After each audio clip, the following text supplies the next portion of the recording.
On the 2nd of August in the year 1100, a king of England rode out into the woods to hunt, and by the time the light failed, he was lying dead on the forest floor with an arrow through his chest, abandoned by every nobleman who'd ridden out with him that afternoon. No grand funeral procession came for him. A local charcoal burner named Purkis loaded the body onto a cart, the kind used for hauling wood, and the blood is said to have dripped from it the whole way to Winchester. The man in that cart was William II, son of William the Conqueror, the second Norman king of England. And almost nobody who was there when he died wanted to talk about exactly how it happened. No inquest was held. No one was ever charged. The official version was an accident, and the official version was very convenient for the people who told it. The brother who stood to gain everything didn't stay to mourn. He was already galloping for the royal treasury. Welcome in. Good to have you here tonight, whether you've been with the channel a while or you only just stumbled across this in the dark somewhere. Do me a favor while you're settling in and drop a comment letting me know where in the world you're listening from.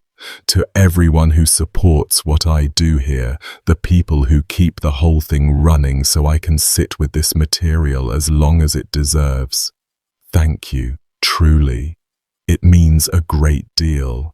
Get comfortable. We've got 5 strange corners of the medieval world to wander through tonight, and not a single one of them has a tidy answer waiting at the end of it. That's rather the point. So, back to the dead king in the cart. William II is one of those medieval figures who comes down to us mostly through the words of people who couldn't stand him. The chroniclers who recorded his reign were, almost to a man, churchmen, and William and the church were locked in a long, sour quarrel for nearly the whole of his time on the throne.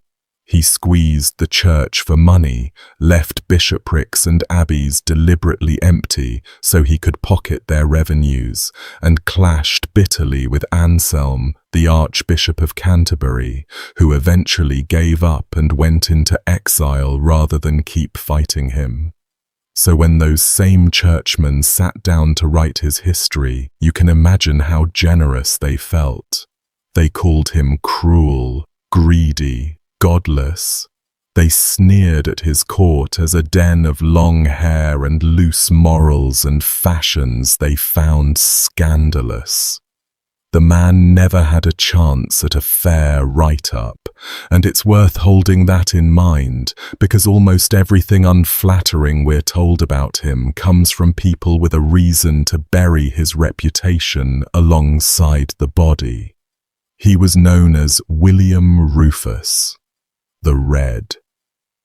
Most people take that as a reference to his complexion, a ruddy, red-faced man, florid, the kind of skin that goes blotchy in the cold or in temper. Some think it might have been his hair. The chronicler William of Malmesbury gives us about the only physical description we have: a thick-set, powerful man with a barrel chest, blonde or reddish hair parted in the middle, and eyes of different colors, flecked with light. He had a stammer, apparently, that got worse when he was angry, which by the sound of it was often. He never married. He left no children, legitimate or otherwise, which is genuinely unusual for a medieval king and has fueled centuries of speculation about him that I'm going to set to one side, because the chronicler's hostility makes it impossible to separate fact from slander, and frankly, the manner of his death is the real mystery here, not his private life. The quarrel with the church deserves a moment because it shaped how his death was remembered and possibly how it was caused. When a bishop or an abbot died, the revenues of that office reverted to the crown until a replacement was appointed. And Rufus worked out that if he simply never got around to appointing a replacement, he could pocket those revenues indefinitely. So he left the great see of Canterbury itself vacant for years after the old archbishop died, scooping up its income, treating the wealth of the English church as a private slush fund.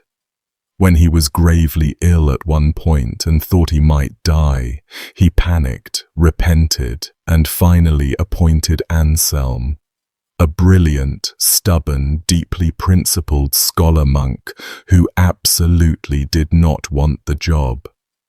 The moment Rufus recovered his health, he recovered his old habits, and the two men were soon at war over the rights of the church against the crown. Anselm wanted to answer to the Pope. Rufus wanted his archbishop to answer to him. It got so bitter that Anselm left the country. To the churchman writing the history, here was a king actively robbing God, and when an arrow found his chest in a forest, they did not reach for the word tragedy. They reached for the word judgment. What everyone agrees on, even his enemies, is that he was an effective, ruthless soldier king. He held England down hard, beat back his own brother's attempt to take the throne early in the reign, pushed the borders with Wales and Scotland, and got his hands on Normandy when that same brother, Robert, pawned the entire duchy to him to fund going off on the First Crusade. Think about that arrangement for a second, because it matters enormously for what followed. Robert needed cash to go crusading. Rufus had cash.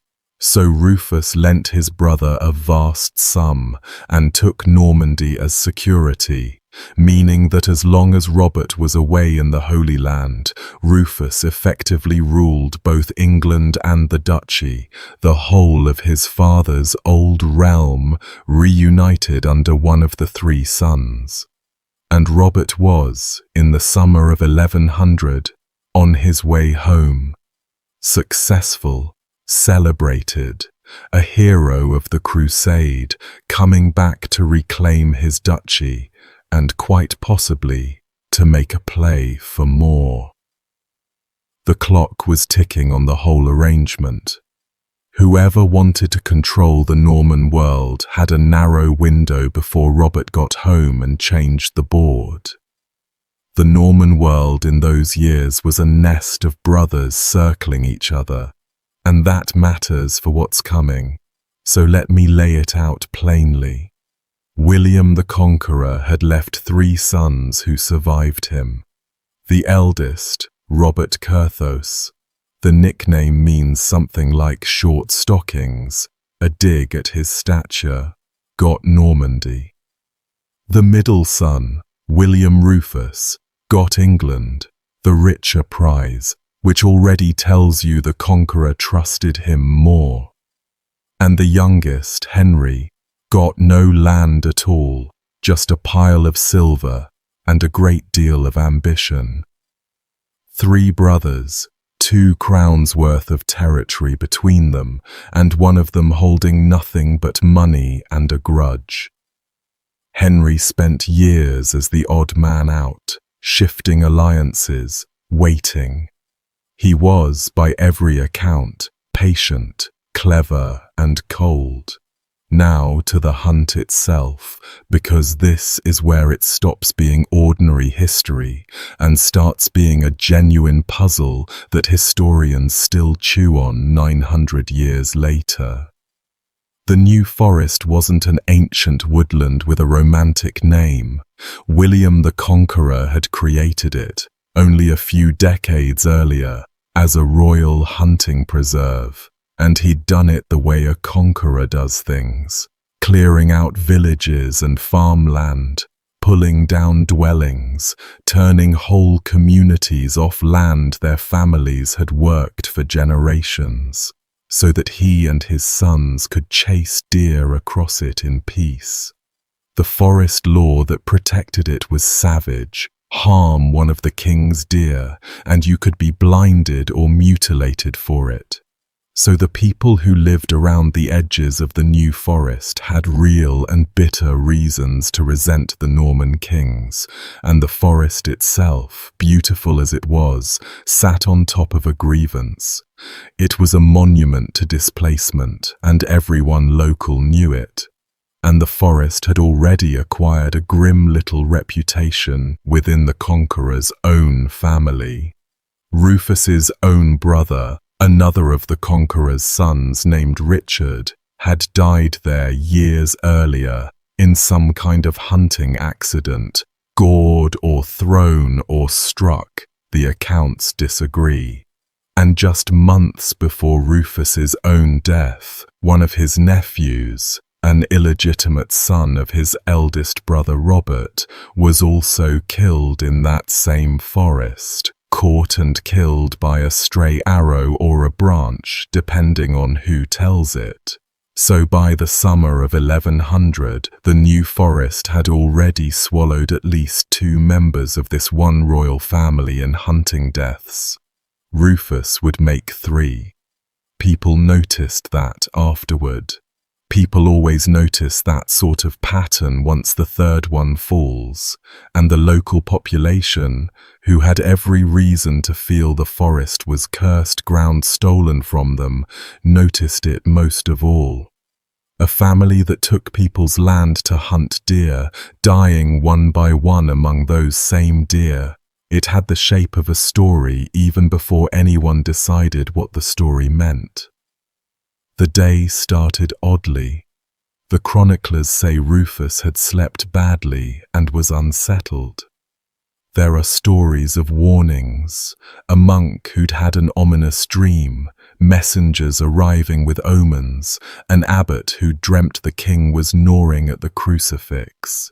Rufus, who had no patience for that kind of thing, supposedly laughed it all off with a crude joke about monks dreaming for money, ate a big meal, drank, and rode out late in the afternoon. The late start matters. It meant they'd be hunting into the low, glaring light of evening, the sun coming sideways through the trees. The worst possible conditions for telling a deer from a shadow or a man.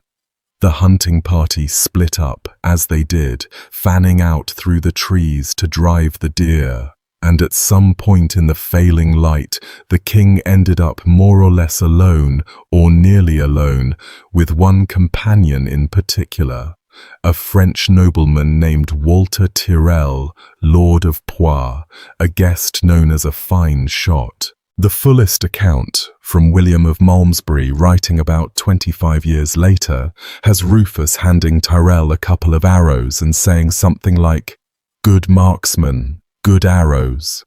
Share them out, the best shafts to the best archer." A stag broke from cover. Rufus loosed an arrow and only wounded it, and raised his hand to shield his eyes against the dying sun to watch where it ran. And in that same moment, Tyrrell shot at another deer, and his arrow, or an arrow anyway, struck the king full in the chest, driving deep, piercing a lung. The accounts of the next few seconds vary, and the variation is part of the mystery. Malmesbury says Rufus snapped off the protruding shaft, said not a single word, and pitched forward onto the ground, driving the stub deeper into himself and hastening his own death. He died there in the dirt without speaking. Other writers move the arrow around. One has it glancing off the back of the stag before hitting the king. Another has it ricocheting off a tree. The Anglo-Saxon Chronicle, which is the closest thing to a contemporary record, says only that the king was shot with an arrow by one of his own men, and pointedly does not name Tyrrell at all. That silence has always interested me. The most contemporary source declines to point the finger at the man everyone else blames. And here's the thing that turns a hunting accident into a question that won't die. Look at what everyone did next. Walter Tyrrell did not raise the alarm. He did not cradle the dying king, or ride for help or stand by the body. He got on his horse and fled, straight for the coast, across the channel, out of the kingdom, and he never came back to England as long as he lived. There's a colourful legend that he stopped at a blacksmith and had his horse's shoes reversed so his pursuers would track him the wrong way, which is almost certainly invented, but the flight itself is real, and nobody came after him. That's the strange part. No hue and cry, no pursuit, no charge, no punishment. His lands in England were not seized. His wife went on holding her estates for decades afterward, untouched. A foreign nobleman had just put an arrow through the King of England, and the Norman state simply let him ride away and got on with other business. The body got the same treatment. The great men of the hunt, the barons, the king's own household, scattered. They left him lying there. They rode off to secure their own positions and their own property because a king was dead, and the only thing that mattered now was who'd be king next. The corpse of the man who'd ruled England for 13 years was left on the forest floor for commoners to deal with, which is how a charcoal burner ended up carting the King of England to Winchester on a wagon meant for firewood, the blood leaking out between the boards the whole way.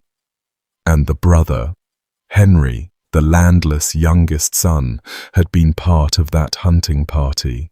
He was somewhere in those same woods that afternoon. The instant he learned Rufus was dead, he did not waste a single hour grieving.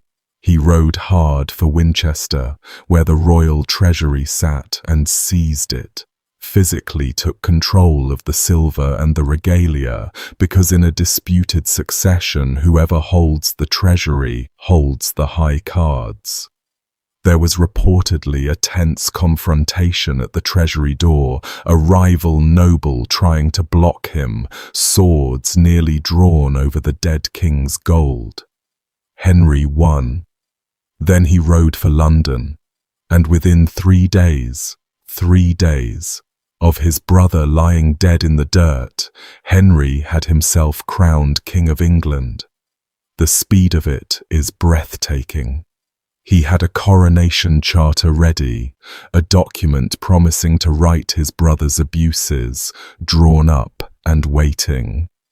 He knew exactly what to do and did it before the body was cold, before his eldest brother Robert, the man with arguably the better claim, could even get home from the crusade to object.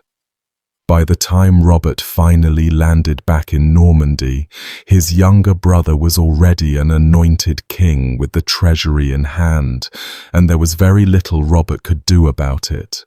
Henry later finished the job, defeated Robert in battle, took Normandy off him, and locked his eldest brother up in comfortable captivity for the last 28 years of Robert's life. 3 brothers, and the youngest, the one who started with nothing but silver, ended with everything, so you can see the shape of the suspicion. A king nobody at the top much loved, dead by an arrow in a convenient accident, in a forest, in bad light, at the precise narrow moment when seizing power was still possible before the eldest brother got home. The man who fired the shot flees and is never pursued, never punished, his property left intact, which is not how you treat a man who killed your king by accident, and not how you treat a murderer either, unless someone powerful wanted him gone and unbothered. and the one person who gained everything just happened to be on the scene and moved with such flawless, instant precision afterward that it looks less like a man reacting to a shock and more like a man executing a plan he'd already worked out in his head. Now, I want to be fair to the accident, because the honest historians are divided and the accident is genuinely plausible. Hunting deaths were common enough that nobody at the time treated a death by arrow in a forest as automatically sinister. Shooting into low evening sun in dense forest, with a party spread out and everyone loosing arrows at moving animals, is exactly the situation where a stray shot kills someone. The bow of that era was a powerful thing, and an arrow loosed at a deer could easily carry on through brush and find a man it was never aimed at.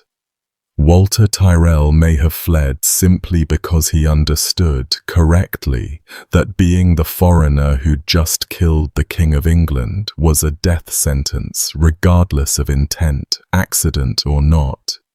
That no amount of explaining would save a Frenchman standing over a dead Norman king.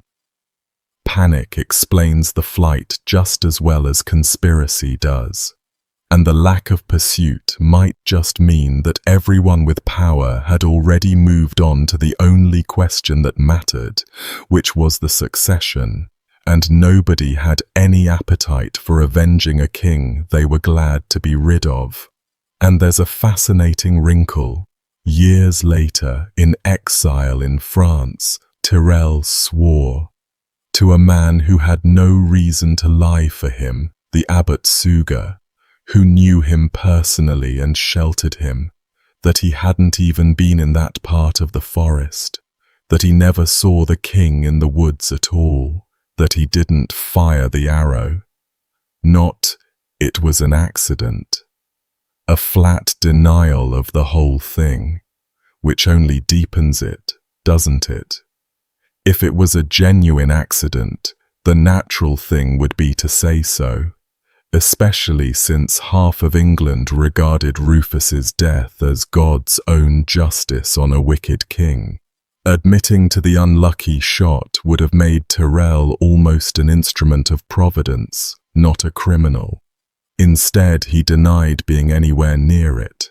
So either he was lying to clear his name of even an accidental death, or he was telling the truth, and the arrow that killed William Rufus was fired by someone else entirely, someone the chroniclers never named, in a forest full of armed men, one of whom had a great deal to gain. We are never going to know. There's no confession, no smoking arrow, no document that settles it, and at this distance there never will be. What we have is a dead king, a vanished archer nobody bothered to chase, a scattering of frightened noblemen who left their sovereign's body in the dirt, and a brother who turned an afternoon's hunting disaster into a crown inside 72 hours. You can line those facts up one way and see a tragic accident compounded by panic and opportunism, men reacting fast to a sudden death, grabbing what they could in the chaos, which is human and ugly but not murder. Or you can line the very same facts up another way and see a quiet, professional killing, arranged by the one man positioned to profit, carried out by a guest who then conveniently disappeared with no one lifting a finger to stop him. The maddening thing is that the evidence genuinely supports both readings, and the people who could have told us the difference all had powerful reasons to keep their mouths shut, and did. Henry I went on to rule England for 35 years, and ruled it well by most measures. Orderly, lawful, effective, remembered as one of the more capable medieval kings. He never seems to have been troubled by questions about how he came by the throne. The winners rarely are. and the new forest kept its reputation as a place where the conqueror's sons rode in and didn't always ride out. There's a stone in that forest now, the Rufus stone, marking roughly where he's supposed to have fallen. It's been moved and replaced over the centuries, and nobody's certain it's even the right spot. A monument to an event nobody fully understands, standing in approximately the wrong place. That feels about right for William Rufus. It's worth saying how the ordinary people of England took the news, because it tells you how little the man was mourned. The chroniclers record no great national grief. Instead, they record omens and grim satisfaction. Talk of blood seen bubbling from the ground, of the king's wickedness catching up with him, of God's hand in the arrow. He was buried at Winchester Cathedral quickly and without much ceremony, no elaborate rites, and when the cathedral's central tower collapsed a few years later, some were quick to mutter that it had fallen because so ungodly a man lay beneath it. That's the reputation he left, a king whose own subjects half believed the building above his grave had recoiled from him. Whether any of that is fair to the actual man is another question entirely. Remember who was holding the pens. But it's the verdict that stuck, and it's part of why his death has always been so easy to read as a killing. When nobody mourns a king, and his death hands the throne to a brother who'd been left with nothing, people are going to wonder. They wondered then in their own way, and they've never quite stopped. Let's leave the king and his firewood cart and move to something stranger still, a mystery that isn't about who killed one man in a wood, but about what came over hundreds of ordinary people all at once, in the streets of a real and prosperous city, in the heat of one terrible summer. With Rufus, the puzzle is a single death and a single missing answer. Who loosed the arrow, and why no one would say? What's coming is the opposite kind of puzzle. Not one death in a quiet forest, but a slow public catastrophe unfolding in the open over weeks, watched by an entire town, recorded by its officials, and still, even with all those witnesses, all that ink, completely unexplained. Because in the year 1518 in Strasbourg, people started dancing and they could not stop. It began with one woman. Her name comes down to us as Frau Trophäa, and one day in July of 1518 she walked out into a narrow street in Strasbourg, then a free city of the Holy Roman Empire, a prosperous place of guilds and merchants and a great half-built cathedral, now part of France. And she began to dance, not at a celebration, not to any music. There was no festival, no wedding, no Saints' Day procession, no reason anyone could see. She simply started moving, alone, in the open street, her body twisting and jerking and turning, and she kept it up, through the afternoon, into the evening. The accounts suggest her husband was anything but pleased. This was not a respectable thing for a married woman to be doing in public, drawing a crowd, and she would not stop for his shouting, would not stop for his pleading, would not stop for anyone. She danced until she dropped from sheer exhaustion, slept where she fell or was carried off, and when she woke, she got up and danced again, and again. By some accounts, she kept this going for 4 to 6 days, her shoes worn through, her feet bloodied, moving like a woman possessed by a will that wasn't her own. What must it have looked like to the neighbors leaning out of their windows? A woman they knew, going about a thing none of them had a word for, hour after hour, with no music to dance to and no joy in her face. You can understand why a crowd gathered. And then the truly frightening thing happened, the thing that turns one woman's strange affliction into one of history's great unexplained events. Other people started doing it too. Within about a week, more than 30 people had joined her. Within a month, the chronicles claim the number had climbed to something like 400. 400 people in the streets and squares of one city, dancing, not joyfully, not in any organized or festive way, but compulsively, helplessly, many of them visibly not wanting to and entirely unable to stop. This is not a folk tale dressed up as history. The dancing plague of 1518 is one of the best documented strange events of the entire late medieval and early modern period. We have it from the municipal records of Strasbourg itself, from the notes of physicians who were called in, from the accounts of contemporaries and near-contemporaries who watched it or heard of it firsthand and wrote it down. The city council met about it, and its deliberations were recorded. Money was raised and spent. Official decisions were made and entered into the books. This happened in front of named officials in a real and important city on datable days in a known year, and that is exactly what makes it so unsettling. It isn't a legend you can quietly wave away as medieval exaggeration. The paperwork survives in the dry, practical language of a city government trying to manage a crisis it did not understand. And it was not harmless.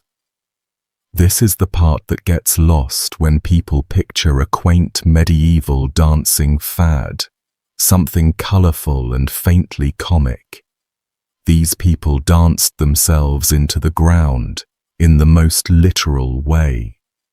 Contemporary sources describe dancers collapsing from exhaustion, from dehydration, from heat stroke in the brutal heat of a continental summer, suffering strokes and heart attacks brought on by days of ceaseless, frantic physical exertion in heavy clothing under a July and August sun. Their feet gave out first, blistered, then bleeding, then ruined, and still they moved. One account claims that at the height of it, around 15 people were dying every single day. Now, that figure may well be inflated. Medieval and early modern numbers usually are, and a careful person treats a round, dramatic toll like that with caution.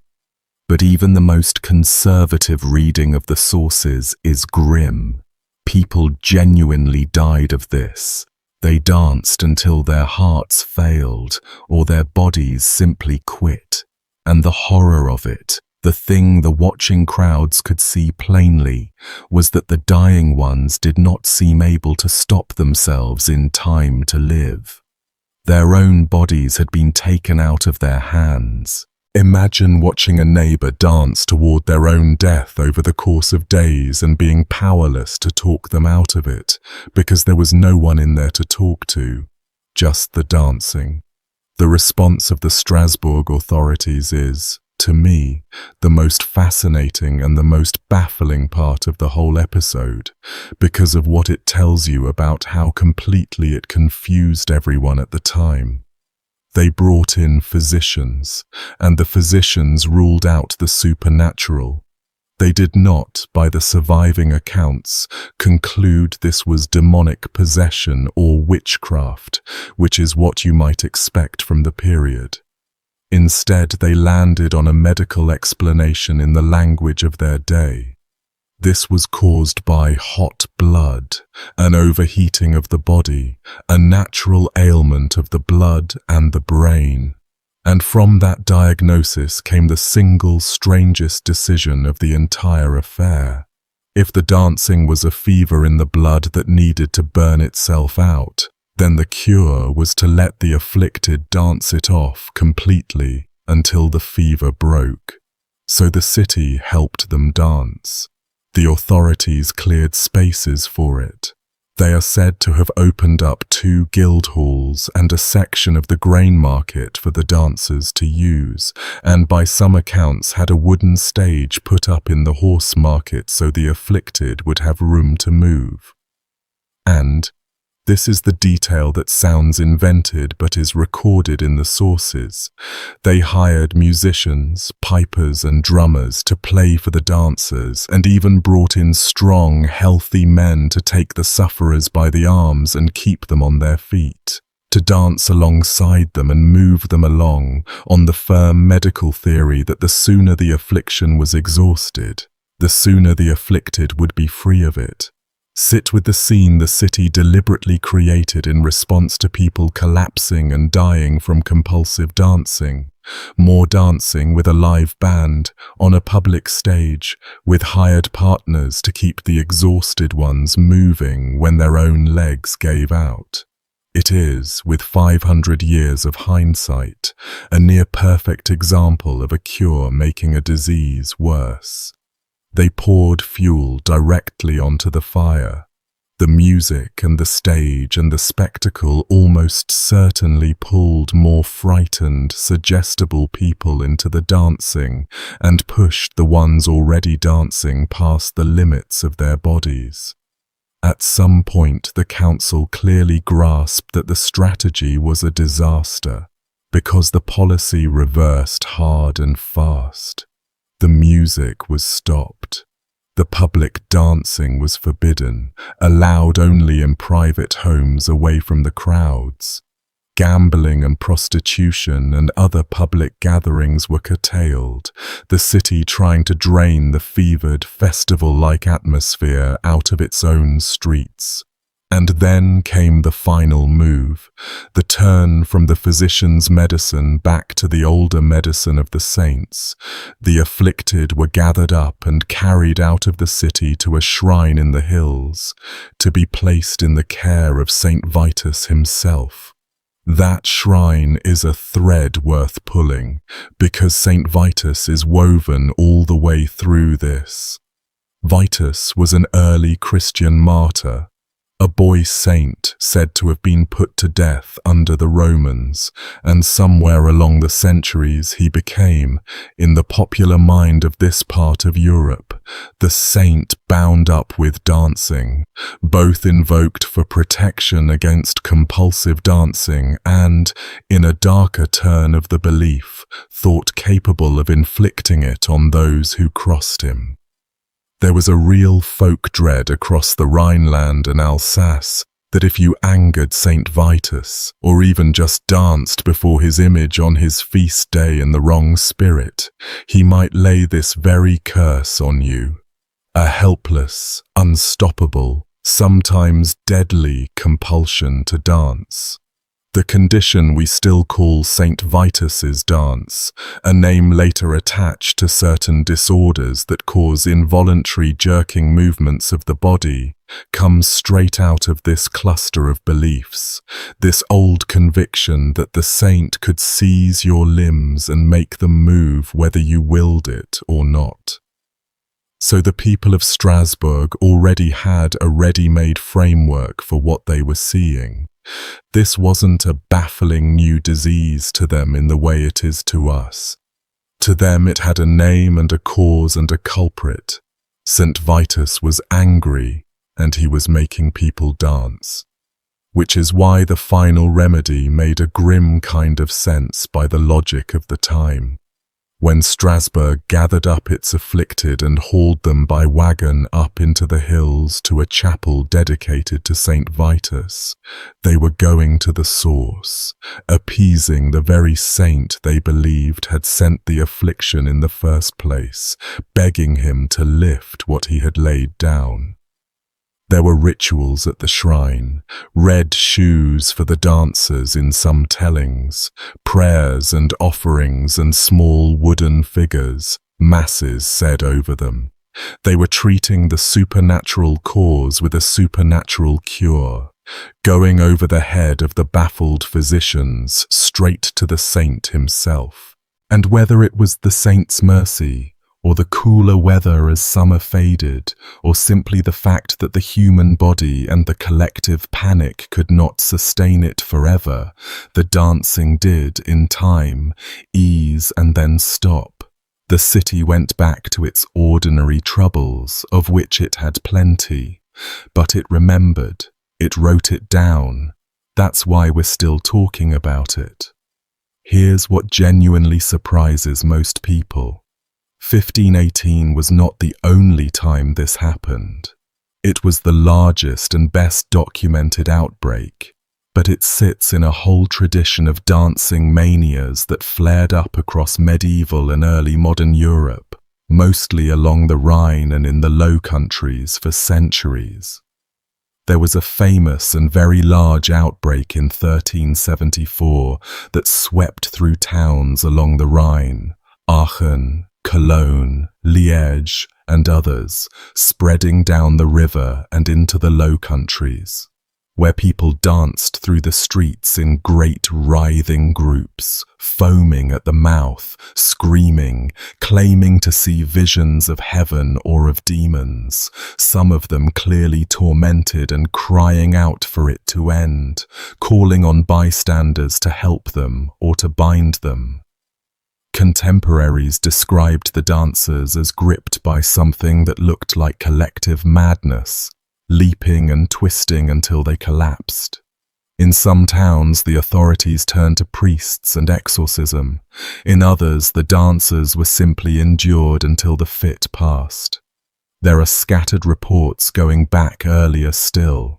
Tales of dancers in the 11 and 1200s, even a much-repeated legend of a group who danced in a churchyard one Christmas, disturbing the priest at his mass, and were said to have been cursed to keep dancing without rest for a full year, unable to stop, sinking up to their knees in the ground. That last one is plainly folklore.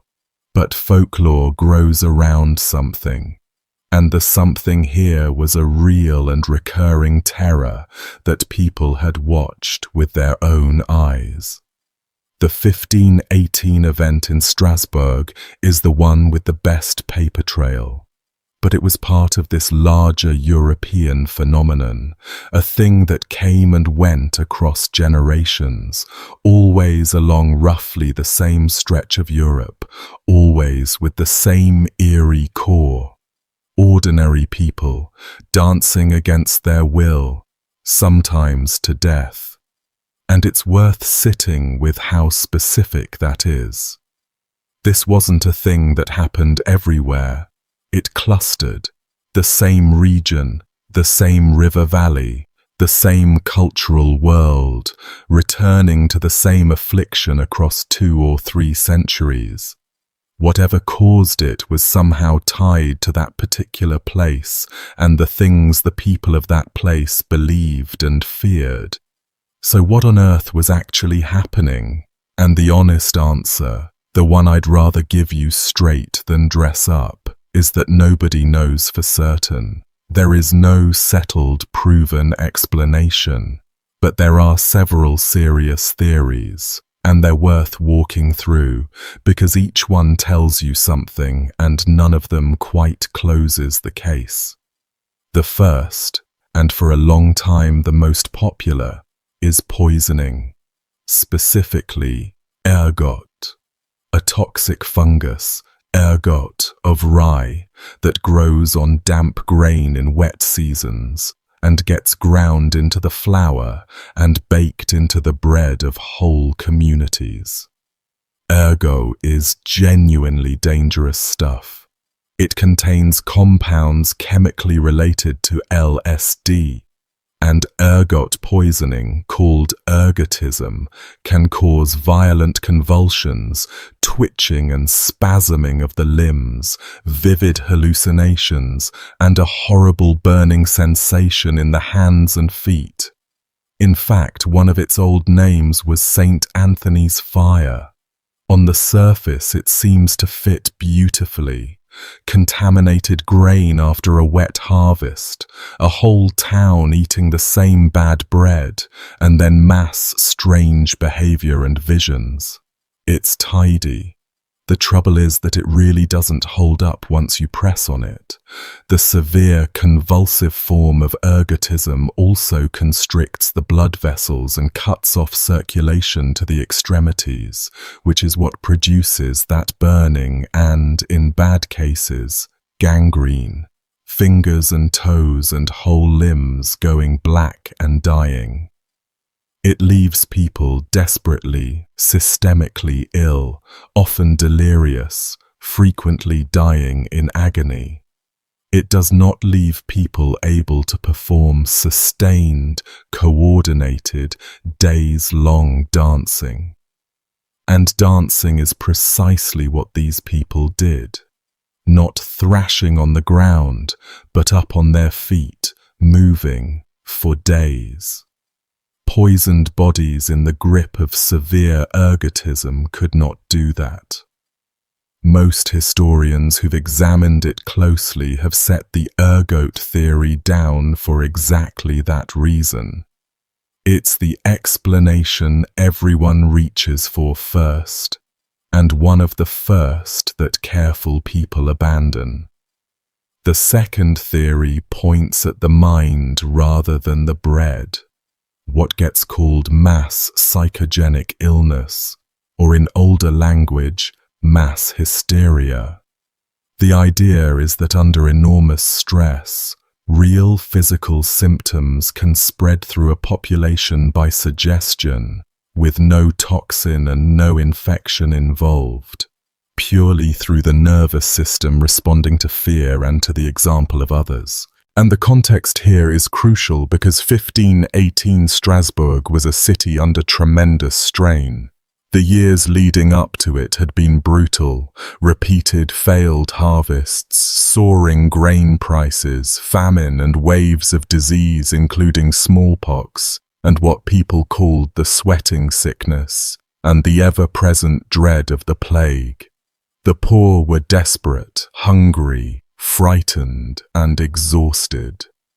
The historian John Waller, who's written the most about this, argues that this combination of extreme stress and a deeply held regional belief in the curse of St. Vitus created the perfect conditions for a kind of mass involuntary trance.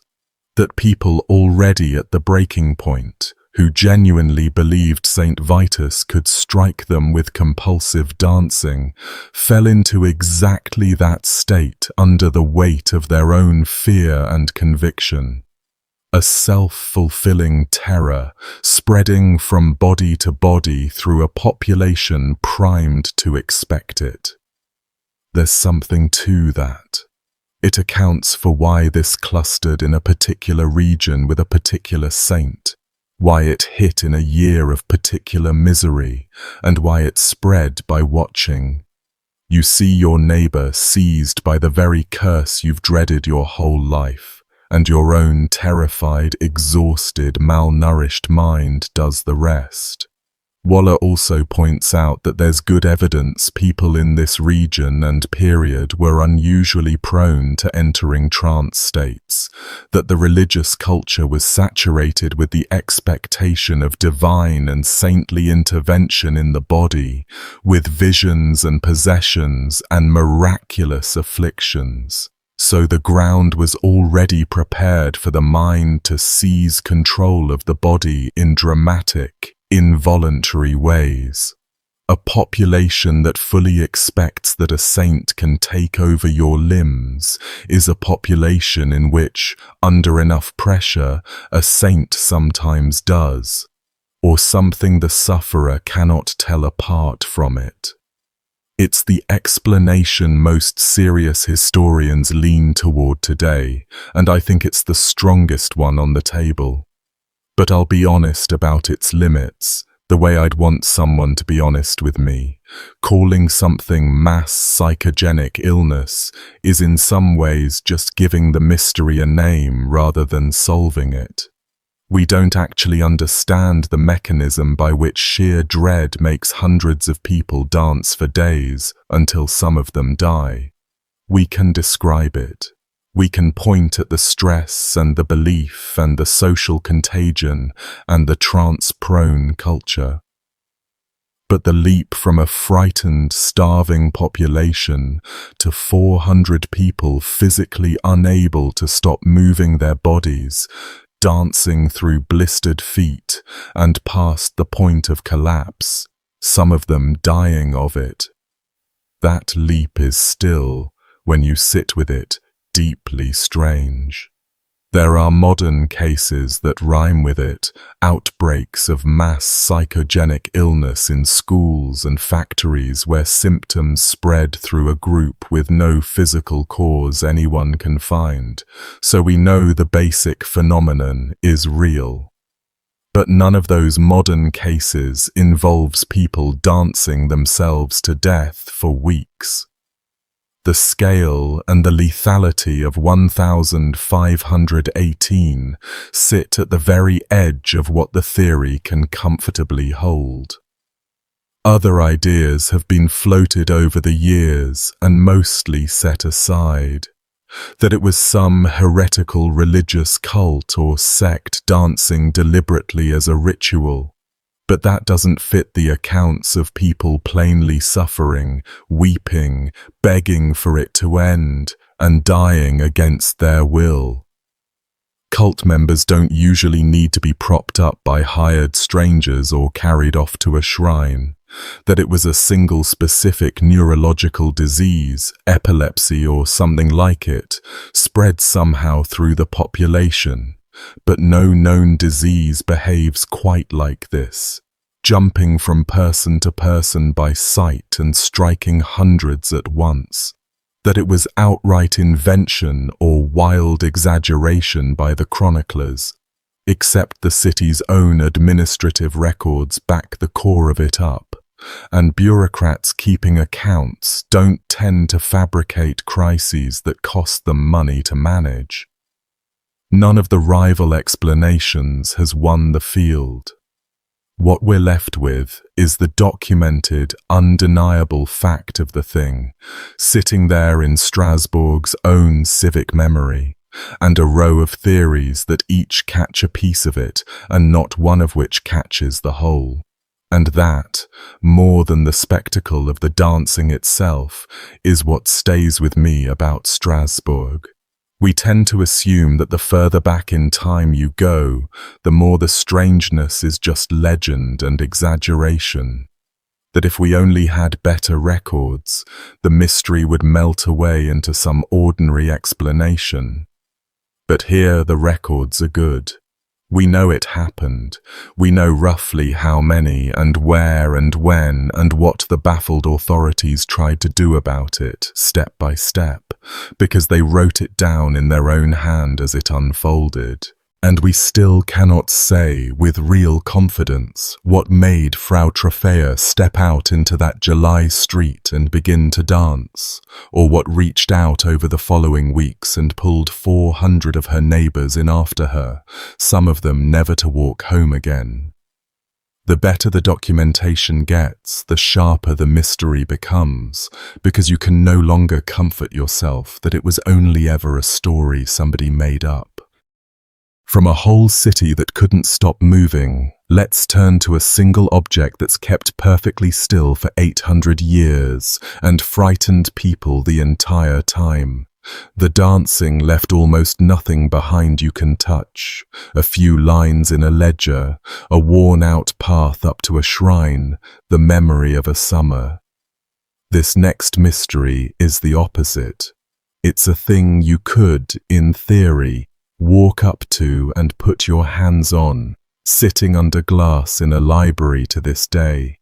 A book so enormous it takes 2 grown adults to lift it, written out by one anonymous hand over what may have been 30 years, with the devil's own portrait staring out of the middle of it. People have been afraid of it for centuries, and unlike a forest or a dance, it's still right here, waiting to be opened. In the treasure room of the National Library of Sweden in Stockholm, there's a manuscript so large it takes 2 people to lift it off the shelf. It's called the Codex Gigas, the giant book, and the numbers attached to it are almost hard to make yourself believe. It stands about 92 centimeters tall, which is roughly 3 feet, taller than a lot of toddlers. It's around half a meter wide, and it weighs close to 75 kilograms, about 165 pounds. The weight of a grown man bound up in wooden boards and leather. To make a thing that size, somebody had to slaughter and prepare the skins of something on the order of 160 animals, calves most likely, scraping and stretching and treating each hide into a single sheet of pale vellum. If you took all 310 of its surviving leaves and laid them flat on the floor side by side, they'd cover an area bigger than some apartments people pay rent for. It is, as far as anyone knows, the largest surviving manuscript from the entire medieval world. There is simply nothing else like it for sheer physical mass, but people don't know it by its proper name. They know it as the Devil's Bible. And it earned that name honestly, because about 2/3 of the way through the book, on a single full page, there is a portrait of the devil himself. He's enormous, half a meter tall, taking up the whole sheet, crouched and facing straight out at you with his arms raised over his head, as though he's gathering himself to spring up off the page at whoever opened the book. Green face, red horns curling up from his head, 2 long forked tongues, the doubled tongue of the serpent, of the liar, of the deceiver in the Garden of Eden, claws on his hands and on his feet, and a fierce, fixed stare. He's drawn at the proportions of a man, not some monstrous giant, which somehow makes him worse. He looks like a person who has gone deeply, fundamentally wrong. And he's naked except for one strange and very deliberate detail. A little loincloth marked with the pattern of ermine fur, the white and black tails that medieval Europe used to mark out royalty and the very highest nobility. So this isn't simply a devil, one demon among many. This is the devil dressed in the heraldry of a king. The Prince of Darkness, wearing the furs of a sovereign, sitting for a formal portrait. And there is almost nothing else like it in all of medieval manuscript art. Devils turn up constantly in medieval imagery, little tormentors scurrying in the margins, demons in crowded scenes of the Last Judgment, the occasional dragon. But a full-page, solo, formal portrait of Satan, posed and crowned and taking up an entire vast sheet of vellum all to himself, is very nearly unique in the whole surviving record. He sat for his portrait and somebody painted him, and he isn't even alone on his side of the book, which is the part that gets left out of the spooky retellings. Open the codex to that spread, and the page directly facing the devil shows the heavenly city, the kingdom of heaven, walls and towers and gates, beautifully done and completely empty of people, not a single soul in it. So whoever planned this enormous book set it up deliberately so that every time a reader reaches that point, they're caught between the two. Heaven on the left-hand page, hell crouching on the right, the two of them staring at each other across the gutter of the binding, and the reader stuck right there in the gap, forced to choose a side just by looking. The pages clustered around that spread are noticeably darker than the rest of the book, written in pale yellow letters on parchment that's turned brown. And the reason for that turns out to be almost mournfully human once you hear it. The discoloration comes from centuries of people opening the book to this exact page over and over to look at the devil, exposing those particular leaves to light and air far more than the rest of the volume, which mostly stayed shut in the dark. The book is literally worn down and stained at the precise point of its most famous and most frightening image, because across 800 years, almost nobody who got their hands on it could resist turning to look at him. The wear pattern is a record of human curiosity. We did that, one reader at a time. The legend behind the whole thing is as good as the object, and it's old. It was already being told in the Middle Ages, not invented later. As the story goes, there was a monk at a small monastery in Bohemia, and tradition gives him the name Herman the Recluse. This monk broke his vows in some serious way. Serious enough that the punishment handed down was the worst thing a monastery could do to one of its own short of execution. He was to be walled up alive, immured, sealed into a small space with no way out, and left there to die in the dark. Desperate, with the wall about to go up, he made his abbot a wild offer. "Spare me," he said, "and in a single night, one night, I will write you a book that will glorify this monastery forever, a single volume that will contain all of human knowledge."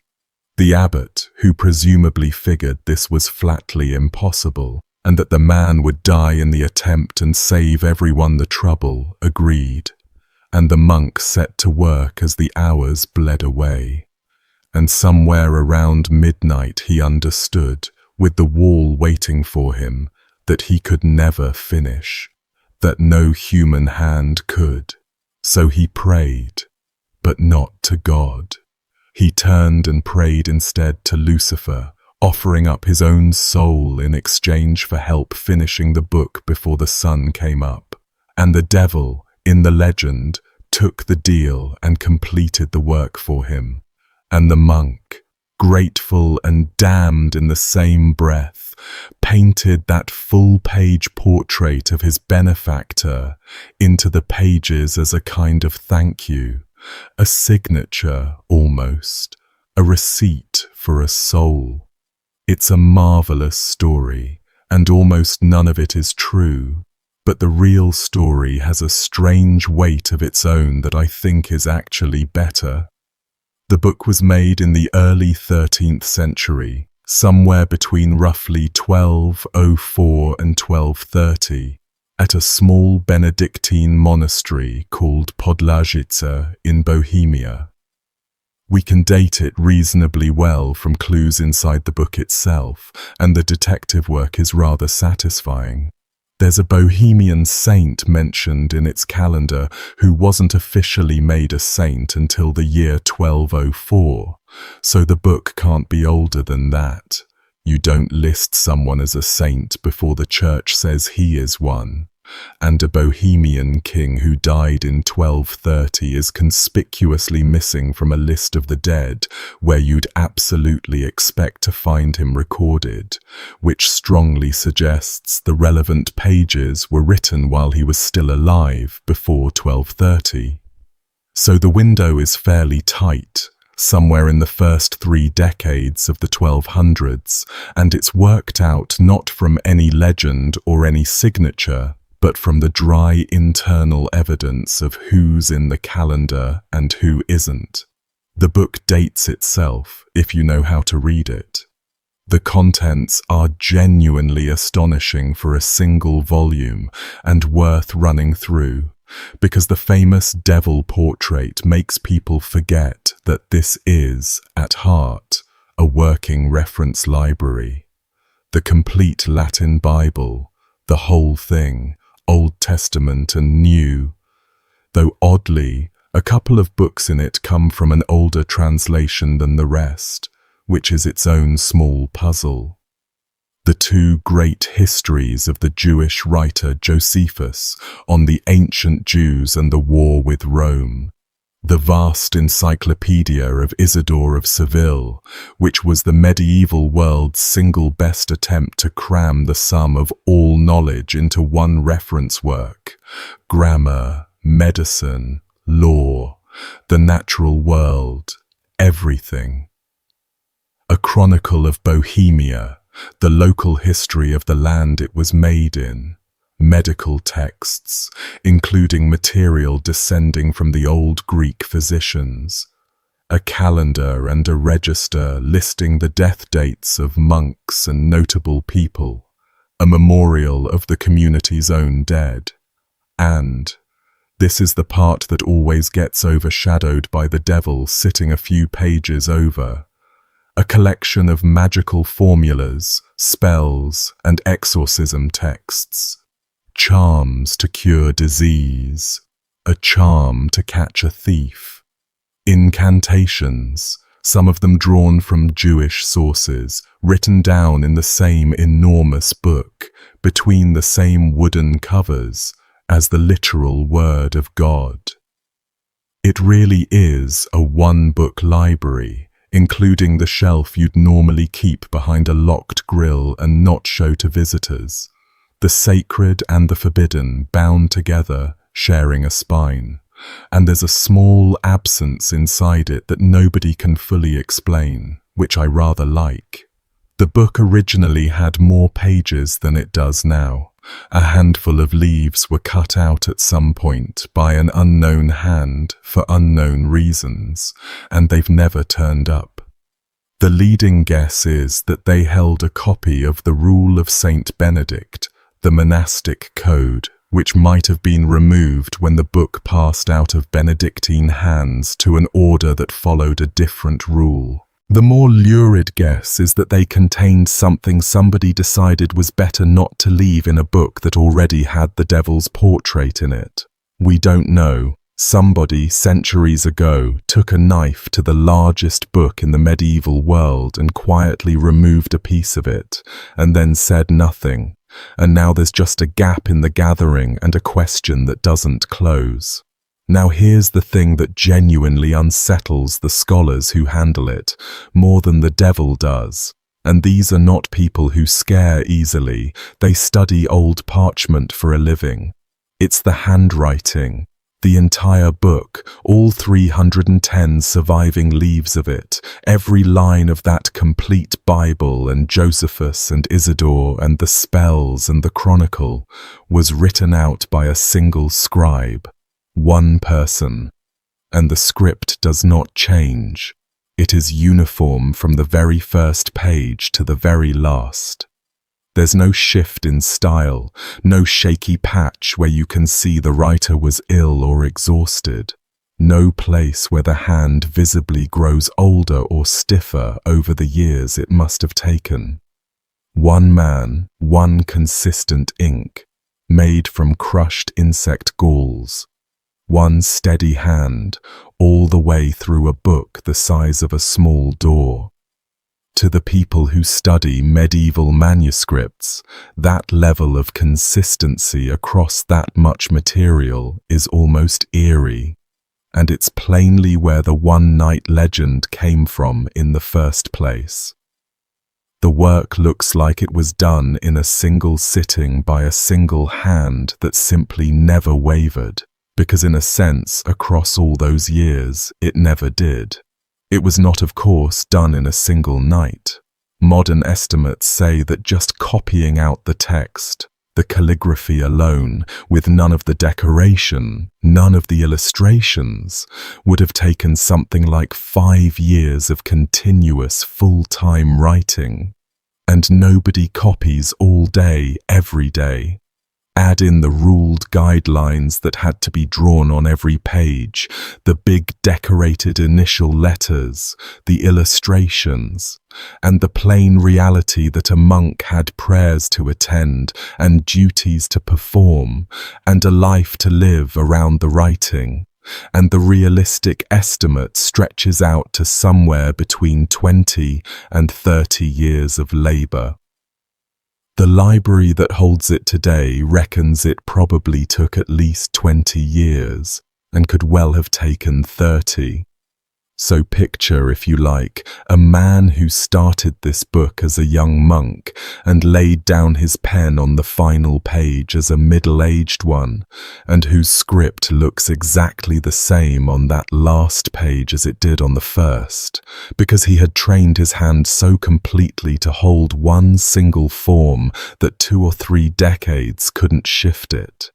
There's something about that I keep turning over in my mind. Not the devil, the discipline. A man giving the better part of his adult life to one object in such steady, unbroken devotion that you genuinely cannot watch him age in the strokes of his own pen. And Hermann, the immured monk of the legend, he might actually be real, which is a nice twist. The book's own register of the dead includes a man named Hermann, given the title The Recluse, meaning someone who lived shut away in religious isolation, an anchorite. That title, The Recluse, the shut-in, is almost certainly the seed the walled-up monk legend grew out of. But whether that particular Hermann was actually the scribe, nobody can prove. The library simply lists the maker as unknown, and there's a deeper puzzle underneath even that. Podlajica was a small, poor monastery, poor enough that a lot of serious scholars doubt it could have afforded the staggering quantity of materials and the decades of skilled labor to produce something on this scale entirely on its own. 160 animal hides is not a small expense for a struggling little religious house. So where the book was truly made, and by whom, and how a poor monastery in the Bohemian forest came to be holding the largest book in the medieval world, is honestly not settled. The legend gives you a clean answer. The devil did it. The history gives you a much more interesting unanswered question.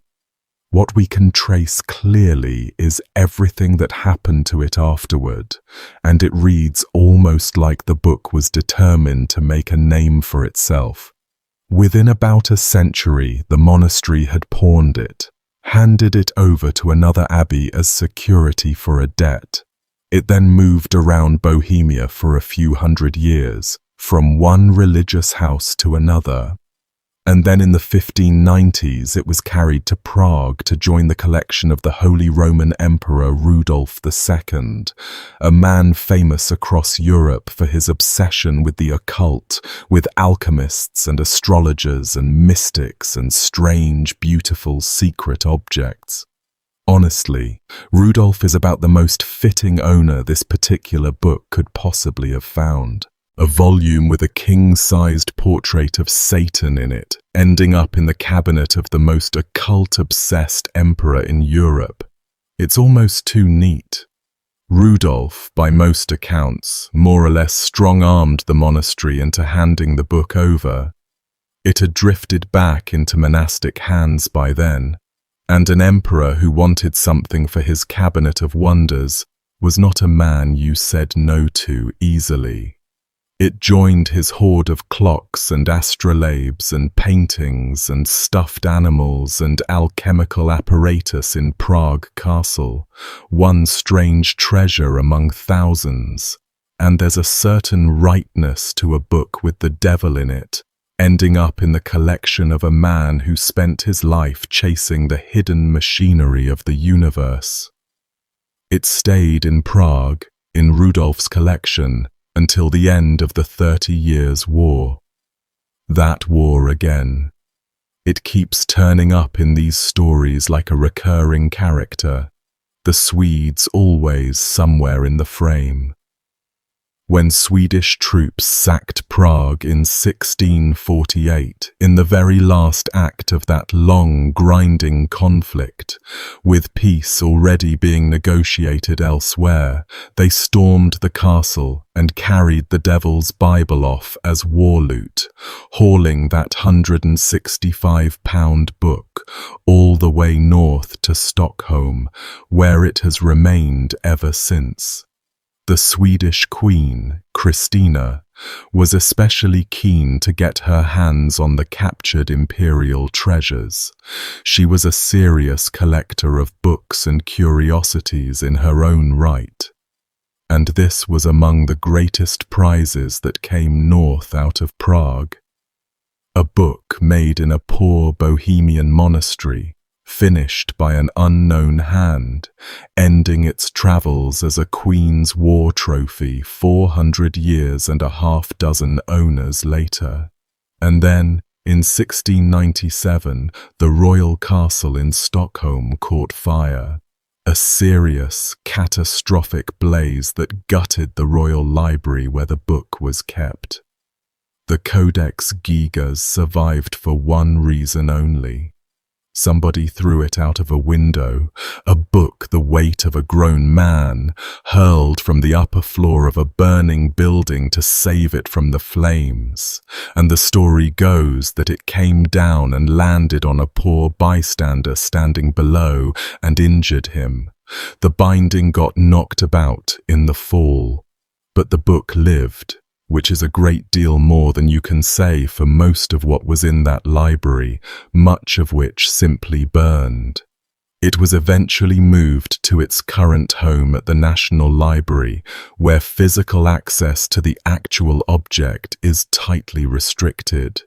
You and I are not getting our hands on it, but the entire thing has been photographed in high resolution, page by page, so anyone with an internet connection can now turn to the devil whenever they like, which is a strange thing to be able to say. In 2007, it briefly went back to Prague for an exhibition, the first time the book had been home in over 350 years, and people lined up to see it. There are ghost stories attached to it too, naturally, because how could there not be? A Swedish text from the 19th century tells of a library guard who woke in the night to see the great book floating through the air, leading the other books in a kind of slow dance around the room, and who was driven permanently out of his mind by the sight. The playwright August Strindberg, who actually worked at that library and had his own serious dabblings in the occult, supposedly used to sneak in at night to read from the thing by the light of matches, hoping to make contact with something on the other side of it. Stories, all of them. But you can see exactly why a book like this gathers them. It's the right size and the right weight, and it has, quite literally, the right picture in it. A book that heavy, with the Prince of Darkness staring out of it dressed in a king's ermine, was always going to collect legends the way an old battlefield collects ghost stories. Not because the legends are true, but because the object practically demands them. Let's move now from a secret one monk might have carried in his own head for 30 years to a secret that an entire empire guarded for the better part of 400. And unlike the monks, this one genuinely got lost, completely, and we have never found it again. If you were defending the city of Constantinople in the 7th century, you had two things going for you. On the landward side, you had the strongest set of walls in the world, the great triple Theodosian walls that had turned back army after army, and on the other sides, you had the sea. The trouble was that your enemies were learning to come at you by sea, in great fleets, and walls don't stop ships. A wall is no use at all against a navy sailing into your harbour. And then, Somewhere around the year 672, the Byzantines deployed something that was extremely good against a navy. They called it sea fire, or liquid fire, or simply the manufactured fire. Their own names were plain and descriptive.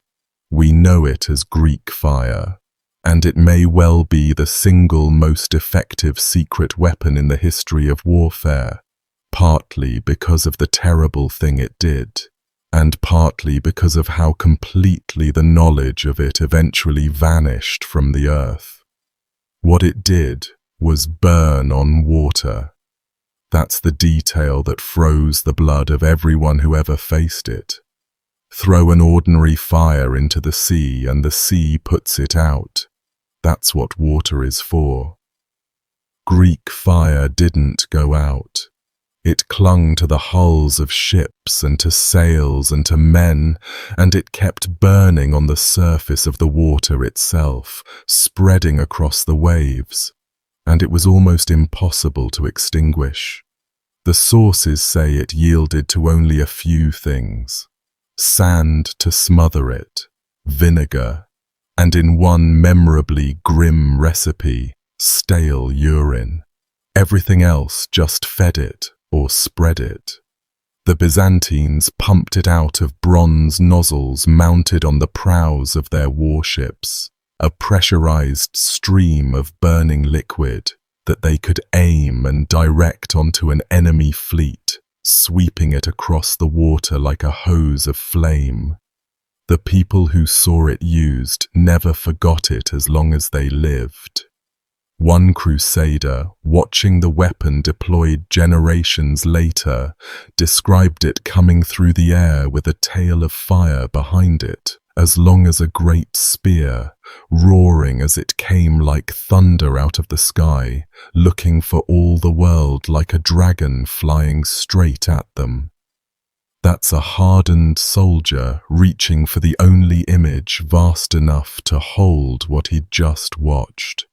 A flying dragon. He had no other word for it.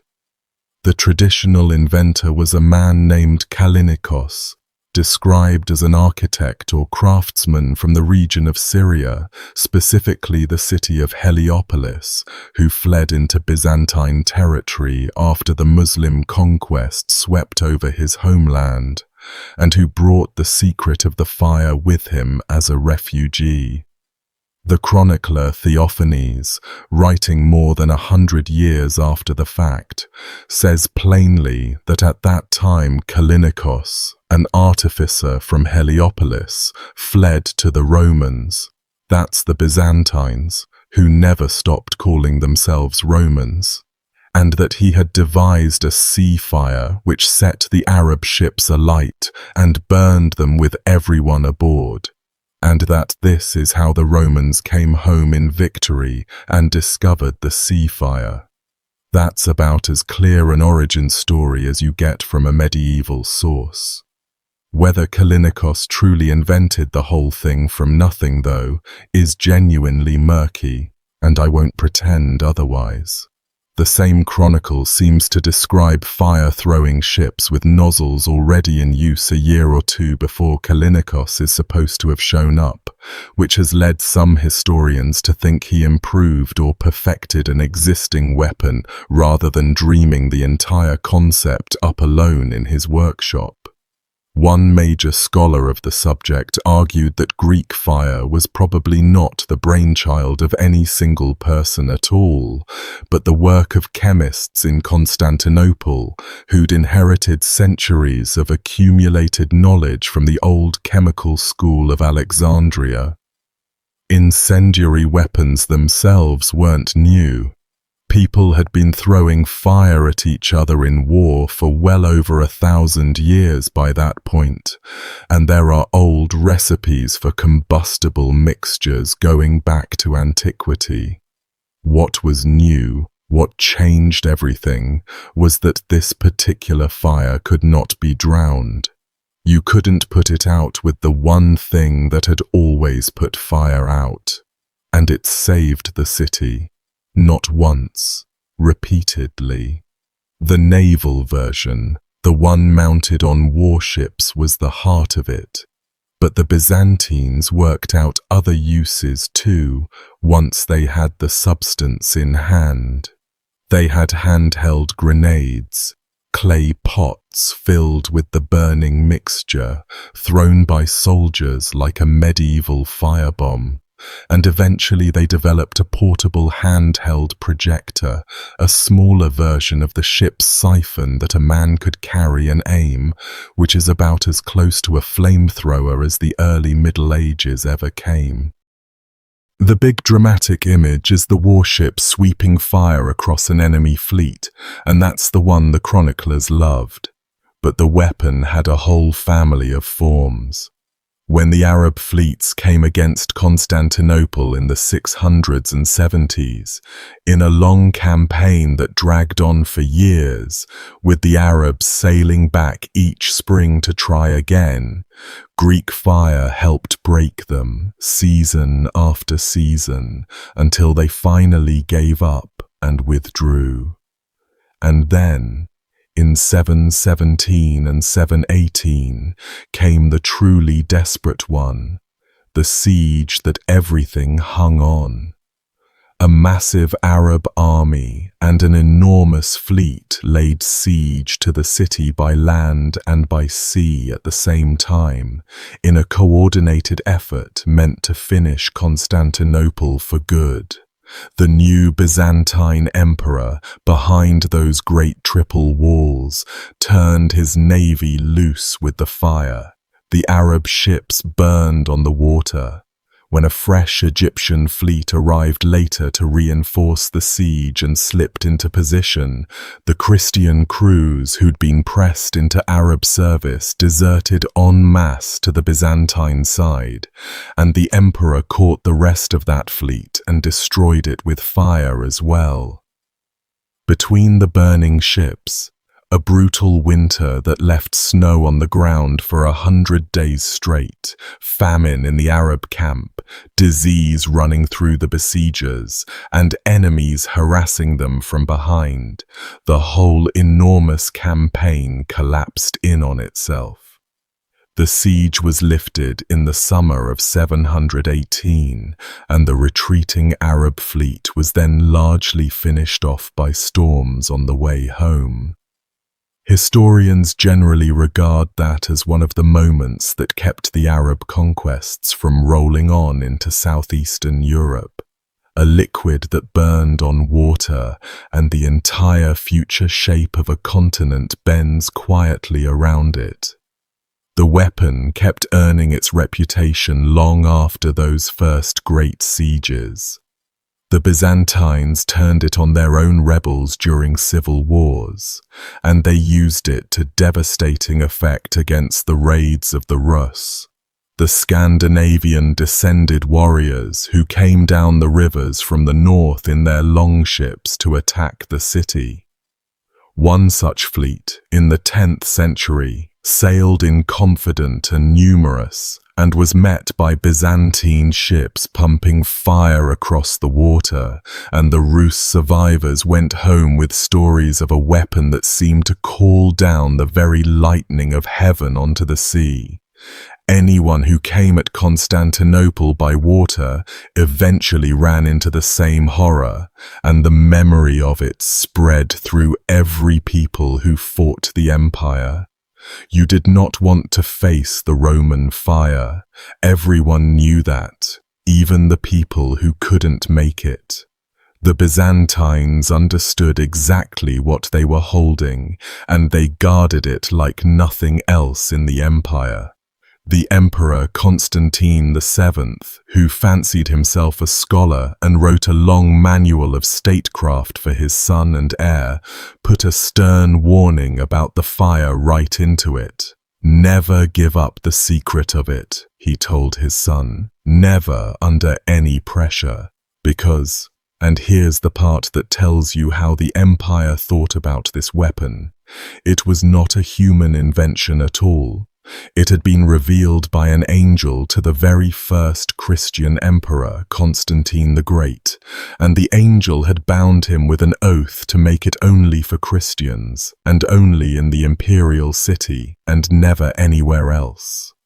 To drive the warning all the way home, Constantine added a cautionary tale about a court official who had once been bribed into handing some of the fire over to the empire's enemies, and who was struck down by a flame from heaven as he was on the very point of walking into a church. Whether anyone at court actually believed the bit about the angel or not almost doesn't matter. The message underneath it was perfectly clear and perfectly chilling. This secret is sacred. It is ours alone. And betraying it doesn't just get you executed, it gets you struck dead by God Himself. And the secrecy worked, which is the remarkable part, and ultimately the tragic part.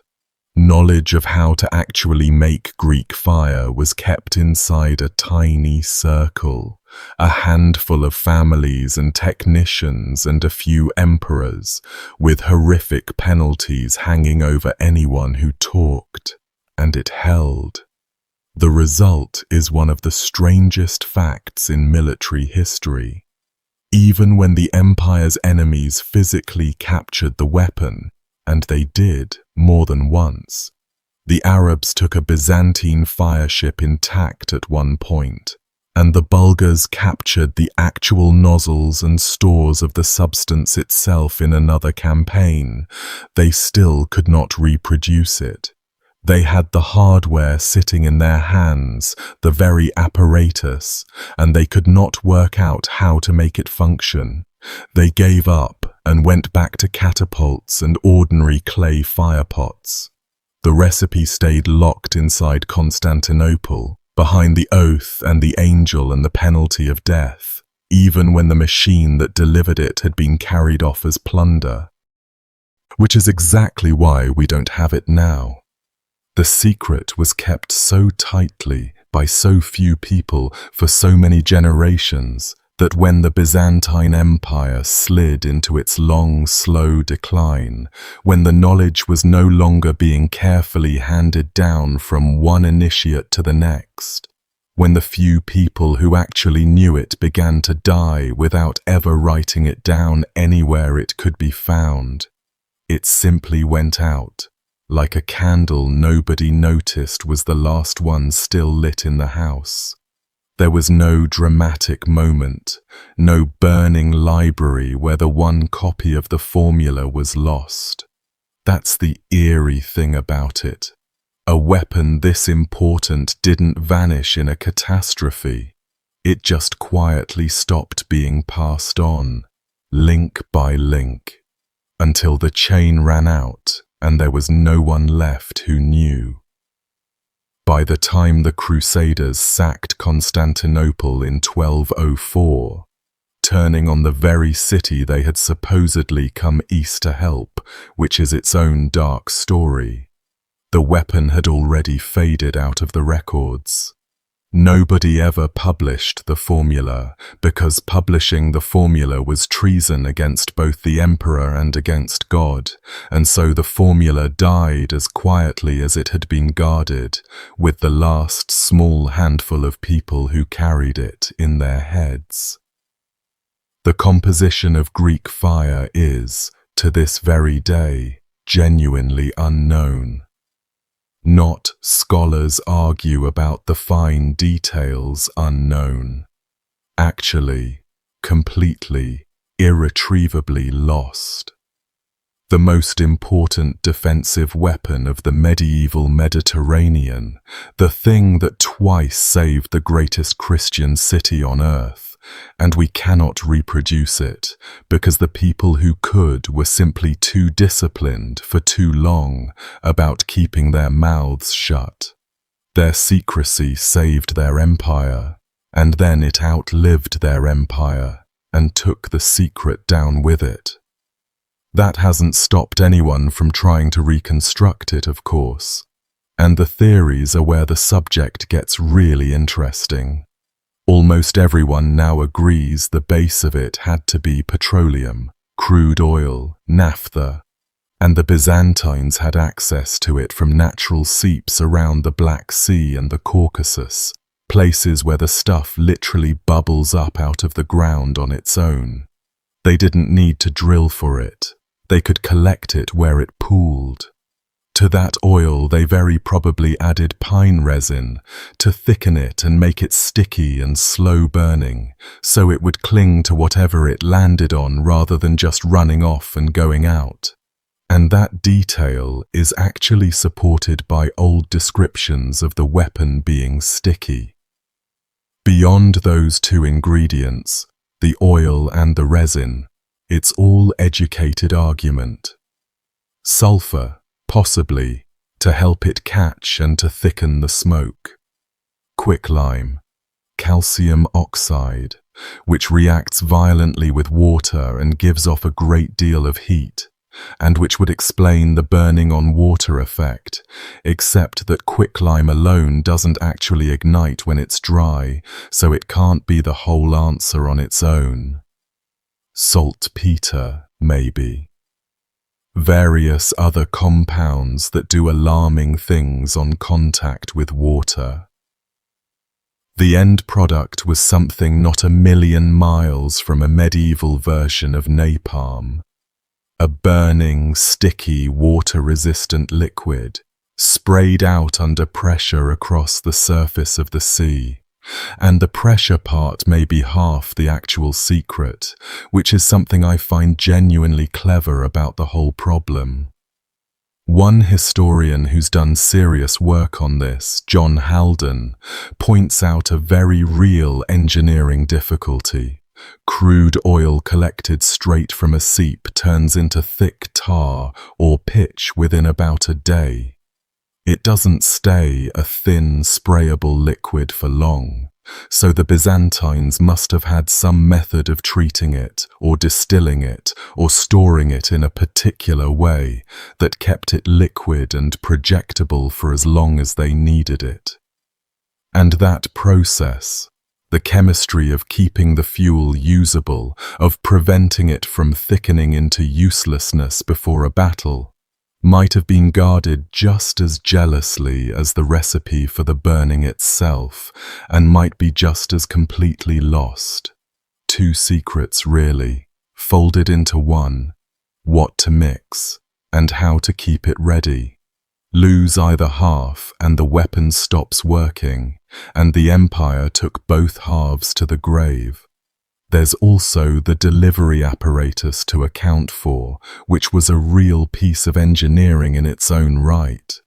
The descriptions point to a three-part system: a pump to pressurize the liquid, a brazier or preheater to warm it before it went out, because warm oil flows and sprays in a way cold oil won't, and a bronze nozzle on a swivel so the operator could aim the jet.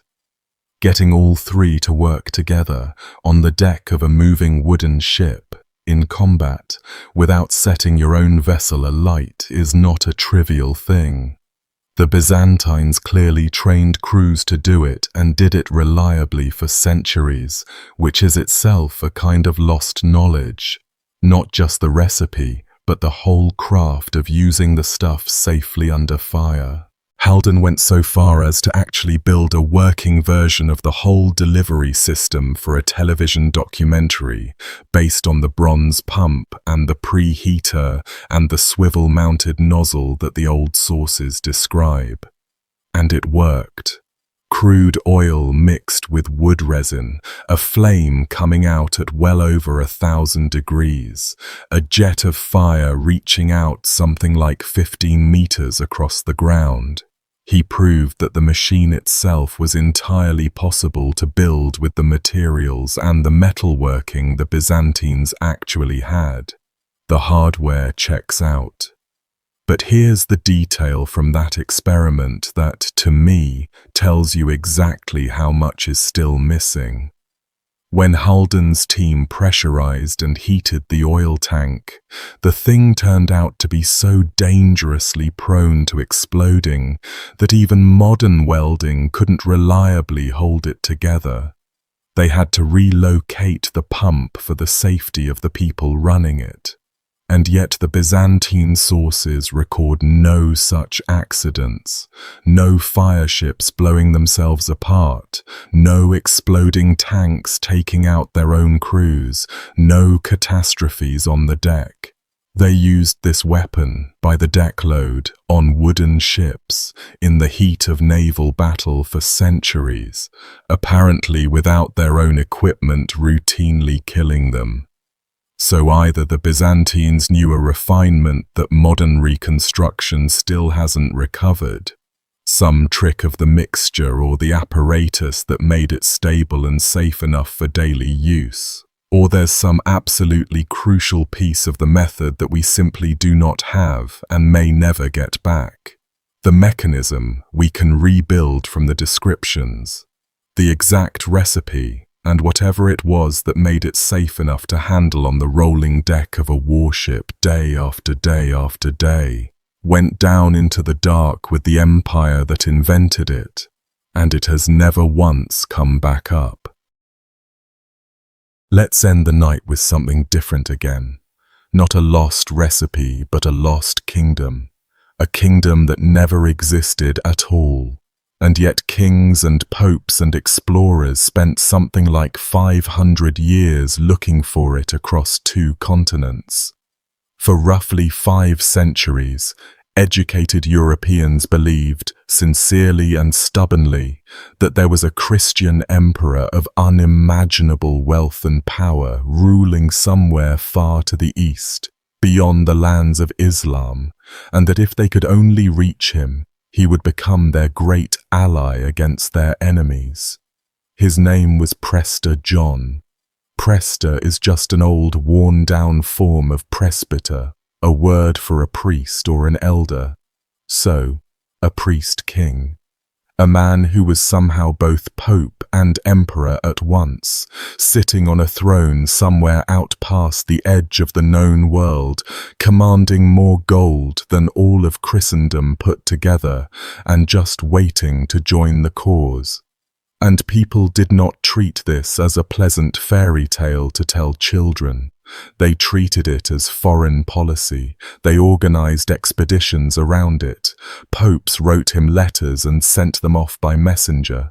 Explorers set sail looking for him, and he was never real, not for one single day in the whole 500 years. There was never a Prester John. The story starts to take shape in the 1140s, though there were faint, garbled hints even earlier, reports drifting into Rome and Constantinople in the 1120s about a Christian patriarch or archbishop visiting from India, full of tales of a far-off Christian land, probably distorted echoes of the genuine St. Thomas Christians, who really did live in India, and traced their faith back to the Apostle Thomas. Those early reports were vague and went nowhere on their own. The first solid appearance comes with a German bishop named Otto of Freising, a serious historian for his time, who recorded that he'd met another bishop at the papal court who told him an extraordinary tale. There was, this bishop said, far to the east beyond Persia and Armenia, a king who was also a priest, a man named John, and he was a Christian, a Nestorian Christian from one of the Eastern churches. And he was descended from the Magi, the wise men who'd followed the star to the infant Christ. This John had supposedly gone to war against the kings of the Persians and crushed them utterly, stormed their capital, and had fully intended to march all the way to Jerusalem to come to the aid of the Christians fighting there, but had been stopped in the end because he couldn't get his great army across a river. To Europeans who had just suffered serious losses in the Holy Land, this news was electric. A powerful Christian king out in the east, already winning, already beating the Muslims in open battle, who had very nearly come to help them and might yet come the next time. The bishop telling the story may well have had a quieter political motive, a reminder to a complacent Europe that even this mighty Eastern ally couldn't be relied on, so they'd better look to their own defences. But the part everyone heard and held on to was the glorious part. There's a Christian king in the East, and he's enormous, and he's on our side.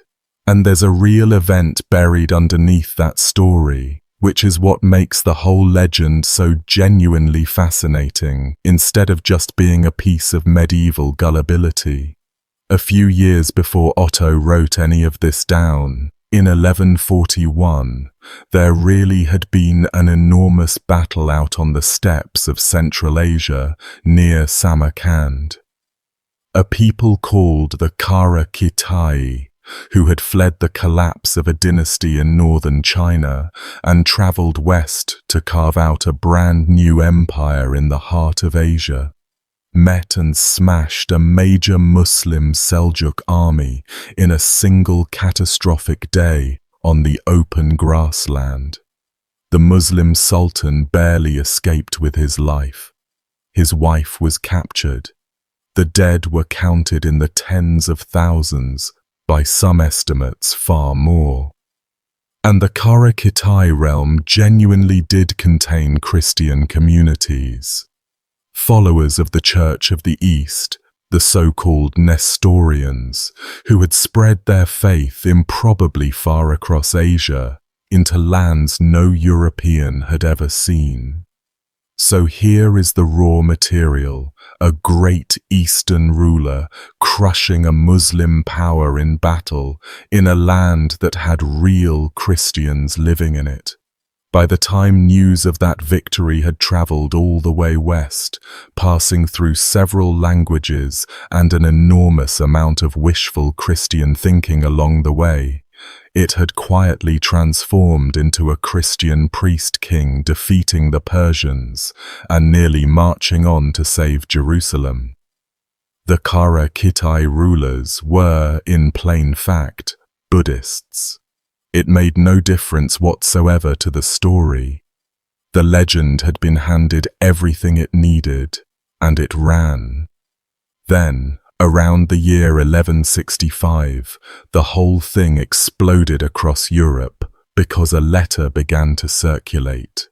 The letter of Prester John. It was addressed, in its main version, to the Byzantine Emperor, and in other copies to other great rulers of Europe. It is a forgery, a complete fabrication, and to this day nobody knows who actually wrote it or precisely why. But it became one of the great bestsellers of the entire Middle Ages, copied and recopied by hand and translated into language after language across the whole continent. Hundreds of manuscript copies of it survive even now, which for a handwritten document in an age before printing is a genuinely staggering number. It means people wanted it badly enough to spend the enormous labor of copying it out over and over. And the reason it spread like that is simple. It is an absolutely intoxicating piece of writing. In it, Prester John describes his own kingdom in his own voice. And the kingdom he describes is a wonderland of the kind that makes you understand instantly why people refuse to let the dream die. He rules the 3 Indies, he says. 72 lesser kings pay him tribute. His land flows with milk and honey.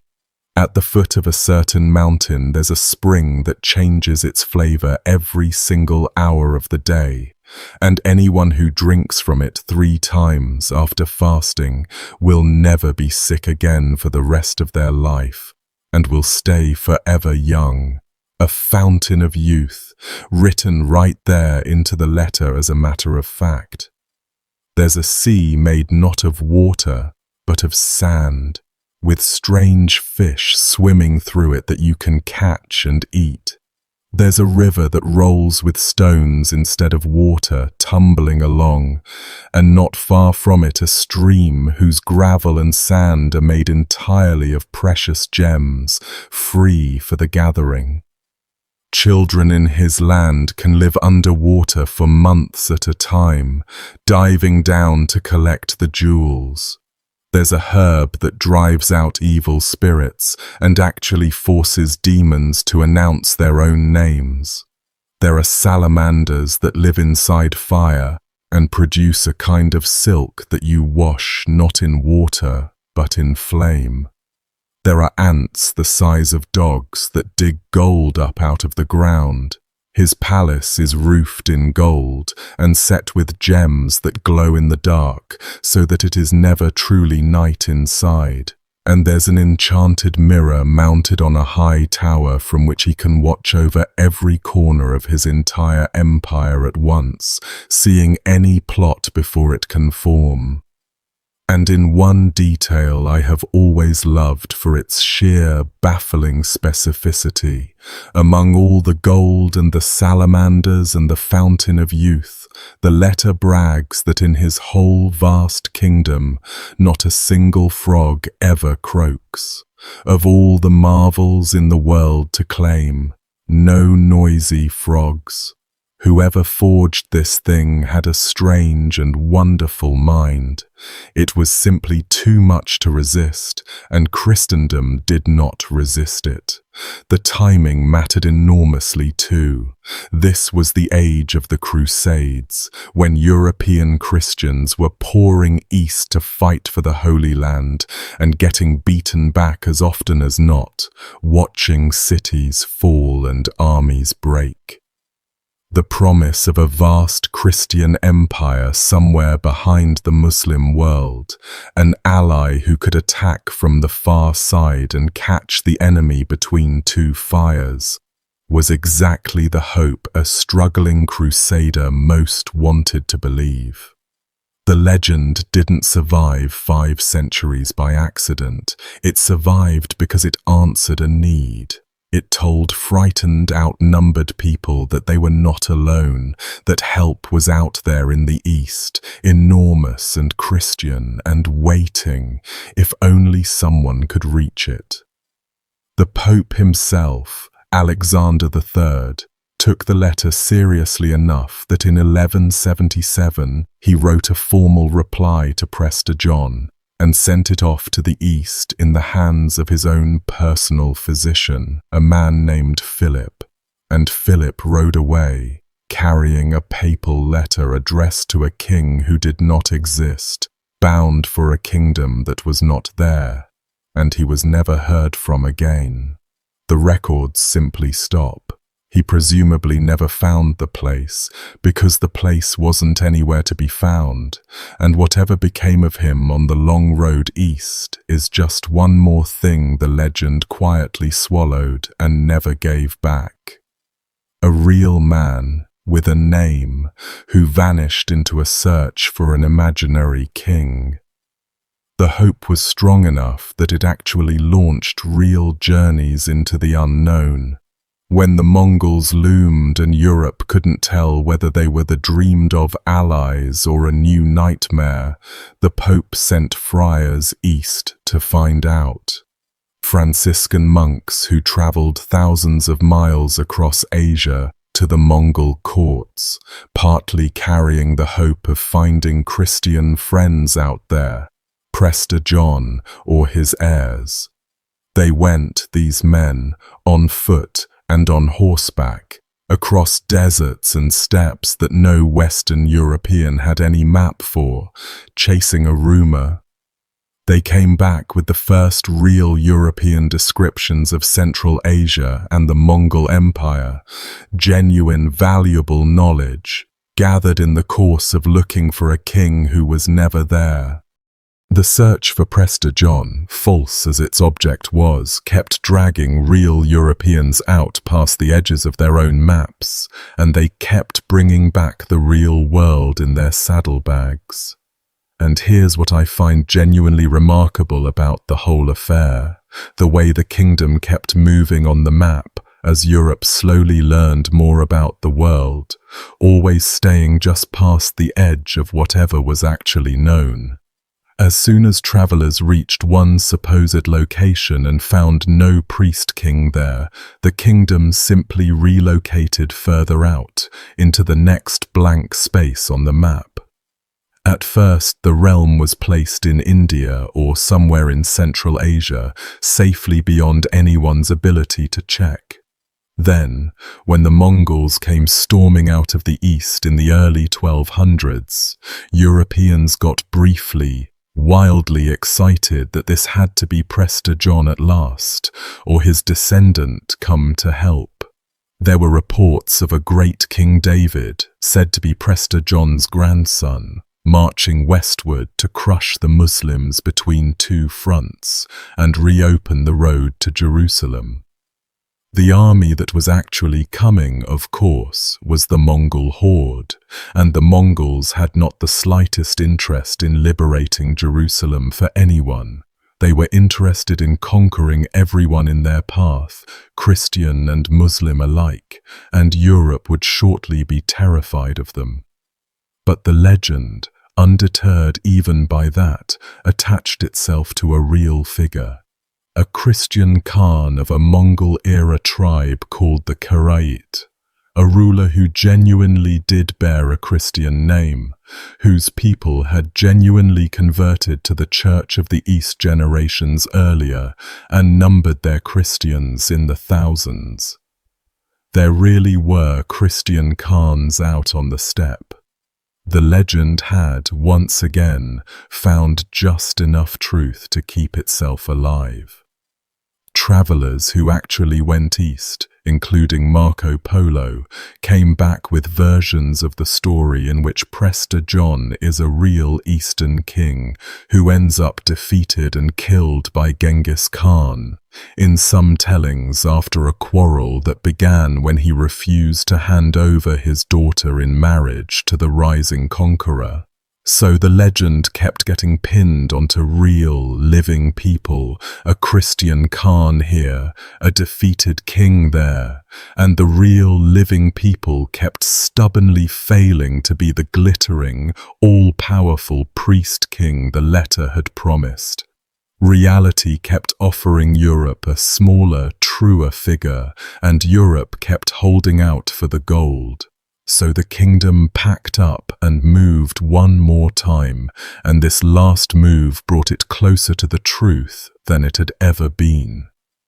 By the later Middle Ages, Prester John had become firmly identified with the Christian emperor of Ethiopia.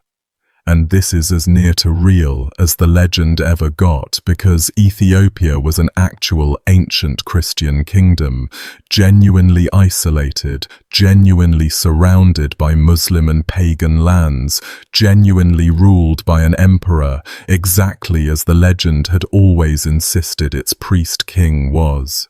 Ethiopian ambassadors did in fact turn up in Europe and describe their distant Christian realm to astonished courts. And the Portuguese, when they began their great push down and around the coast of Africa in the 14 and 1500s, were explicitly, in part, looking for Prester John. The very voyages that eventually opened the sea route around Africa to India were tangled up with the long search for this Christian ally. Portuguese map makers of the era drew Prester John enthroned as the Emperor of Ethiopia, a real place on a real map finally standing in for the imaginary kingdom that had haunted Europe for centuries. But the Emperor of Ethiopia, real and Christian and genuinely besieged as he was simply not a fabulously rich priest-king who could shatter the entire Muslim world between two armies.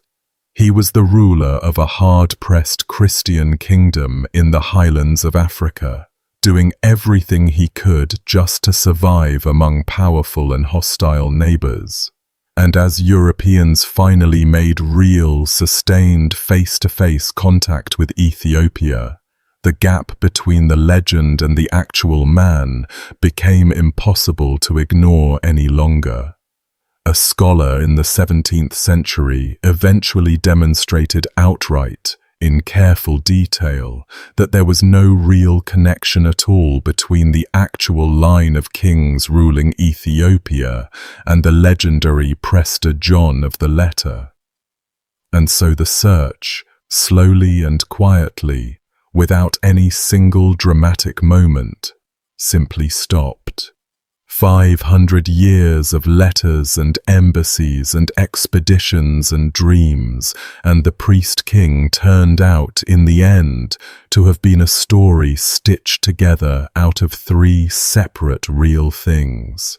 A steppe battle that genuinely happened, a Christian Khan who genuinely lived, and a Christian emperor in the African highlands who genuinely reigned. None of them was him.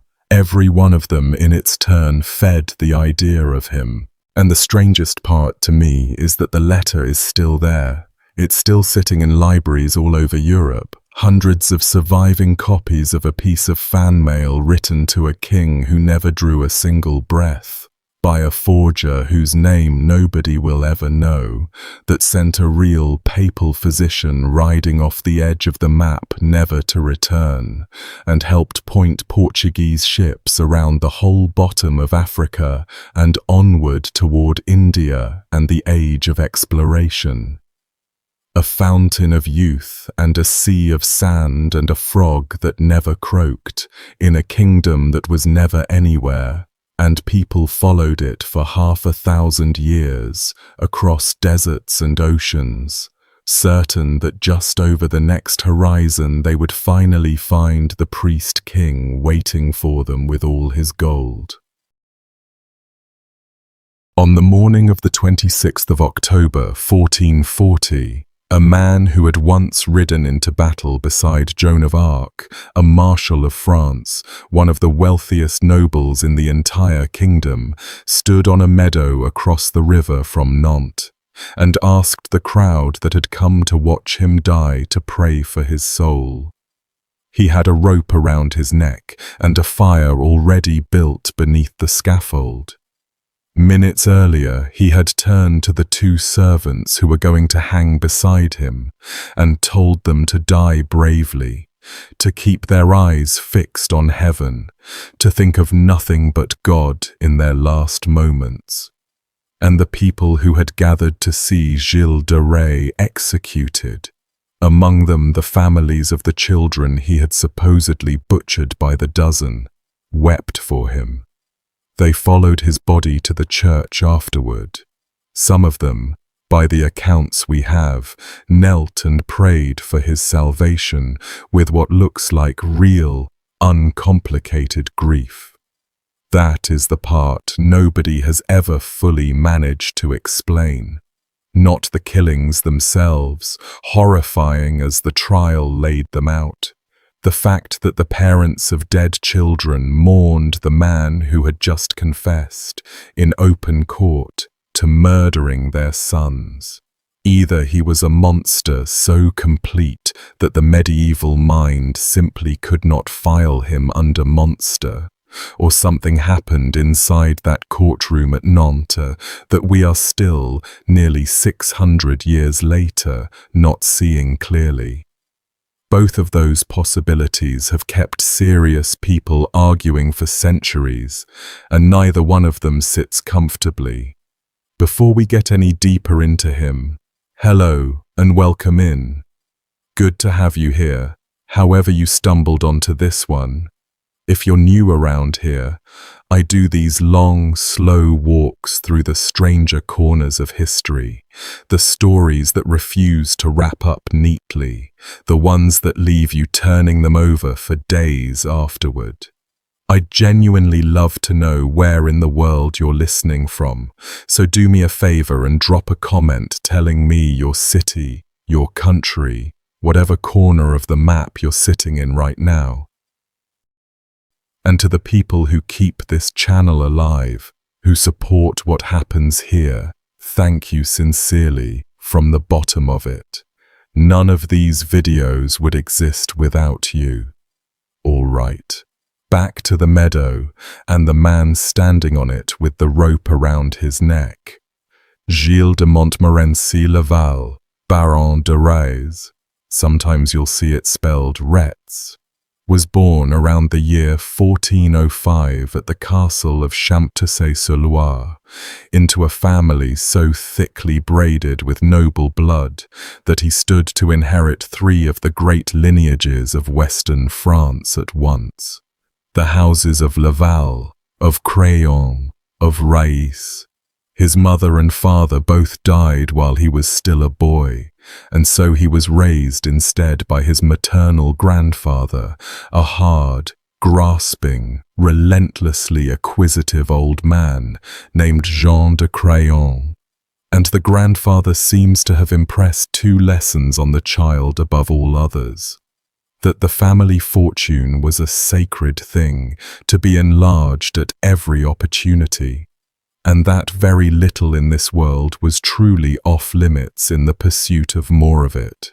Marriages could be arranged by abduction if necessary, rivals could be crushed. The law was an obstacle to be managed, not a wall to be respected. The grandfather actually demonstrated the principle in the flesh. Gilles' marriage to Catherine de Thouars was pushed through in the teeth of church objections about the couple being too closely related, an obstacle that stopped lesser families and simply didn't stop Jean de Craon. He wanted the Thouars wealth joined to the family, and so it was joined, blessing or no blessing. A boy raised watching that learns a particular thing about how the world yields to a man with enough will and enough land. Gilles grew up inside that worldview, rich beyond what almost anyone alive at the time could imagine, with an annual income that a later legal document set at something in the neighborhood of 50,000 livres.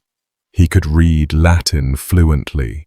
He loved books, music, ceremony, the bright machinery of spectacle. By the surviving accounts, he was clever, genuinely charming when he chose to be, and so accustomed to getting precisely what he wanted, that the idea of being denied anything probably never fully landed for him. In 1420, he was married off to Catherine de Thouars, another wealthy heiress, the union stitching together estates across Brittany, Anjou, and Poitou into one enormous unbroken block of land and money and men. He was around 15. Around that same stretch of years, still barely more than a teenager himself, he played a part in springing the Duke of Brittany loose from a kidnapping, and he and his grandfather were rewarded richly for the service. Look at the shape of his early life, and a pattern stands out almost immediately. For Gilles, violence and reward arrived bundled together from the very start. He learned young that a sword swung in the right cause on behalf of the right people made you richer and more powerful rather than getting you punished. That's a dangerous thing for any young man to internalize. It's a more dangerous thing for one who will eventually have no one left who can tell him no. Then came the war and the girl. From about 1427 onward, Gilles fought for Charles VII against the English in the long, grinding, demoralizing slog of the 100 Years' War. The French cause was in genuinely desperate shape, and in the spring of 1429, Gilles found himself attached to the single most extraordinary military operation of the entire age. the relief of Orléans, led, or at the very least inspired and driven, by a teenage peasant girl from Lorraine, who insisted that God himself had sent her to put the crown on the rightful king's head. Joan of Arc. Gilles was one of the captains who escorted her convoy. He fought at her side at the storming of the Bastille of Saint-Lô. He was there at Jargeau, there at Patay, in the run of victories that broke the English grip and turned the war's momentum. He rode with Joan all the way to Reims for the coronation of Charles VII, the whole point of her mission, the moment she'd staked everything on. And there, on the 17th of July, 1429, at perhaps 24 years old, Gilles de Rais was made Marshal of France, one of the highest military honors the kingdom could bestow. The crown granted him the rare and dazzling privilege of adding the royal fleur-de-lis to his own coat of arms. The only other person to receive that same honor in the whole Orléans campaign was Joan herself. He kept fighting for a while after the coronation too, and did it well. In the summer of 1432, he was among the captains who helped lift the siege of Lagny, one of his more celebrated feats of arms, the sort of action that confirmed his reputation as a genuine soldier rather than a nobleman playing at war from a safe distance. The military Gilles was not a fraud. He was good at it. He had stood in real danger beside the most famous woman in France and come out of it decorated and admired. That's worth holding on to, because the man the trial would later describe seems like he belongs to a different person entirely, and squaring those two versions of him, the marshal and the monster, is part of what nobody has ever quite managed. Sit with that picture of him for just a second, because it's the high point of his entire life, and everything after it bends downward. Young, decorated, one of the great soldiers of France. His name linked directly to the holiest, most luminous figure of the age, a girl already being spoken of in the language reserved for saints. If you had been told in the summer of 1429 that this man would end his life on a scaffold as the most notorious child killer in French history, you would have laughed. There was no version of his future, standing in that cathedral at Reims, that pointed anywhere but up. He had everything: rank, wealth, glory, the favor of the king, a name that would be remembered. And within little more than a decade, he had thrown nearly all of it into a fire, in one sense or another. Joan was captured in 1430 and burned at the stake in Rouen in 1431, and Gilles seems to have drifted away from the war not long after she was gone. His most powerful protector at the royal court fell from favor in 1433. His grandfather, the old miser who had spent decades acting as a brake on the family's spending, the one man whose authority Gilles still respected, died that same year. And with the brakes finally and permanently off, Gilles began to incinerate one of the largest fortunes in France at a speed that genuinely alarmed his own relatives.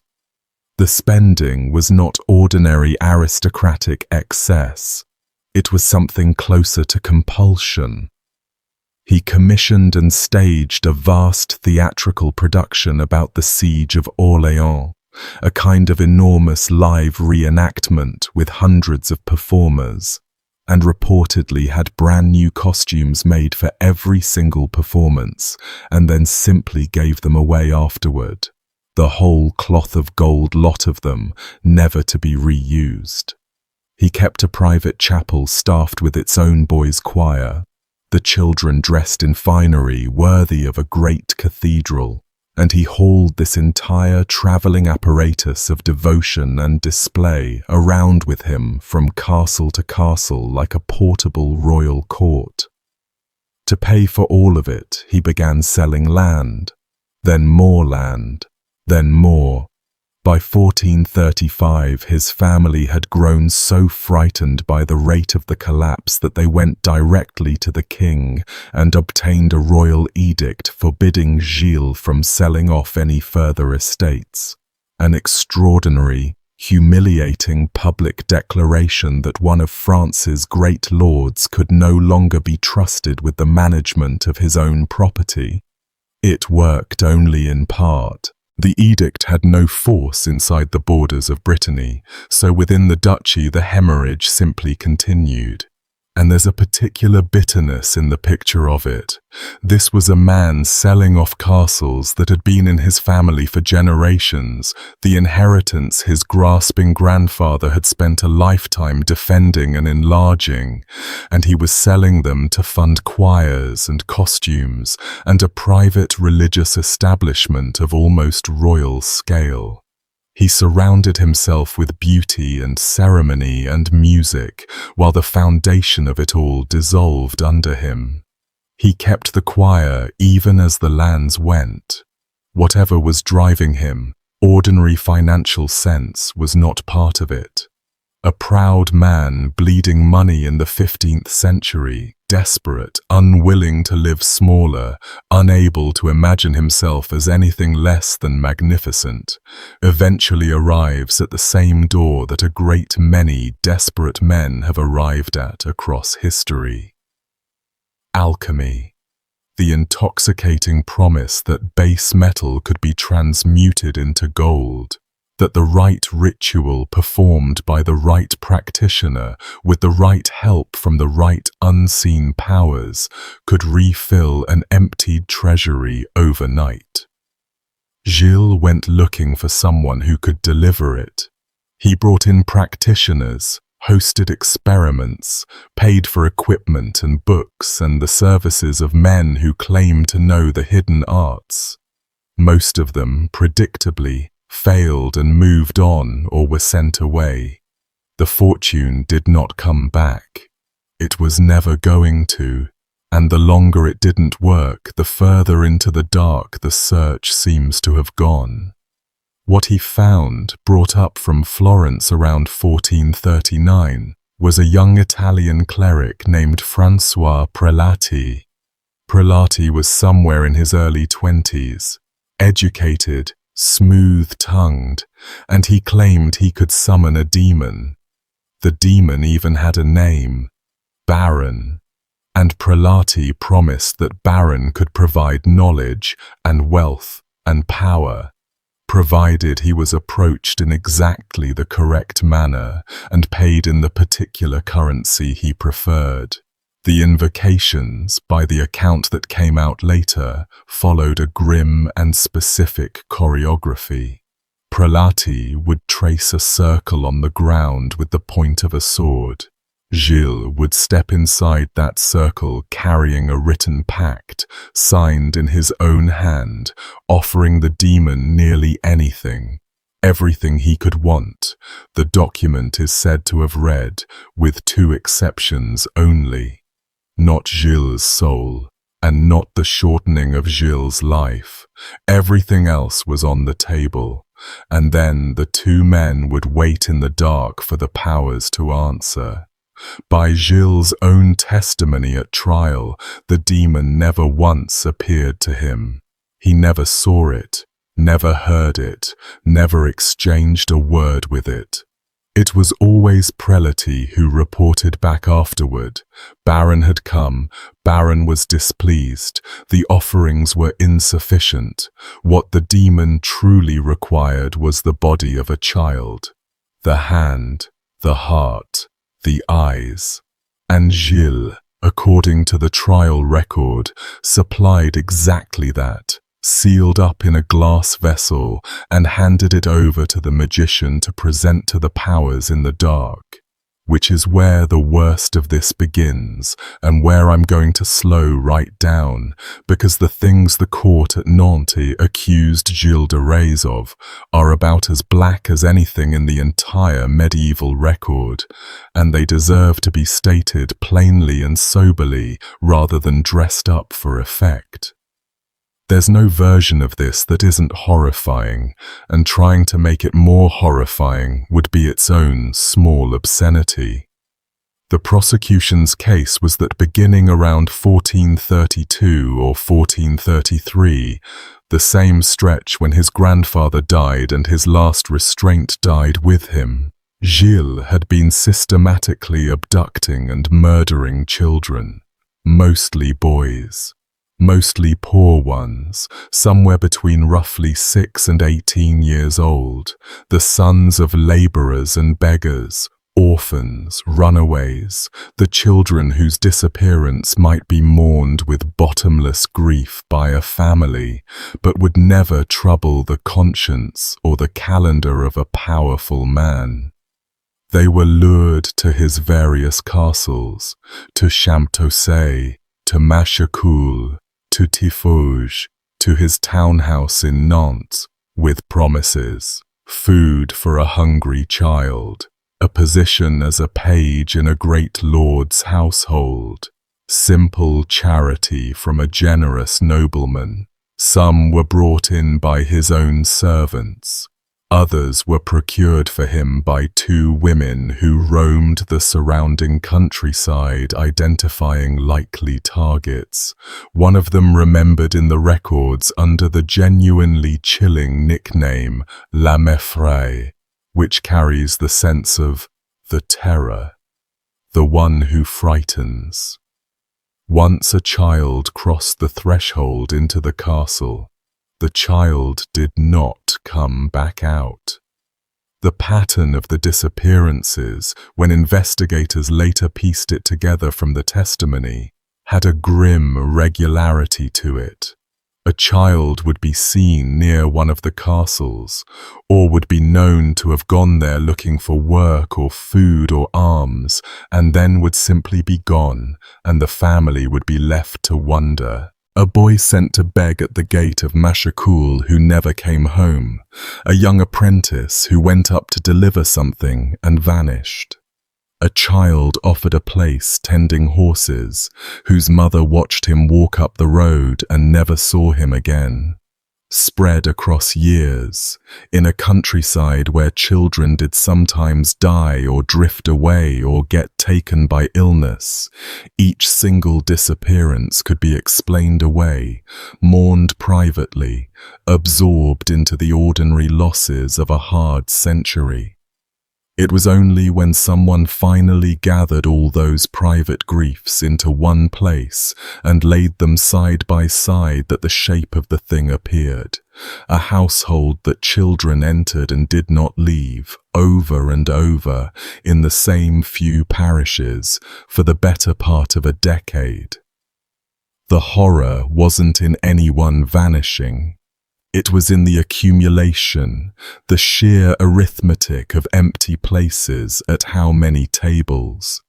The confessions, given by Gilles and separately by his servants, described sexual assault, prolonged torture and killing, all of it carried out, the court concluded, for Gilles' own pleasure and gratification.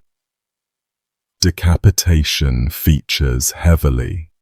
There is the particularly awful detail that he would sometimes have the heads of the most beautiful murdered children kept and arranged so that he could admire them afterward, even kiss them, comparing them to decide which had been the fairest. One of his servants, a man called Etienne Corillot, known as Poitou, gave testimony so unsparing and so specific that a modern historian, a man who has read more Inquisition records than almost anyone now living, said flatly that he had never encountered anything comparable on paper anywhere in the medieval sources, nothing of that register of described cruelty, until you reach the Marquis de Sade 3 centuries later. The bodies, the confessions said, were burned in the great fireplaces of the castles, the ashes and the bones disposed of, the children's clothing destroyed so that nothing remained. The numbers thrown around at trial were enormous and impossible to pin down. The indictment spoke of 140 children or more. Other accounts climbed higher still into figures that no one could ever confirm or refute, because there were no bodies. There were never any bodies. There was ash in fireplaces, and there was testimony, and there was the very real, very countable absence of a great many children whose parents came forward to swear that their sons had gone to the Lord's house and simply never returned. Now, if killing on anything close to that scale was happening across the better part of a decade, you'd reasonably want to know how a man gets away with it for that long. And the blunt answer is one that medieval history serves up over and over. He was a marshal of France. The victims were, in the cold arithmetic of the time, nobodies, the children of the powerless, and a grieving, frightened peasant woman in Machecoul, whose boy had vanished after going up to the castle, had essentially nowhere to turn. No court that would hear her, no protector who would carry her accusation against one of the greatest lords in the land and expect to survive making it. Justice in the 15th century did not flow uphill. It almost never has.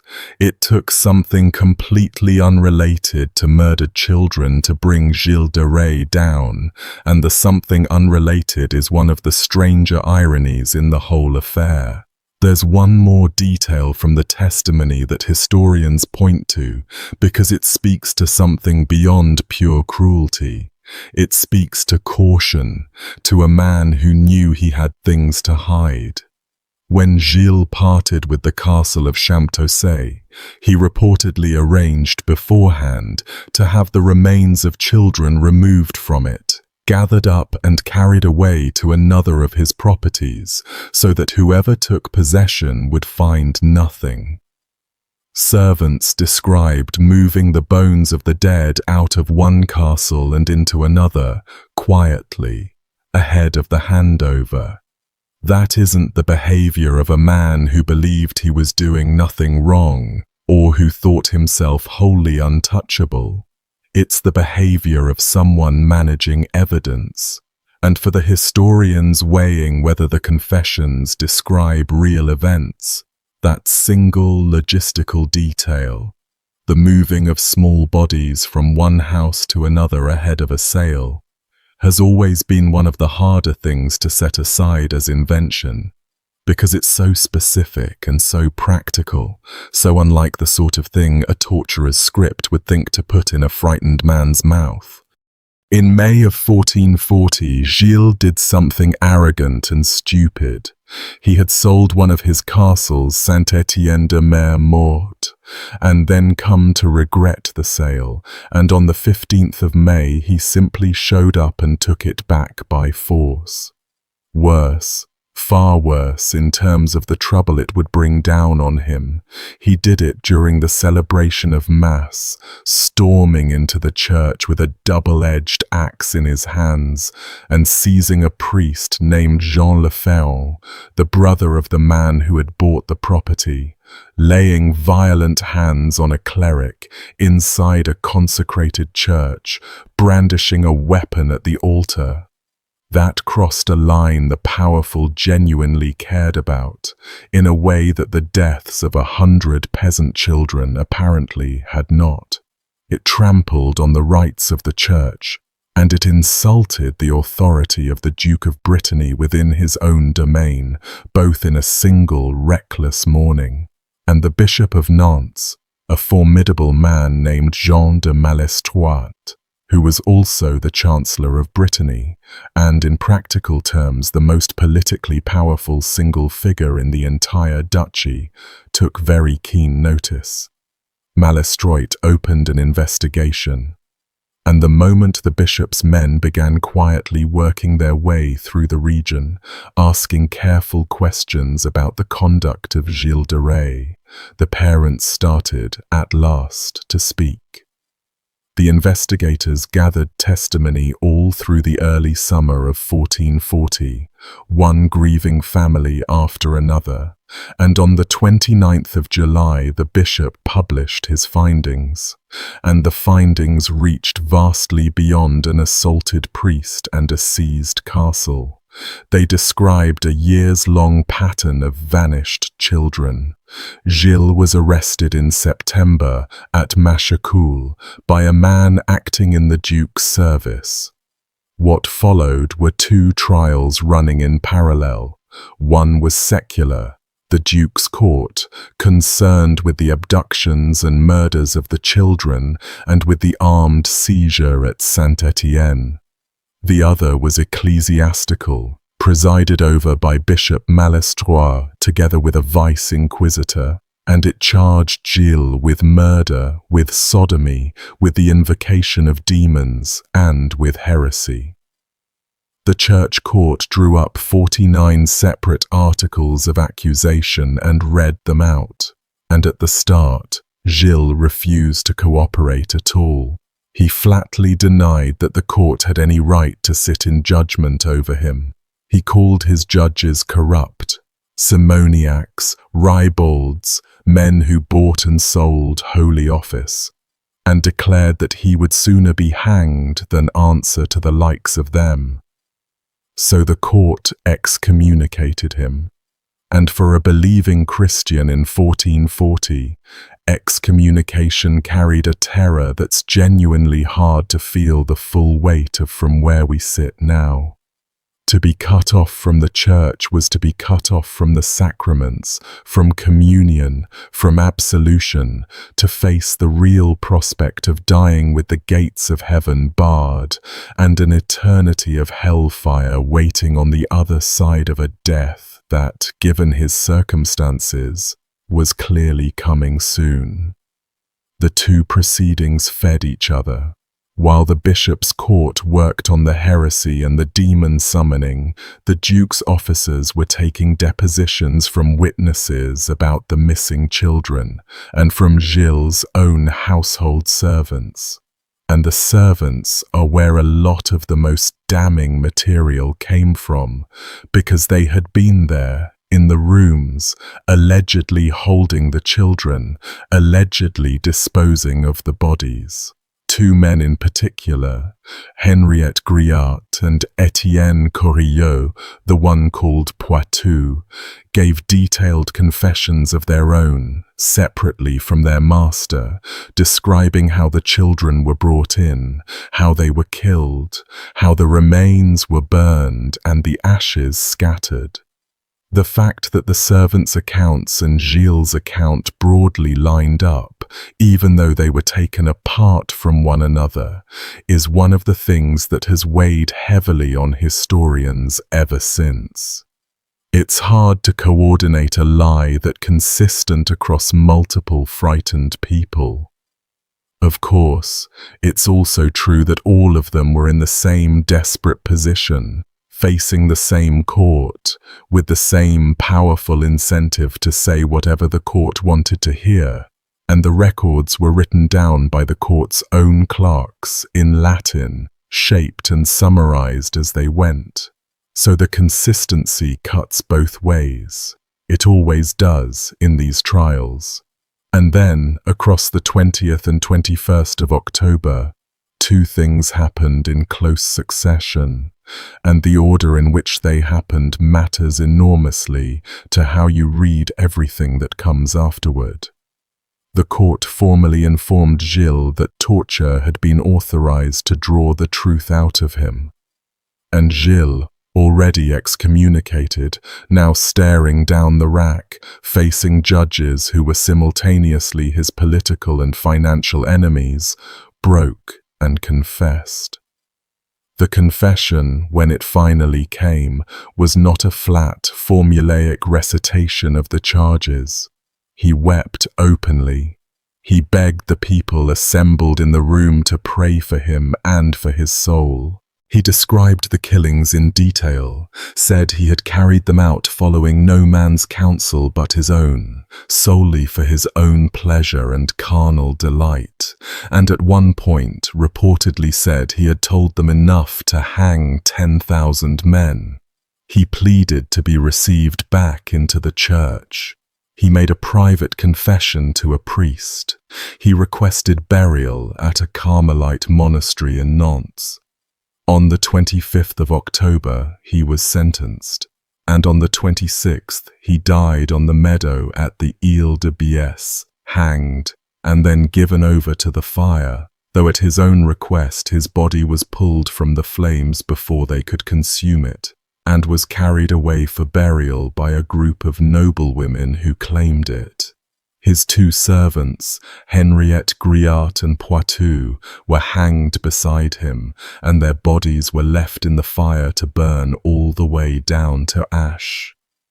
The day itself, as the records describe it, had an almost ceremonial quality that sits very strangely against the charges. Gilles asked that there be a procession through the town before the execution, a religious procession, with the townspeople walking and singing and praying for the souls of the condemned men. And the town did it. He had arranged, in effect, his own send-off, and the people he had supposedly terrorized took part in it. He spoke to the crowd at the scaffold, exhorted his two servants to meet death well and keep their minds on God, and asked again and again to be remembered in their prayers. He went to his death as a penitent Christian going to a reconciled end, having confessed and been received back into the church he'd been cut off from days earlier. Whatever you make of his guilt, the man on that scaffold was not a defiant monster snarling at his accusers. He was performing contrition fully and publicly, and the audience went along with it. That dissonance, the confessed child killer leading a prayer procession to his own pyre, mourned by the parents of the dead, is the single hardest thing in the whole case to hold in your head, and no version of the story, guilty or framed, fully dissolves it. So that's the story the trial tells. A war hero turned monster. A man who descended through grief and greed and pride into alchemy, and from alchemy into the systematic, ritualized slaughter of children, caught almost by accident over an entirely unrelated outrage, who broke down and confessed everything, and then died a strangely penitent death. For most of the centuries since, that was simply the truth of Gilles de Rais, full stop. He became a figure of nightmare, a bogeyman to frighten children with.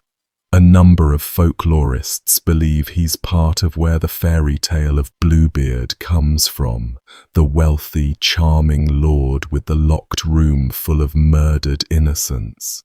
But sit a while longer with the actual shape of that confession and with the conditions under which it was produced, because cracks start to appear. No bodies were ever found. The entire physical case amounted to ashes in fireplaces that everyone simply agreed must be the remains of children because the testimony said so. The confession itself came only after excommunication and only after the explicit, formal threat of torture. And the men who extracted it Bishop Malestroy, chief among them, stood to benefit directly and enormously from Gilles' destruction. A man convicted of heresy forfeited his lands. Gilles' lands were vast, even diminished, and the powerful men of Brittany had been circling that wounded fortune for years, watching him sell it off piece by piece, waiting. After his death, pieces of his confiscated estates passed to the Duke of Brittany. Other pieces went to others close to the court. The men who judged him got paid in land for the verdict they reached. That is the crack that revisionists have been working at for a very long time, and it's not a frivolous one. Voltaire, back in the 18th century, already openly doubted the whole edifice. In the 20th century, several writers built sustained arguments that Gilles had been framed, that the trial was a judicial murder dressed in the robes of justice, a mechanism for seizing a bankrupt lord's remaining estates, while branding him a heretic and a child killer so thoroughly that no one would dare object to the seizure. The most famous modern eruption of that argument came in 1992, when a French writer organized a kind of mock retrial in Paris, assembling lawyers and politicians and public figures to re-examine the centuries-old case, and the gathering returned a verdict of not guilty. It made international headlines. It also carried precisely zero legal weight, mixed invented material in among the genuine evidence, as though there were no difference between them, and included essentially no actual qualified medieval historians on its panel. And the writer who staged the whole production later more or less conceded that it had been a stunt, a piece of theatre, even calling it a farce. Professional medievalists took it apart line by line, cataloguing the errors and the inventions. The revisionist case, when you lay it out fairly, isn't nothing. Look at who profited. The man convicted of heresy loses his lands to the church and the crown, and Gilles still owned a great deal of land. The Bishop of Nantes who ran the trial was also the Chancellor of Brittany, the most powerful political figure in the duchy, a man with every reason to want a troublesome, unstable, axe-wielding lord neutralized and his estates freed up. The Duke of Brittany, who had just fined Gilles an enormous sum over the Saint-Étienne affair, ended up with pieces of the confiscated property. Add in the absence of bodies, the confession produced only after excommunication and the threat of the rack, and a procedure that gave the accused essentially none of the protections we'd now consider basic, and you can sketch a version of events where a difficult, broke, embarrassing nobleman was destroyed by his enemies, and the child murder charges were the lurid wrapping that made the destruction unassailable. It's a coherent story. It has been told seriously by serious people. And when you ask those medievalists, the people who have actually spent their careers inside the surviving documents, the great majority of them still come down on the side of guilt, not because they think the trial was fair. They will tell you flatly and without hesitation that it was not, that by any modern standard it was a procedural catastrophe run by men with a direct financial interest in the outcome, but because of what came before the confession. The parents, dozens of independent families, scattered across the region, spread across years, came forward to say that their children had gone to Gilles' household and never been seen again. And crucially, they were saying it before Gilles ever confessed, before the threat of torture was ever raised, in the course of an investigation that had begun over a completely separate crime and stumbled into the larger horror sideways. One historian put it about as plainly as it can be put, that the abduction of those boys is no mere rumor, and that facts are stubborn things. Another, after conceding every single contradiction and every inflated number in the record, still concluded that you cannot reasonably bank on the innocence of Gilles de Rais. And a third, asked to describe him in plain modern language, called him simply a sadistic child murderer, and left it there. The strongest single point on the side of guilt is probably the timing of the parental testimony, so it's worth being clear about why. If the whole thing were a frame-up engineered by Malestroit to grab the lands, the cleanest way to do it would have been the heresy and demon charges alone. Those were enough to convict and confiscate, and they didn't require producing a single grieving family. The child murder accusations didn't make the land grab any more legally certain. What they did was require dozens of ordinary people, with no stake in Breton politics and no obvious reason to lie about something so terrible, to come forward and name a dead son. Frames are usually economical. They use the minimum that works. The sprawl of the parental testimony, gathered before the confession and pointing at the same household over a span of years, is the part that doesn't fit the tidy conspiracy, and it's the part that keeps most historians where they are. The honest position, the one the evidence actually supports, is uncomfortable precisely because it refuses to collapse into either clean story. The trial was rotten. The judges were enriched by the verdict. The confession emerged under conditions that would get it thrown out of any courtroom on earth today. And the man very probably did do the things they said he did, or a great many of them, because far too many grieving parents told far too consistent a story, far too early in the process for the whole thing to be invention. Both of those statements appear to be true at the same time, and that's exactly why Gilles de Rais will not sit still as either a simple villain or a simple victim of a frame-up. The documents won't let him be either one cleanly, and they never have. One last detail before we leave him, because it genuinely lingers. François Prelati, the man who ran the demon summonings, who stood in the candle-lit circle and told Gilles that Baron required the hands and hearts and eyes of children. Prelati was not executed. The church court sentenced him only to imprisonment, and he escaped. He surfaced later at another noble court, living under a false name, comfortable, employed as a captain, until he eventually got himself arrested again years afterward over a completely unrelated matter and was finally hanged for that. The sorcerer at the very heart of the alleged horror walked out of it alive and free. For years, the Marshal of France burned on a meadow.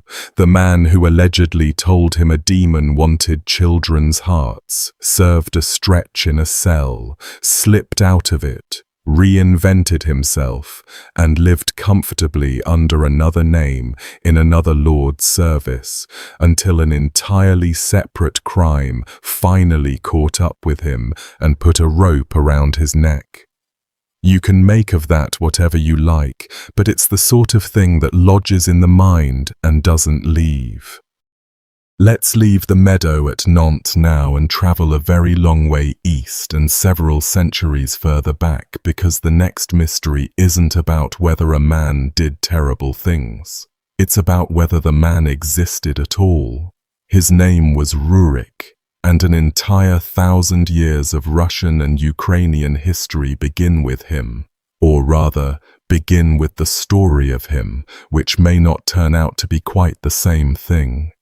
the dynasty that ruled the lands of the Rus, the line that built up Kiev and Novgorod and eventually gave rise to Moscow, that produced grand princes and then tsars in an unbroken succession right down to the very end of the 16th century, traced its own bloodline back to a single Viking warlord who supposedly arrived from across the Baltic around the year 862.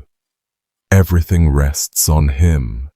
The whole legitimacy of 7 centuries of rulers, the founding charter of a civilization, and almost the entirety of what we think we know about him comes from one single document, written down roughly 2.5 centuries after he was supposed to have lived and died.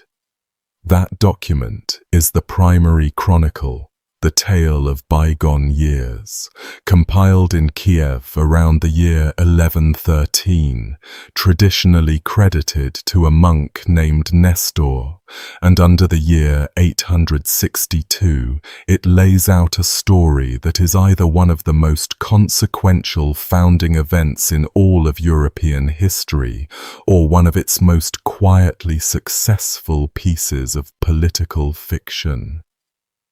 The Slavic and Finnic tribes of the north, the chronicle tells us, had been paying tribute to Varangians.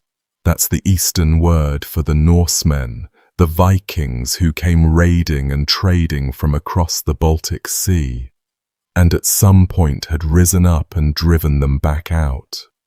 And then, with the outsiders gone, the tribes had immediately fallen to fighting bitterly among themselves. Tribe against tribe, clan against clan, with no one able to impose order on the chaos.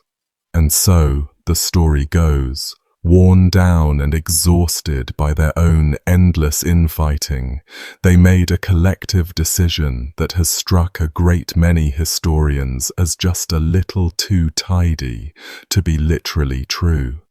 They sent messengers back across the sea to the Varangians and said, in the phrasing that every Russian schoolchild has known for generations, "Our land is great and rich, but there is no order in it. Come and rule over us, come and reign."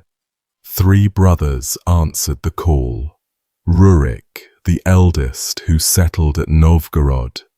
The second brother, Cineas, who settled at a place called Beluzero, and the third, Truvor, who settled at Izborsk. Within 2 years, the chronicle says, both of the younger brothers were dead, and Rurik gathered all of their territory into his own hands alone, and began parceling out its towns and its authority to his most loyal followers.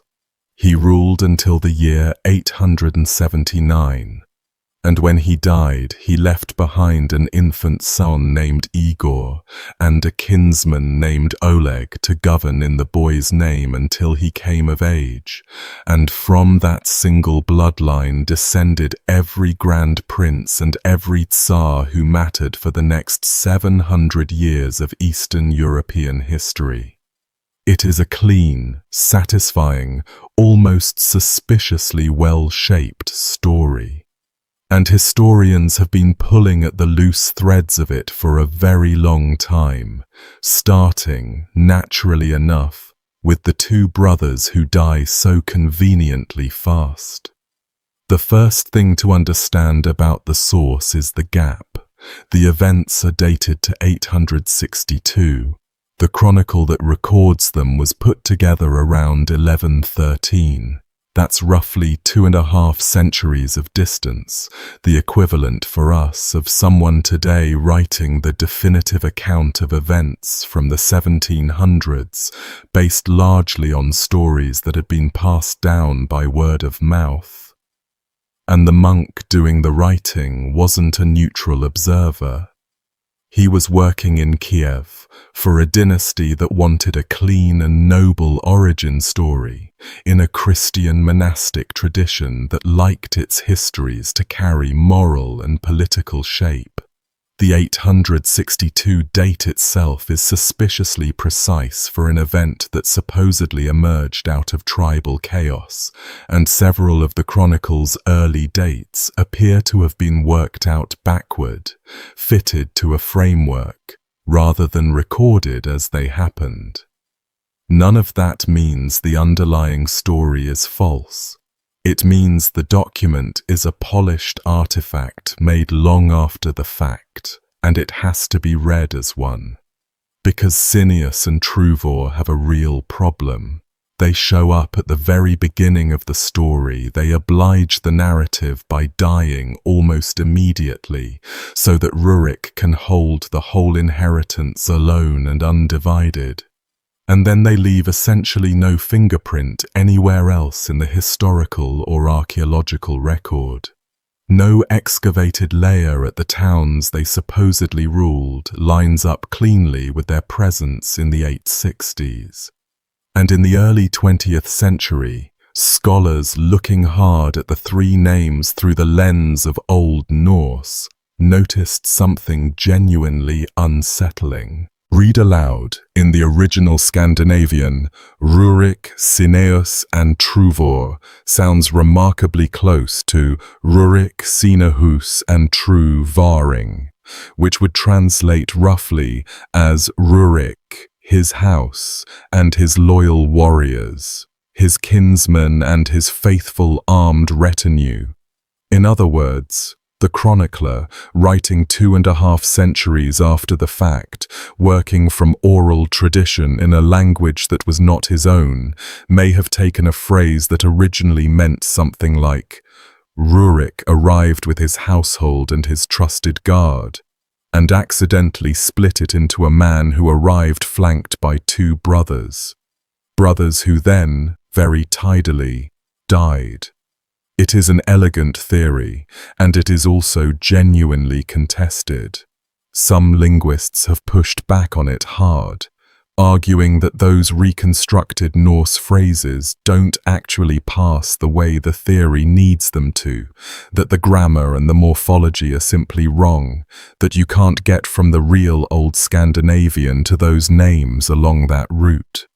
One prominent scholar of the Scandinavian presence in early Rus has argued flatly that the tidy his house and his retinue reading doesn't hold up against how the language actually worked, and that it's become popular more because it's clever and memorable than because it's sound.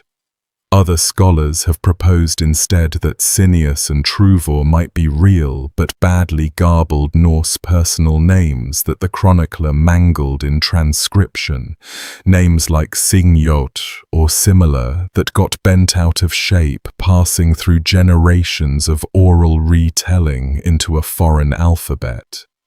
The truthful state of affairs is that we don't know, and the 2 brothers sit in that maddening zone of being probably not real as described, while nobody is able to slam the door on them completely. A celebrated Russian archaeologist who spent his entire working life digging in exactly the relevant ground concluded that the existence of Rurik's brothers seemed doubtful to him and pointed out, almost wearily, that the stone cross which gets shown to tourists at Izborsk as Truvor's grave was actually carved something like 1.5 centuries after Truvor would have had to die. The grave is real enough. It's just centuries too young to belong to the man whose name is on it, like so much of this story. A solid object pointing at a person who may never have existed, the marker outlasting any proof of the thing it marks. Then there is the larger fight, the one that has never really been about pure scholarship and probably never can be. The question of whether the Rus, the founders of the entire thing, the people behind the name, were Scandinavians at all, or something else.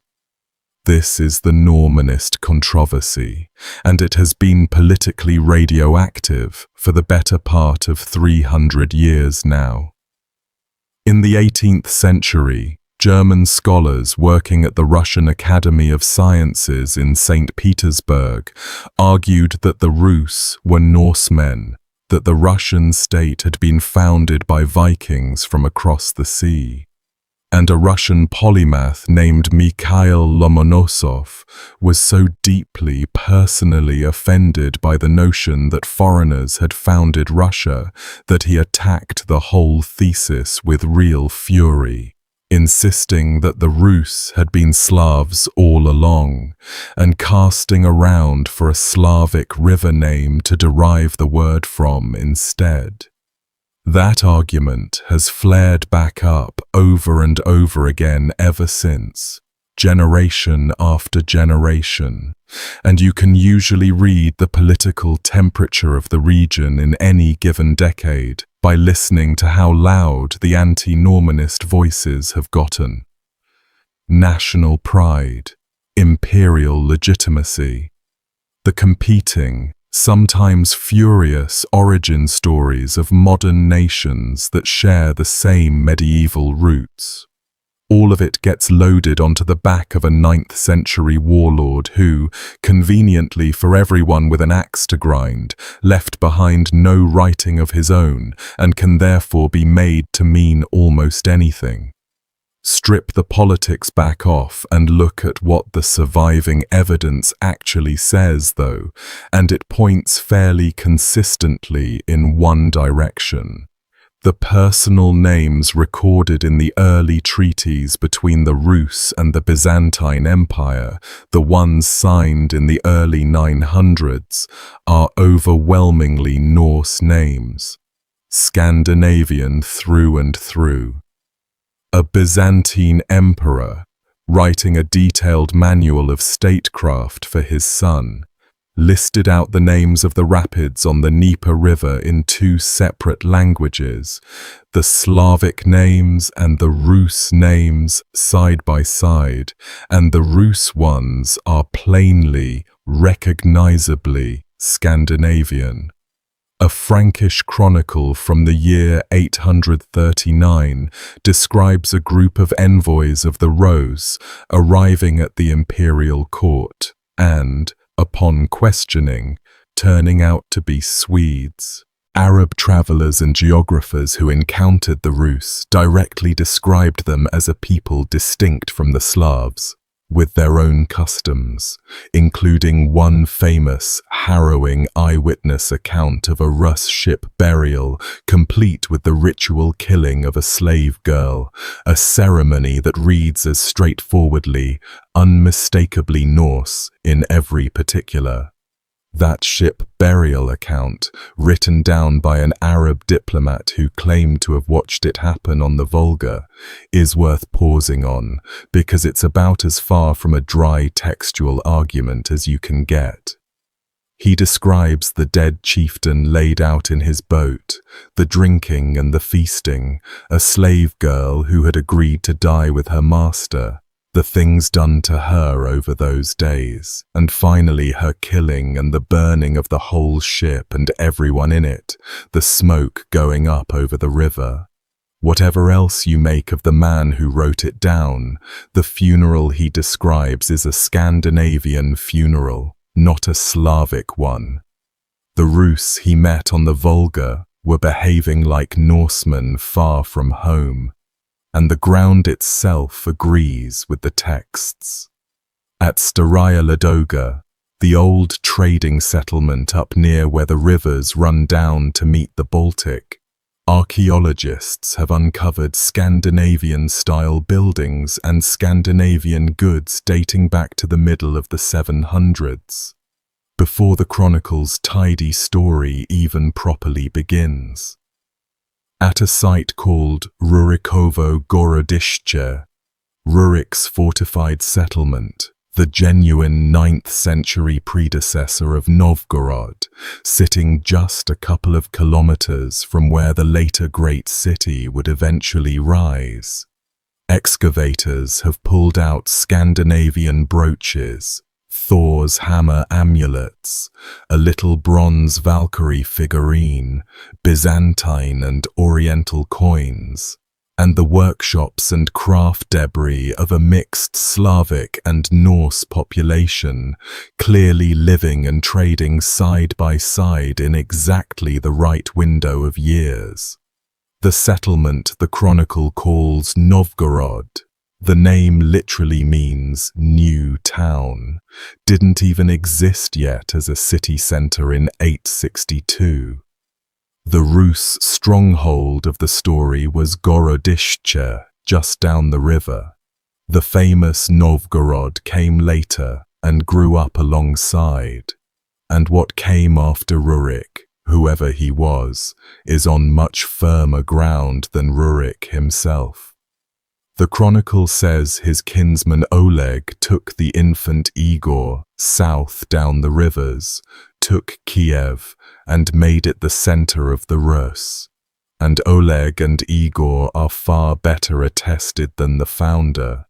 They show up in those Byzantine treaties, in raids on Constantinople, in the hard documentary record of a real polity doing real things.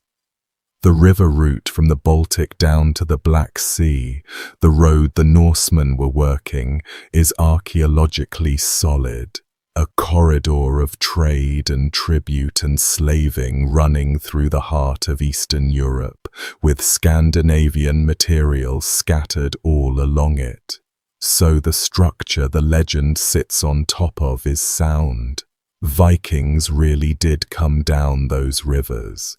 They really did take power over Slavic and Finnic peoples. They really did found the line that became the grand princes of the Rus. It's only the very first man, the named founder with the two convenient brothers and the formal invitation, who dissolves a little when you look at him too closely. So you end up landing in a strange and unsatisfying place with Rurik. The specific man, with his two doomed brothers and his neat formal invitation to come and rule, is almost certainly a legend. A founding story sanded down and shaped by a monk in Kiev, who had perfectly good reasons of his own to hand the ruling dynasty a clean and dignified Norse pedigree, stretching back to a single noble founder. But the thing that the legend is built directly on top of, Scandinavian warlords carving out zones of power and tribute among the Slavic and Finnic peoples along the great river routes in the middle of the 9th century, that part is as real as the dirt it's still buried in. The legend is a face painted over something that genuinely happened. And there is one genuinely tantalizing candidate for a flesh and blood man behind the legendary Rurik, off in the Western European sources, where the Vikings happen to be much better documented than they are in the East. A Danish or Frisian Viking named Rorik of Dorestad. A real, attested figure who held lands from the Frankish emperor, who raided and ruled around the North Sea, who seized the great trading town of Dorestad, sacked the settlement at Hedeby, and looted Bremen. And then, right around the year 860, the Frankish chronicles abruptly lose track of him. He loses his lands and simply drops clean out of the Western written record for a stretch of years, at very nearly the exact moment that the Eastern Chronicle says its Rurik first appeared over in the Baltic. The name is, linguistically, the same name. The dates line up with a precision that's hard to wave away as coincidence. When Rorik of Dorestad eventually reappears in the Western sources later on, and is then noted as having died, even that timing isn't terribly far off from the Chronicle's own date for the death of Rurik. Nobody can prove the two men are one and the same. No surviving source draws the connection directly, with a line between them. but a documented, real Viking warlord who vanishes from one end of Europe at precisely the instant a Viking warlord bearing his own name appears at the other end, is exactly the sort of coincidence that historians find very hard to simply look away from.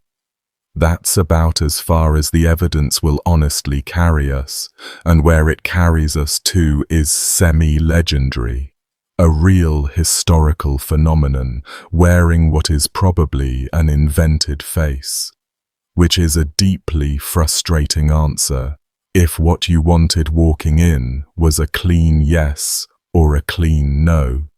And it's a genuinely fascinating one if you're willing to sit for a while with just how much of a nation's entire sense of its own beginnings can hang on a single sentence that a monk wrote down about something that happened generations before his own great-great-grandparents were ever born. The mystery of Rurik isn't really a whodunit.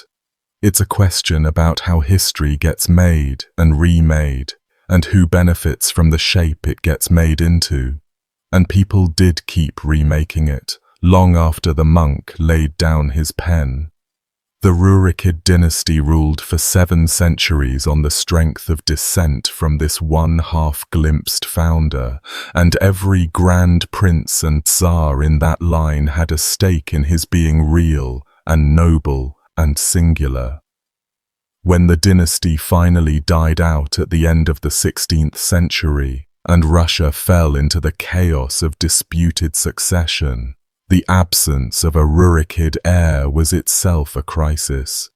The legitimacy that had flowed from that founding bloodline suddenly had nowhere to flow. Later rulers reached back for him too. The man got statues. He got monuments raised on the supposed anniversaries of his arrival.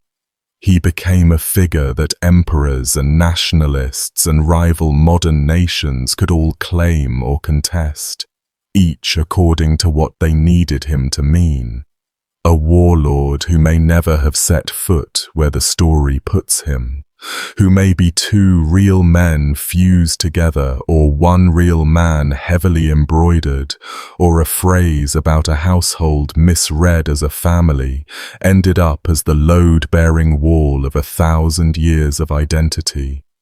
He left no words of his own, and so everyone else got to put words in his mouth. There's a strange kind of power in that, in being remembered precisely because you left so little behind that you could be made into anything. Now, from a mystery about whether a death even happened at all, to one where the deaths are not in any doubt whatsoever, only the sheer, grotesque, almost unbelievable indignity of them. For this one we travel to Germany, to the high summer of 1184, and to what is, without a great deal of competition, the single most undignified mass death of the nobility in the entire span of the Middle Ages. The town is Erfurt, in Thuringia, and the occasion that brought everyone together was supposed to be peace. 2 powerful men had been feuding for some time, the Archbishop of Mainz, a man named Conrad, and the Landgrave of Thuringia, Ludwig III. And their quarrel had escalated to a point dangerous enough that the king himself decided he needed to step in and settle it personally before it spilled into open war. That king was Henry VI, the son of the great emperor Frederick Barbarossa, a young man of around 18 at the time, and he convened a formal assembly, a Hoftag, a court day, to bring the 2 enemies face to face and force a reconciliation between them under royal authority. He chose to hold the gathering in a building attached to the church complex on the Petersburg, the high ground rising over the town of Erfurt. The great and the good of the whole region came pouring in for it. Counts and bishops and burgraves, the landgrave and the archbishop themselves at the centre of it all, the king presiding, and a thick crowd of lesser nobles and local notables besides, every one of them packing into an upper room on the second floor of the building to witness the king broker peace between the two great rivals. The building had a wooden floor, and underneath the ground floor, exactly as was completely ordinary and unremarkable for a building of that era, there was a latrine, a cesspit, where the human waste of the household collected and sat, a deep one, and on this particular day, a full one. A word about that, because it matters for understanding how the deaths actually happened, and it's the part people tend to skip past. Medieval buildings of any size simply had these. A privy or a row of privies on an upper floor would empty down a shaft into a pit at the bottom, sometimes a stone-lined vault, sometimes just a deep hole, and the waste of everyone in the building would collect there for months or years, until somebody was paid the deeply unpleasant wage to dig it out. In a complex attached to a church, housing clergy and their households, and now hosting a royal assembly, that pit would have been large, and it would have been deep, and it would have been working hard. This was not a thin layer of muck, it was a reservoir. Years of accumulated filth, soft and deep and effectively bottomless to a man who fell into it in armor, the worst possible surface to land on, too liquid to break a fall, too thick to swim, too deep to stand. And the floor of the assembly room sat above it, with only the rotten support of old timber in between. The wooden support beams holding up that crowded second-story floor were, as the day would catastrophically reveal, rotten, or at the very least nowhere remotely near strong enough for what was about to be asked of them. As the room kept filling, with armoured, heavy, fully grown men pressing in shoulder to shoulder to get a view of the proceedings, the load on those beams built and built and built. Wood under that kind of strain doesn't always announce itself. There may have been a crack, a groan, a half-second where the men nearest the sound looked down. And then, at some point on the 26th of July, the beams gave way all at once. The entire floor collapsed, and the falling mass of timber and bodies did not politely stop at the ground floor below. It smashed straight through that level as well, the weight of dozens of men and the broken floor above driving down through the lower boards, and dumped the assembled nobility of Thuringia directly down into the cesspit beneath the building.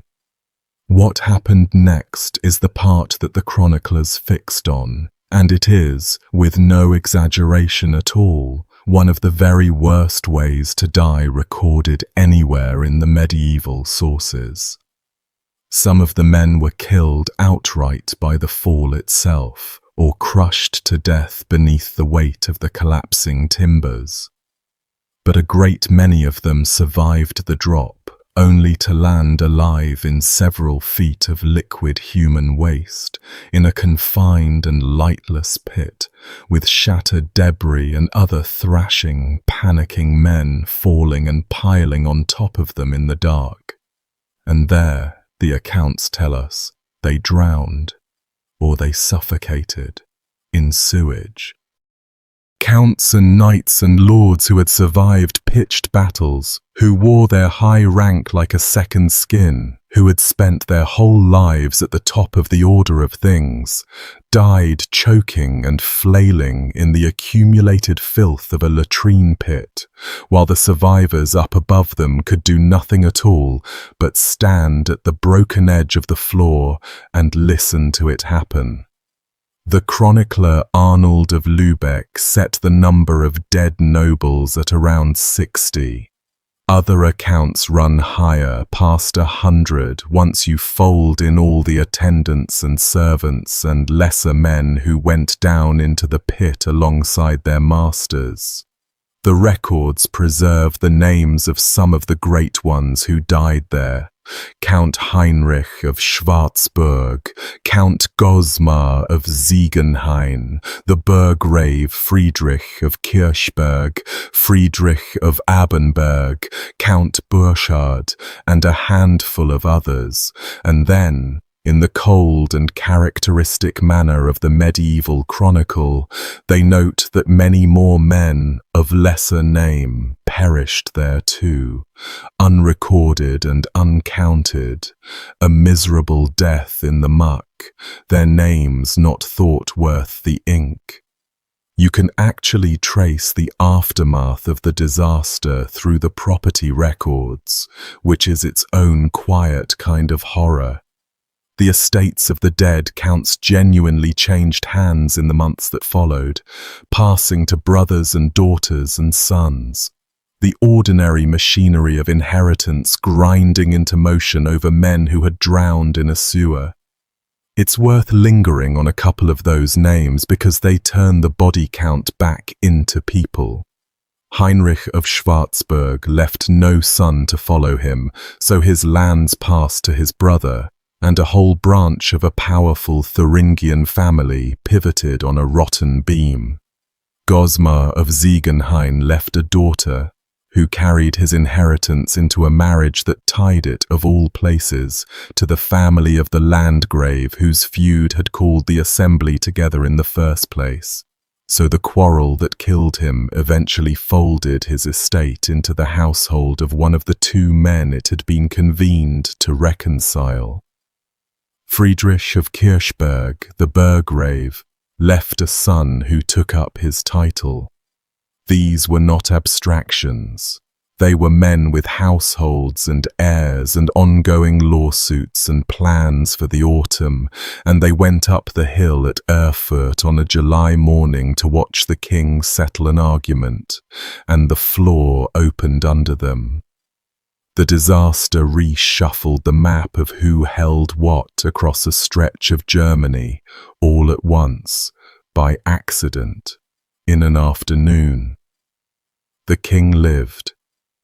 Henry VI had been seated, along with the Archbishop of Mainz, in a stone window alcove, a niche built directly into the masonry of the wall itself, which, being stone rather than rotten wood, did not collapse when the floor gave way. The two of them clung there, wedged into the recess, suspended above the carnage below, while the entire rest of the room dropped away beneath their feet.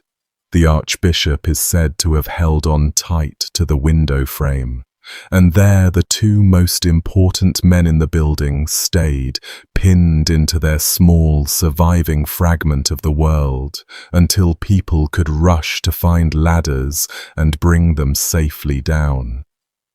Both of the men whose feud had caused the assembly to be summoned in the first place, the Archbishop and the Landgrave both, survived the collapse. The young king who had come specifically to make peace between them survived it too. Dozens of the people who had merely turned up to watch the great men reconcile did not.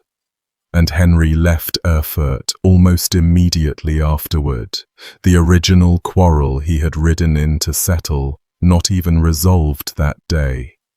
All of those men had died in a sewer for a peace conference that adjourned without a peace. Henry VI went on to a hard and consequential reign. He inherited the empire from his father Barbarossa, made himself king of Sicily through a brutal campaign, held the captured English King Richard the Lionheart for an enormous ransom, and died young, at 31, of a fever, leaving behind the infant who would grow up to be the famous Frederick II. He is remembered for a great many things, that emperor, and tucked among them, never quite scrubbed off, is the fact that as a teenager he survived the day the floor of Erfurt fell into the cesspit and took the flower of Thuringian nobility down with it. He spent the rest of his life as the man who'd been wedged in the window. Whatever else he did, the chroniclers never forgot where he'd been standing when the great men drowned in the dark below him. The story was simply too grimly perfect not to grow in the retelling, and by the 19th century it had collected the usual barnacles of folklore. One version that eventually got written down has Count Heinrich of Schwarzburg, one of the men who died in the pit, being known in life for a particular reckless oath that if such and such were true, then he'd be willing to drown in a privy. And then, the story goes, meeting exactly and precisely that end, the curse of his own careless mouth coming due on him in the most literal way imaginable. It's a wonderful, terrible little story. It is also almost certainly a later embroidery, the sort of neat moralizing detail that attaches itself to a famous disaster decades or centuries after the fact, something the human mind loves to add because it makes a senseless horror feel like it meant something. The chronicles closest to the actual event don't tell it that way. What they tell, soberly and without the folklore, is bad enough on its own. A floor packed with the powerful, a rotten beam, a pit beneath. There's a detail in some of the accounts that stuck with German memory for a reason, that the men who survived up at the broken edge of the floor, the king included, had to stand there while the dying went on below them, and there was nothing to be done quickly.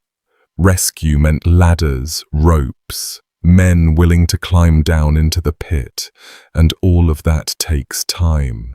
And time was exactly what the men drowning in the dark did not have. By the time anyone reached the bottom, most of what could be pulled out was bodies. The Great Peace Conference of 1184 ended with the surviving nobility of Thuringia hauling the corpses of their friends and rivals out of a cesspit by lantern light, and then going home to bury them and divide their lands. The king rode away. The feud he'd come to settle rolled on, and the building's name, the Petersburg, kept its place on the map as if nothing had happened there at all. I'll say one quiet thing about the sources before we move on from Erfurt, only because it bears on how much we should trust the vivid texture of it. Every account we have of the disaster was written down after the fact, some of it decades later, and none of it by anyone who was actually standing in that room when the floor went. The broad event itself is not in any serious doubt. Too many independent chronicles record it. The political fallout is traceable, and the estates of the dead counts demonstrably changed hands. But the most vivid specifics, the exact mechanics of who clung to which window, who said precisely what, reach us second-hand, through writers reconstructing a horror that they had only ever heard about, which somehow makes the whole thing land harder rather than softer. That the event was notorious enough, memorable enough, to be told and retold across Germany for generations afterward, the great latrine death of 1184, a standing warning about pride and about rotten foundations that, unusually, didn't require anyone to invent its moral. The moral was just sitting there in the facts, at the bottom of the pit. From a German cesspit, we go to a Polish cathedral, and from a medieval death to a medieval king whose real reach, if you want to put it that way, only extended itself almost 500 years after he was put in the ground. This one begins as an ordinary piece of conservation work on an old tomb and turns into something much closer to a horror story with a laboratory waiting at the end of it. Casimir IV Jagiellon was, while he was alive, one of the most successful rulers that Poland ever produced. Born in 1427, he became Grand Duke of Lithuania while still a boy and then King of Poland, and he held that demanding double crown for decades on end. His great signature achievement was a long, grinding, miserable war against the Teutonic Knights, the crusading military order that had carved out a powerful state for itself along the Baltic coast. And his eventual victory in that war brought Royal Prussia and the immense, wealthy port city of Gdansk back under the Polish crown and reduced what remained of the Teutonic state to the status of a vassal. That war ran for 13 years, a long, expensive slog that nearly broke the crown's finances and tested Casimir's patience and his nobles' loyalty over and over. And he held it together and came out the other side with the most important strategic prize in the region. He married Elizabeth of Austria, and together the two of them had 13 children, and Casimir spent the later part of his long reign methodically placing his many sons on the thrones of half of Central Europe, Bohemia, Hungary, Poland, Lithuania. The dynasty he fathered became, for a time, one of the genuinely dominant royal houses on the entire continent. His bloodline spread across a string of crowns. He was, by the standards of medieval kingship, a winner, patient, calculating, dynastically ruthless in the ordinary way, and largely victorious. He died in 1492, the same year, as it happens, that ships were leaving Spain for the far side of the Atlantic, and was buried in the Wawel Cathedral in Krakow, the great royal church standing on the hill above the city, the coronation and burial place of Polish kings, beneath a magnificent red marble tomb carved by Veit Stoss, one of the finest sculptors working anywhere in Europe at the time, the canopied monument, all sharp late Gothic stonework and mourning figures. He died in summer, in the heat, and his body began to decay quickly, so they buried him in some haste, in a relatively simple wooden coffin, the corpse wrapped up and treated with resin and cloth to manage the corruption. A small, practical, faintly grim detail of the burial that absolutely no one had any reason to think about again for 481 years. In April of 1973, a team of 12 men obtained permission to open his tomb. The cathedral wanted conservation work carried out, the great red marble monument restored and stabilized. And the only way to do that work properly and thoroughly was to open up the burial itself and deal directly with the remains inside it. The permission came from the Archbishop of Krakow at the time, a man named Karol Wojtyła, who, just a few years later, would be elected Pope John Paul II, a detail that lends the whole episode its own additional layer of strangeness in hindsight. On the 13th of April, which happened to fall on a Friday, the team opened the tomb. It was careful, scholarly work, not grave robbing. Historians, conservators, a documentary impulse to learn what was actually inside a royal burial that old. They lifted the heavy marble slab. They eased open the decayed wooden coffin. Inside they found the long decayed remains of the king, the resin-soaked cloth gone dark and brittle, The bones, the dust and the corruption of very nearly 5 full centuries sealed inside a stone box. They handled the remains, photographed and measured and recorded, leaning in close over the open coffin in the still air of the crypt, breathing the air that came up out of it. They carried out their conservation work, documented everything carefully, and that autumn the king and his queen were reinterred with a proper and dignified ceremony, Wojtyła himself presiding over it. As far as anyone in that crypt knew, it had been a good day's work on an important piece of the national heritage. Nobody had any reason to think the air itself had been the danger. And then the men who had opened the tomb began to die. Within roughly a year of the opening, an architect on the team was dead. Then a second member of the team, then a third, then a fourth. The deaths came clustered enough over 1974 and into 1975 that the people who had been in that crypt could hardly miss the pattern, one after another.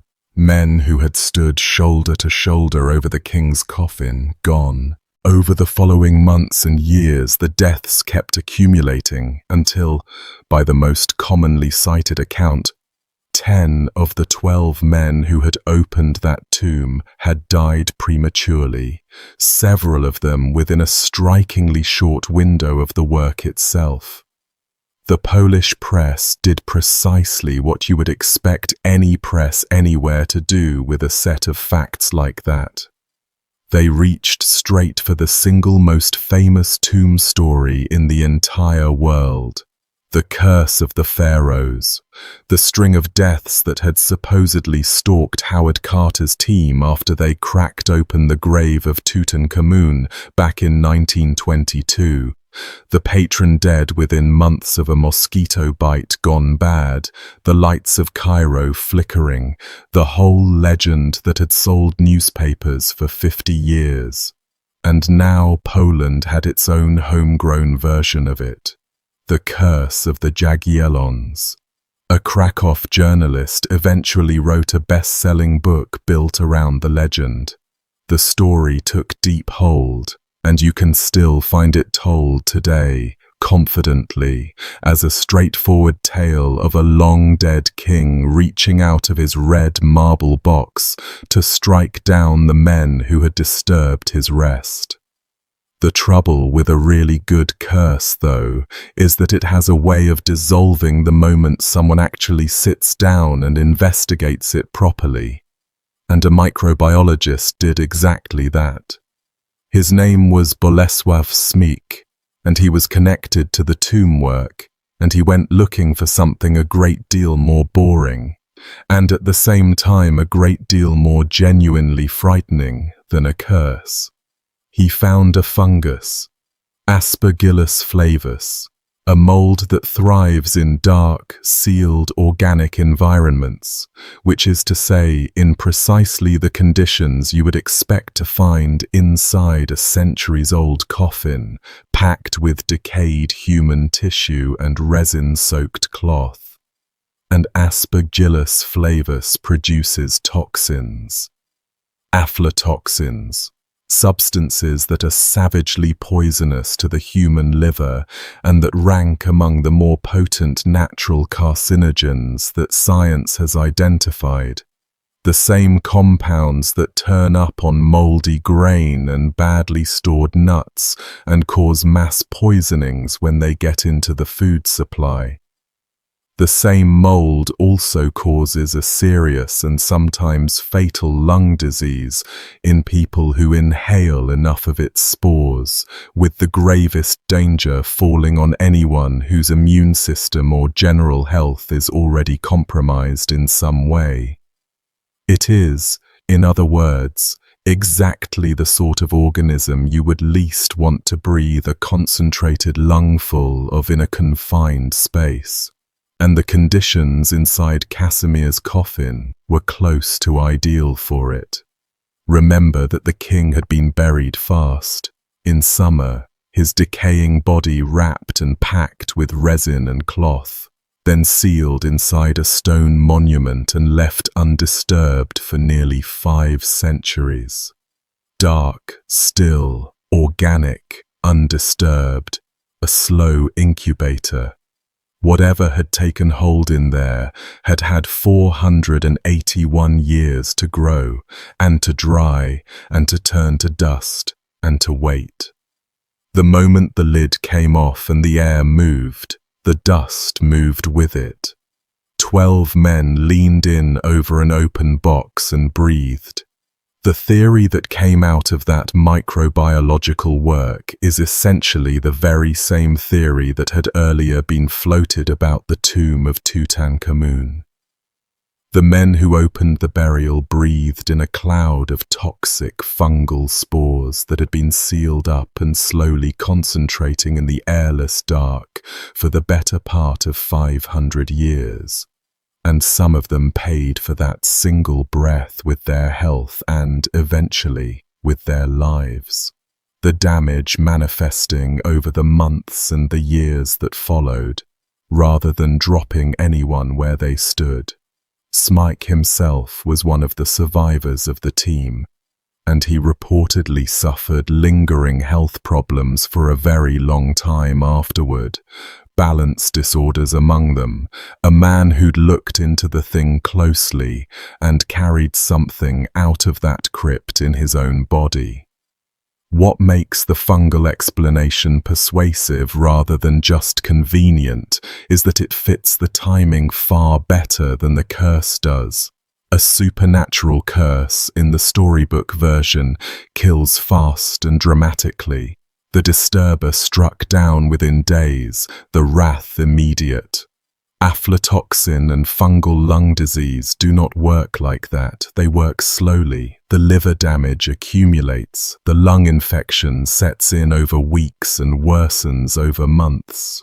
A man might feel run down, then unwell, then seriously ill, the decline stretching across a year or more before it finished him.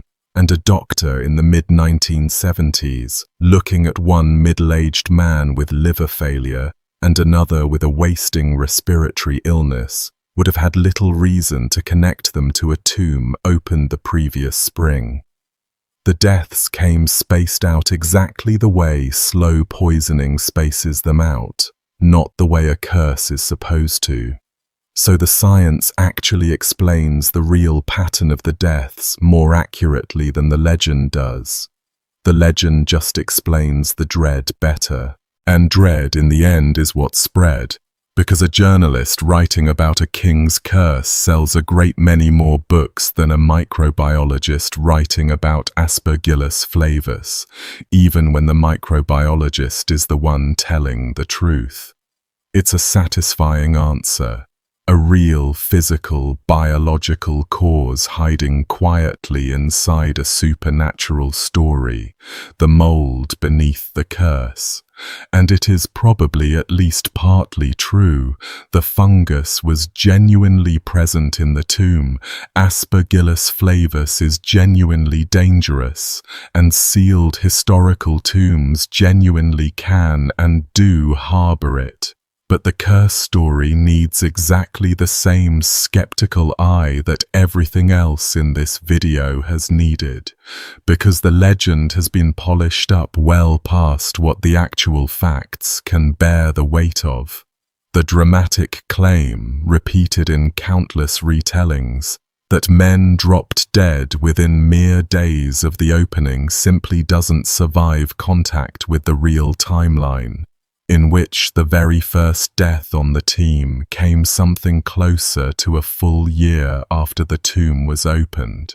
The body count gets quietly inflated in some versions of the tale, climbing from 10 up to 15 or even higher by folding in anyone connected to the tomb or to the conservation laboratory who happened to die over the course of the following years, which, given enough years, is something that will happen to absolutely any group of 12 people on Earth, curse or no curse.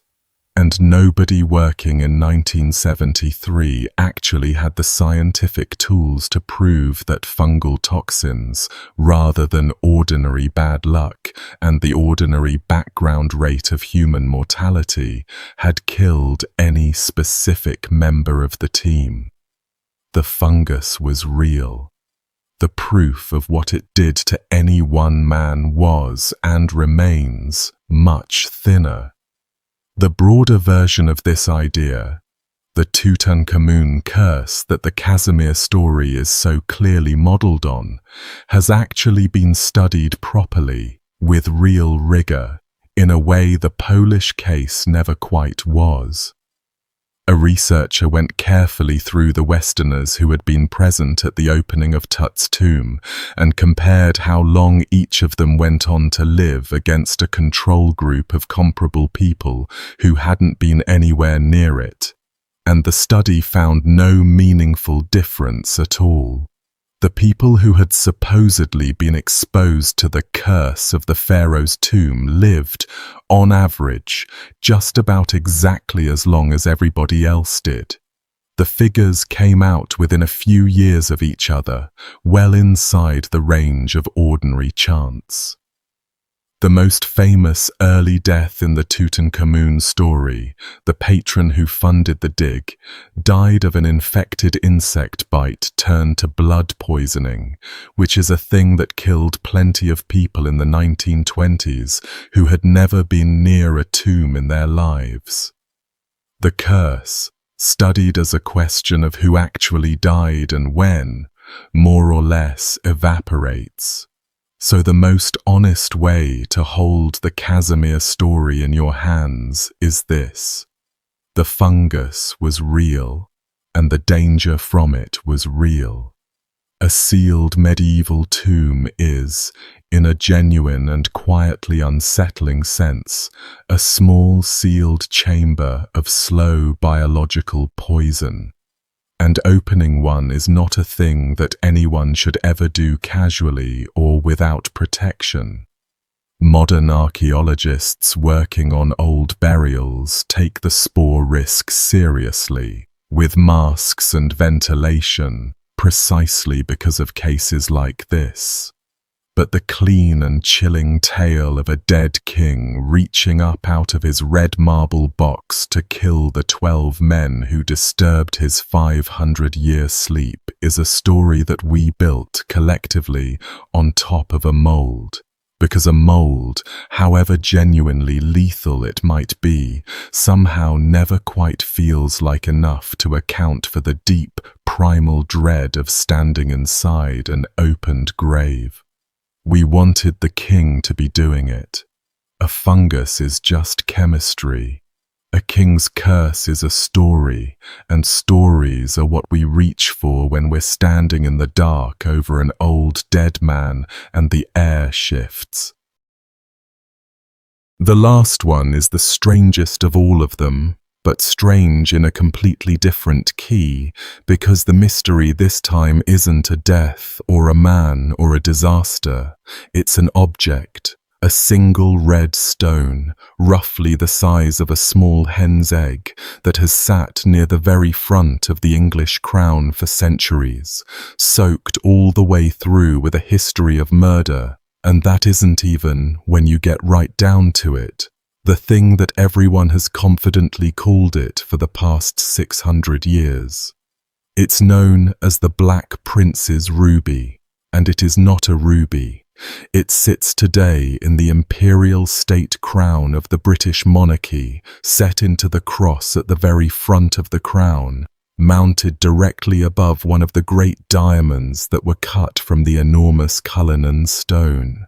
It's large and irregular and polished into a smooth, rounded, dome-like shape rather than cut into the sharp geometric facets we associate with modern gems, and it glows a deep, warm, arterial red. And for the overwhelming majority of its long life, absolutely everyone who looked at it simply assumed it was an enormous ruby, one of the most valuable rubies in the entire world.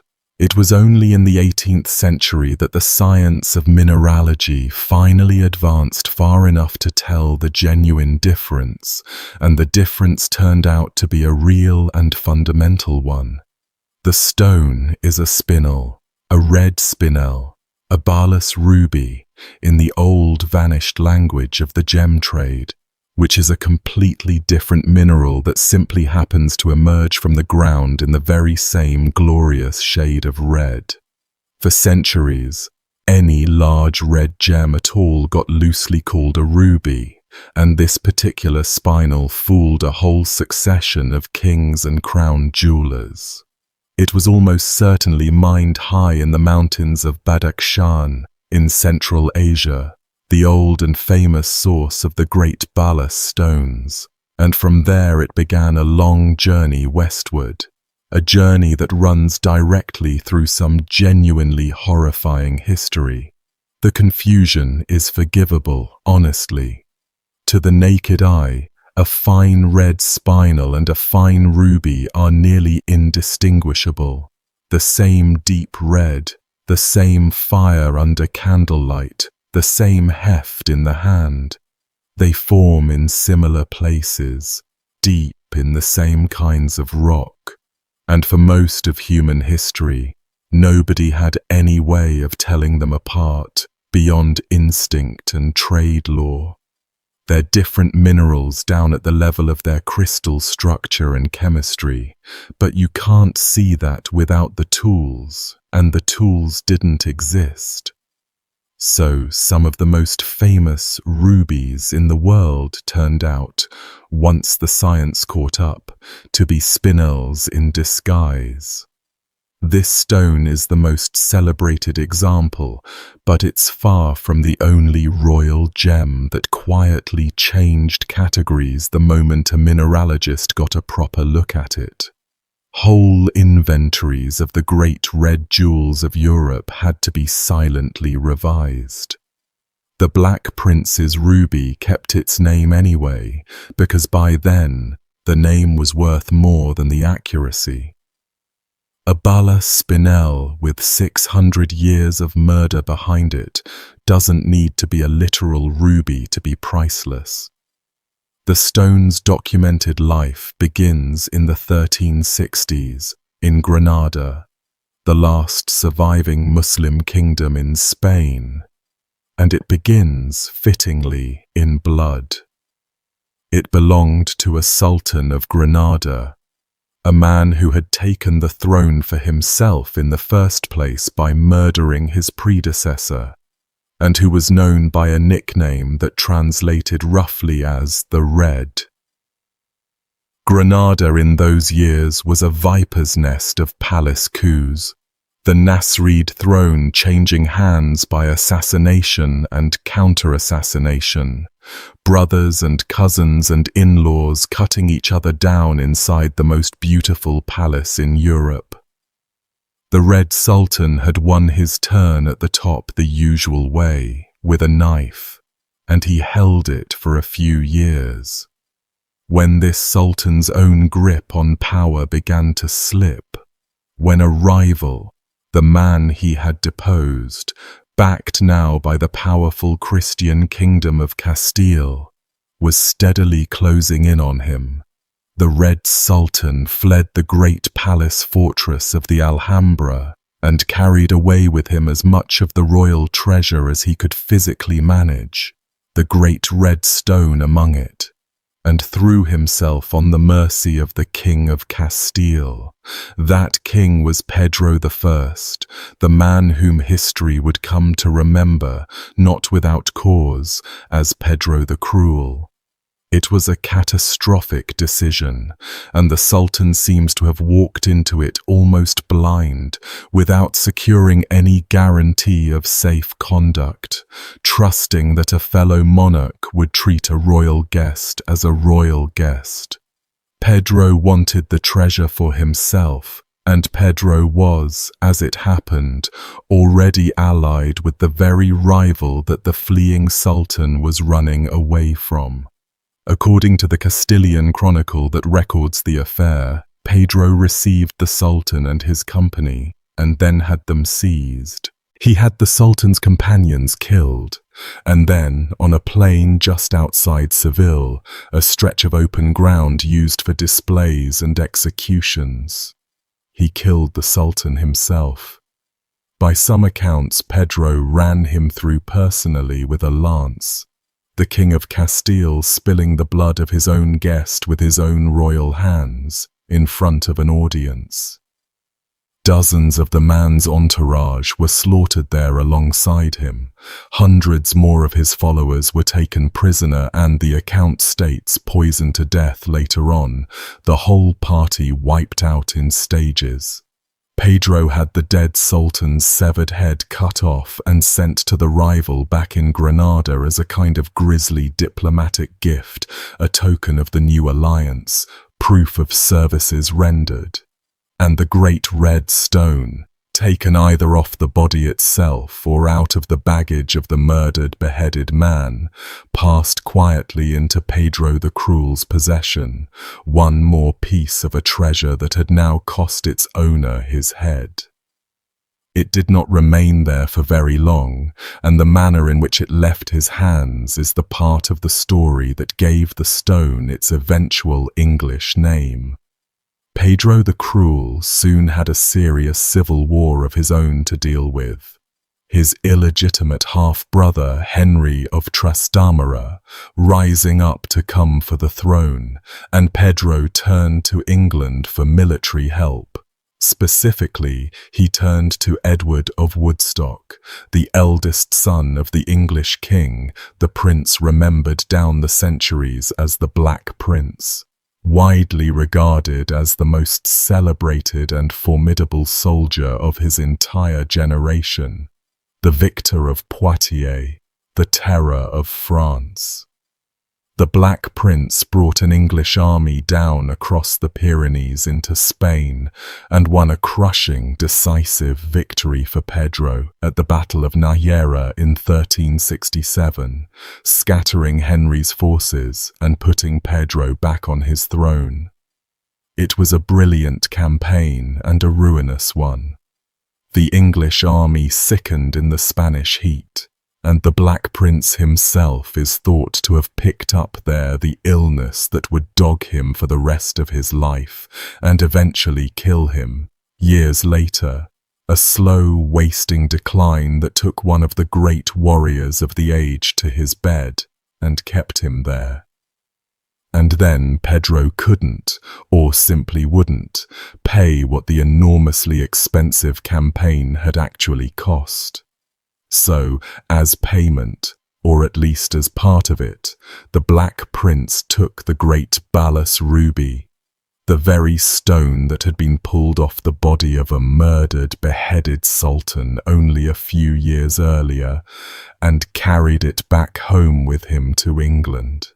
2 years after all of that, Pedro was murdered by his half-brother Henry regardless, stabbed to death in a tent, by some accounts with Henry's own hands on him.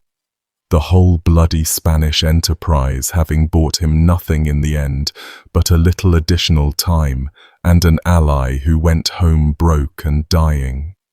From England, the stone steps into royal legend, and the legend grows dramatic, though some parts of it stand on much firmer ground than others.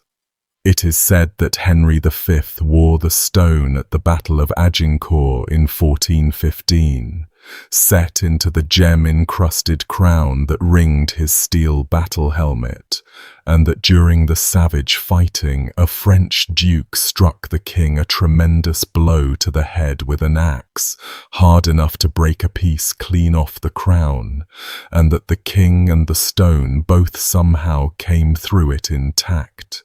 That's the story as it's told. It's a good one, and the blow to Henry's helmet at Agincourt is reasonably well attested in the sources. The king did fight in the press, did take a hit to the head heavy enough to damage the crown welded around his helm, and did survive it. Exactly which jewels were mounted precisely where, though, is the sort of fine detail that tends to grow firmer and more confident in the retelling than the actual surviving evidence can really support. The image of this specific stone, a gem that had already watched one king murder another's guest, riding into the worst hour of Agincourt on the head of the most famous English king of the age, and taking an axe blow and shrugging it off, is exactly the sort of detail that a stone's legend wants to be true, whether or not the record can prove it. The very same stone is sometimes also said to have been worn by Richard III at the Battle of Bosworth in 1485, the battle where Richard was cut down and killed, and where the English crown was supposedly afterward pulled out of a thorn bush by Lord Stanley and set on the head of the first Tudor king. But that particular claim is rather more tradition than it is documentation. What is solid and traceable is that a great barless ruby threads its way through the official inventories of the English crown for century after century, set into one royal crown after another in succession. It appears in the records of the Tudor kings, listed among the most valuable single stones in the realm. At some point it was drilled straight through with a small hole so that it could be worn as a hanging pendant, a common enough practice with large Asian gems of the period, which often reached Europe already pierced for stringing. And that drilled hole is still there in the stone to this very day, plugged now with a tiny genuine ruby to fill the gap. The spinel survived the closest thing England ever came to losing its crown jewels entirely, when the monarchy was abolished in the 17th century, and Oliver Cromwell's revolutionary government broke up the royal regalia, melted down all the gold into coin, and sold off the loose stones to whoever would buy them. The medieval crowns of England were destroyed in that purge, smashed up and weighed out as bullion, the continuity of centuries deliberately broken. The great red spinel, one of the most storied gems in Europe, a stone that had passed through the hands of murdered sultans and warrior princes and conquering kings, was valued in that sale at the frankly contemptuous sum of £4, which tells you just about everything you need to know about how little the men doing the selling cared for the centuries of bloody history they happened to be holding in their hands. To them it was a lump of red, glass-looking rock with a price on it, and yet, somehow, it found its way back. After the monarchy was restored, a large red stone was bought back for the crown, almost certainly the very same one, recovered from wherever the upheaval had scattered it, and it has remained in the regalia ever since. It came through a serious fire at the Tower of London in the 19th century, when the jewels had to be snatched out of the flames. It was carefully hidden away for safekeeping through the dangers of 2 world wars, tucked out of sight while bombs fell. There's a quiet irony in the name the stone ended up keeping when you follow the Black Prince's own thread to its end. Edward of Woodstock, the great soldier who carried the gem home from Spain, never became king. The illness he picked up on that Spanish campaign, the one the stone was payment for, wore him down for years, a slow physical decline that kept the most admired warrior in Christendom increasingly confined and ailing, and he died in 1376, a year before his own father, with the English throne still ahead of him and now forever out of reach. The crown he might have worn passed instead to his young son, who became Richard II and was eventually deposed and died a prisoner. So the stone outlived the prince it's named for, and the prince's father, and the prince's son's reign. The way it has outlived everyone. It doesn't carry his name because he was its bloodiest owner. He just happened to be the one who brought it into the story of England, and the story of England is the one that stuck. And now it sits exactly where it has sat in living memory, mounted at the very front of the imperial state crown, glowing the same deep arterial red that it glowed back when it was first taken off the body of a murdered sultan on a plain outside Seville. The monarch wears it at coronations, and again every year to open parliament. Most of the people who lay eyes on it, in photographs or in person at the Tower of London, where the crown jewels are kept on permanent display behind thick glass, look at the stone and see a ruby.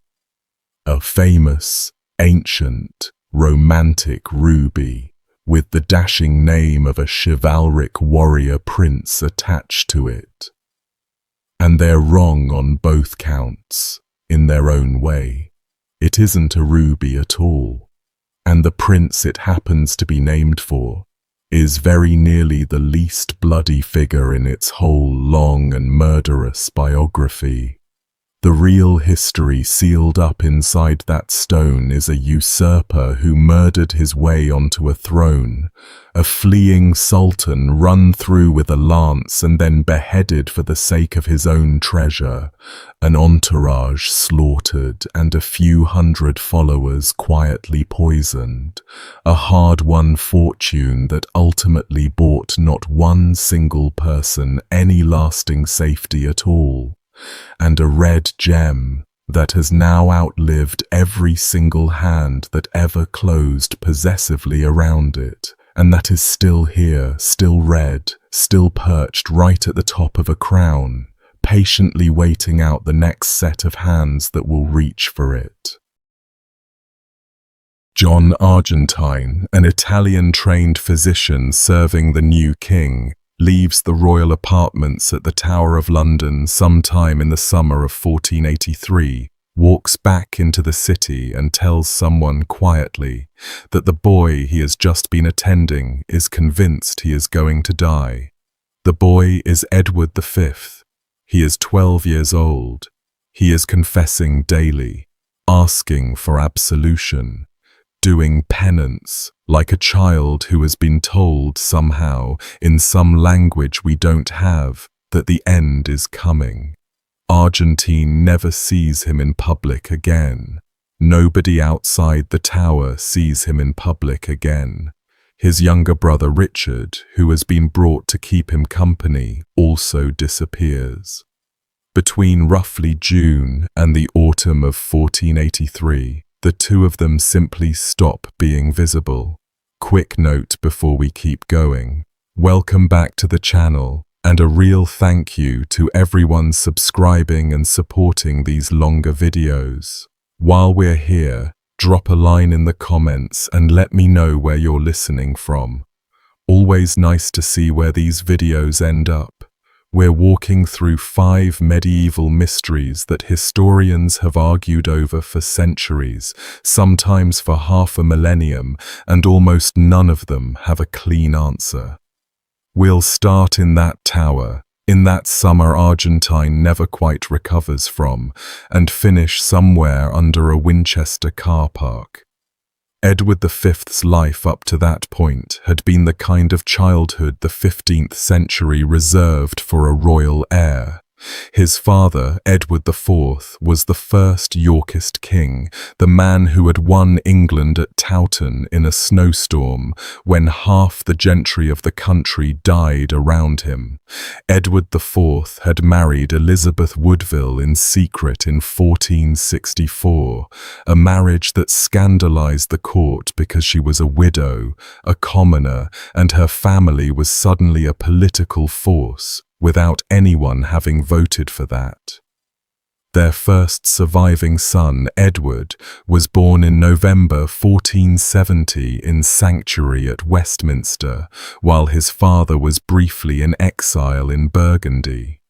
The boy came into the world hidden. That's the first thing you should remember about him. He was raised at Ludlow Castle in the Welsh Marches by his mother's brother, Anthony Woodville, the Earl Rivers.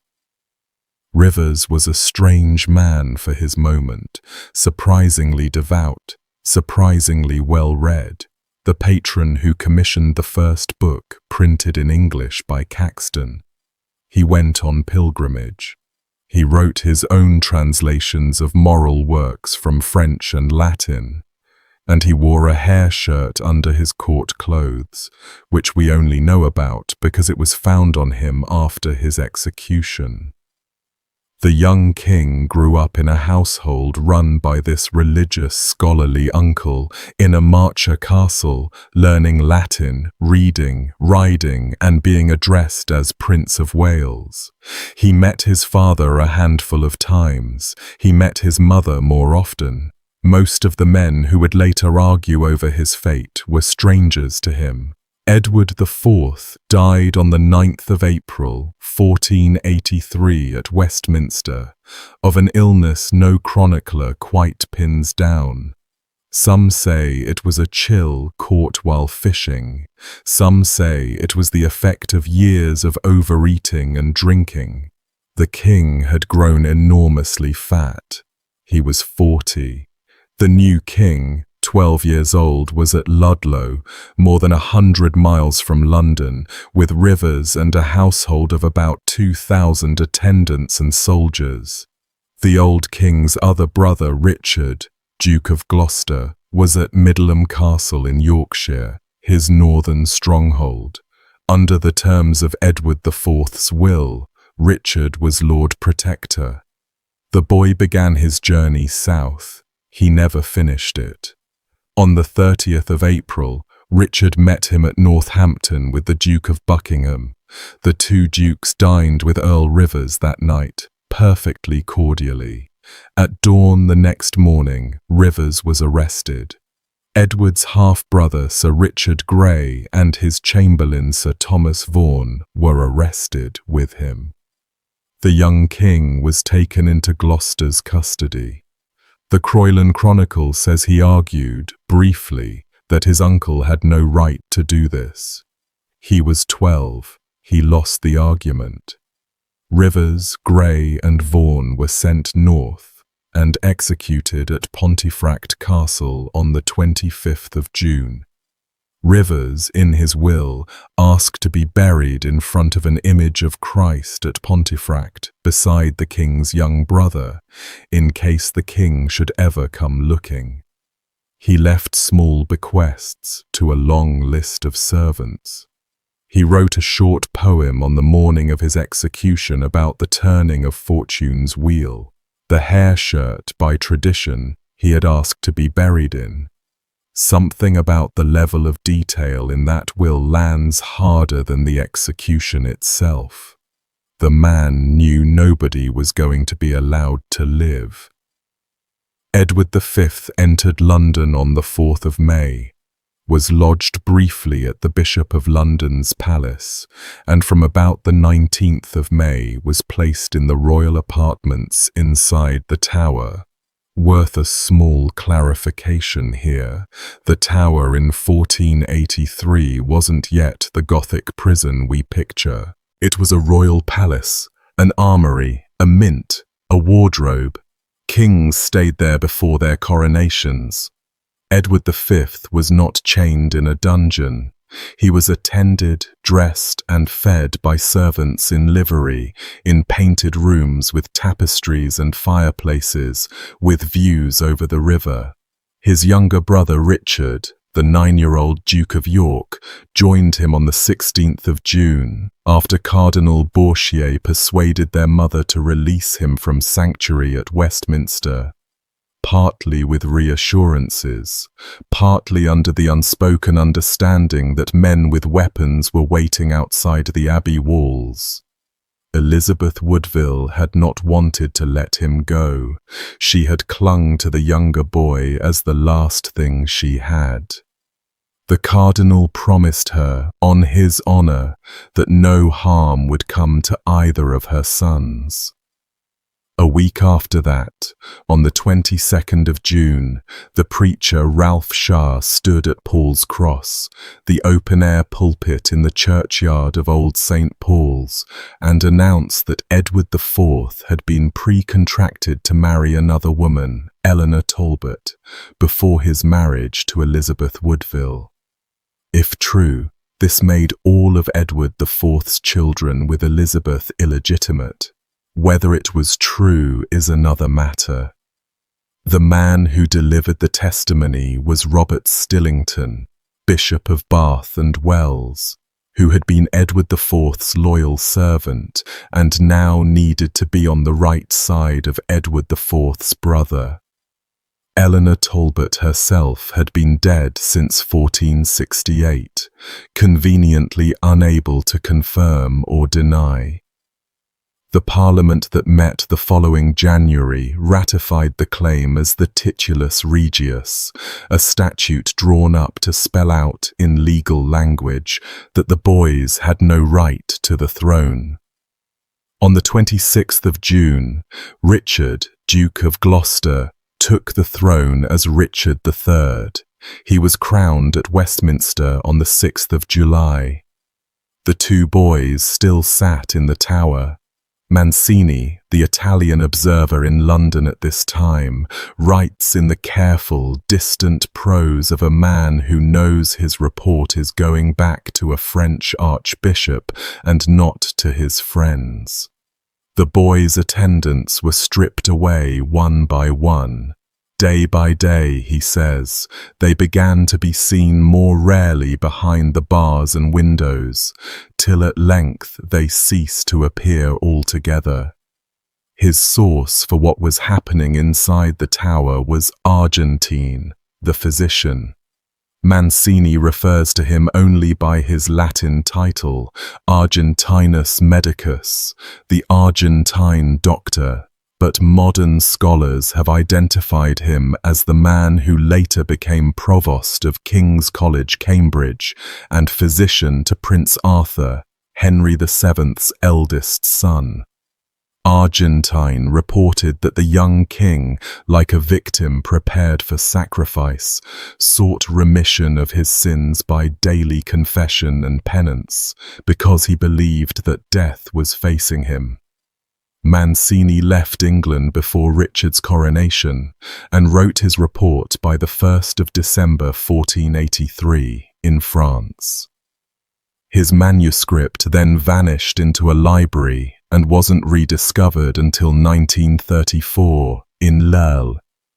So for 450 years, the closest contemporary witness to the disappearance was sitting on a shelf in a town nobody thought to check. And here's the thing about Mancini that matters. He does not say the boys are dead. He says he could not find out what had happened. He left England not knowing. That's the closest contemporary witness we have, and his honest answer is that he didn't know. John Argentine himself, the doctor whose grief Mancini recorded, went on to a quiet, prosperous career under the Tudor regime. He had taken his medical degree at Padua, then the most prestigious medical faculty in Europe. He became physician to Prince Arthur, Henry VII's eldest son, in the 1490s, and was at the prince's deathbed at Ludlow in 1502, when Arthur died of an unidentified illness at 15, leaving his younger brother, the future Henry VIII, as heir. Argentine became provost of King's College, Cambridge in 1501. He died in 1508 and was buried there. He never, as far as anyone has been able to discover, wrote anything else about the summer of 1483. He left no diary, no statement, no testimony. He had stood by a frightened 12-year-old king who believed death was coming for him, and then he had gone on with his life, and he had not, in any surviving source, spoken about it again. We don't know if anyone ever asked him. By October 1483, rumours that the princes had been killed were active enough to be a recruiting cry for the Duke of Buckingham's failed rebellion, an episode strange in itself, because Buckingham had been Richard's right-hand man only weeks earlier. The rebellion failed in heavy autumn rain that flooded the Severn and stopped the rebel armies from joining up. Buckingham was caught hiding in a servant's cottage in Shropshire, betrayed for the bounty, and executed in Salisbury Market Square on the 2nd of November. He had asked to see Richard. Richard would not see him. The Croyland Chronicle, written by an insider at court in 1486, speaks of these rumours about the princes, but is also careful to say the manner of their deaths, if they had occurred, was uncertain. After Buckingham's rebellion collapsed, Henry Tudor, the man who would become Henry VII, picked up the cause from Brittany. In August 1485, Henry landed in Wales, marched east, and met Richard III at Bosworth Field. Richard charged personally into the Tudor lines, fought his way close to Henry, and was killed. His body was stripped, slung over a horse, taken to Leicester, and buried in a Greyfriars church that itself would later be lost, until a car park in 2012 gave him back. But by then the princes were gone, and Henry's claim to the throne quietly required them to stay gone. Polydore Vergil, an Italian historian working for Henry VII, is the first to name Sir James Tyrrell, a knight loyal to Richard, as the murderer. He writes around 1506 to 1513. Tyrrell himself had served Richard III through the 1480s, and then survived into Henry VII's reign, prospering quietly under the new king, until he was arrested in 1502 for involvement in another Yorkist conspiracy, and executed at the Tower on the 6th of May, 1502. According to Moore, Tyrrell confessed to the murder of the princes before his death, but the confession was not made public, was never written down by Tyrrell, and was reported only by Moore more than a decade later. Whether Tyrrell actually confessed is, as you might guess by now, also disputed. Tyrrell's life is its own small puzzle. He had been a successful captain under Edward IV, a household servant under Richard, and an effective royal administrator under Henry VII, who used him as captain of Guine, an outpost in the English-controlled Calais Pale from 1486 onwards. Henry pardoned him twice. Henry trusted him with foreign service. None of that fits well with Henry believing he had killed the previous king's nephews, unless the question of the boys' deaths was, for Henry, a useful background fact rather than a personal grievance, a kind of accusation kept in reserve. When Tyrrell was finally arrested in 1502 for sheltering another Yorkist fugitive, the killing of the princes came up only at the very end, in a confession that no contemporary witness recorded in writing, and that survives only because Moore chose to put it into his history a decade later. It's possible Tyrrell did it. It's possible he confessed. It's also possible that Henry had been holding the accusation against him as a final card to play, and played it as he had Tyrrell beheaded. The order of events does not by itself prove anything either way. Thomas More, writing around 1513 to 1518, gives the version that ends up in Shakespeare. More names two specific killers: Miles Forrest, a fellow fleshed in murder before time, and John Dighton, a big, broad, square, strong knave. They were sent by Tyrrell, who acted on warrants from Sir Robert Brackenbury, Constable of the Tower. The boys were smothered in their bed with pillows, then buried at the stairfoot, meekly deep in the ground under a great heap of stones.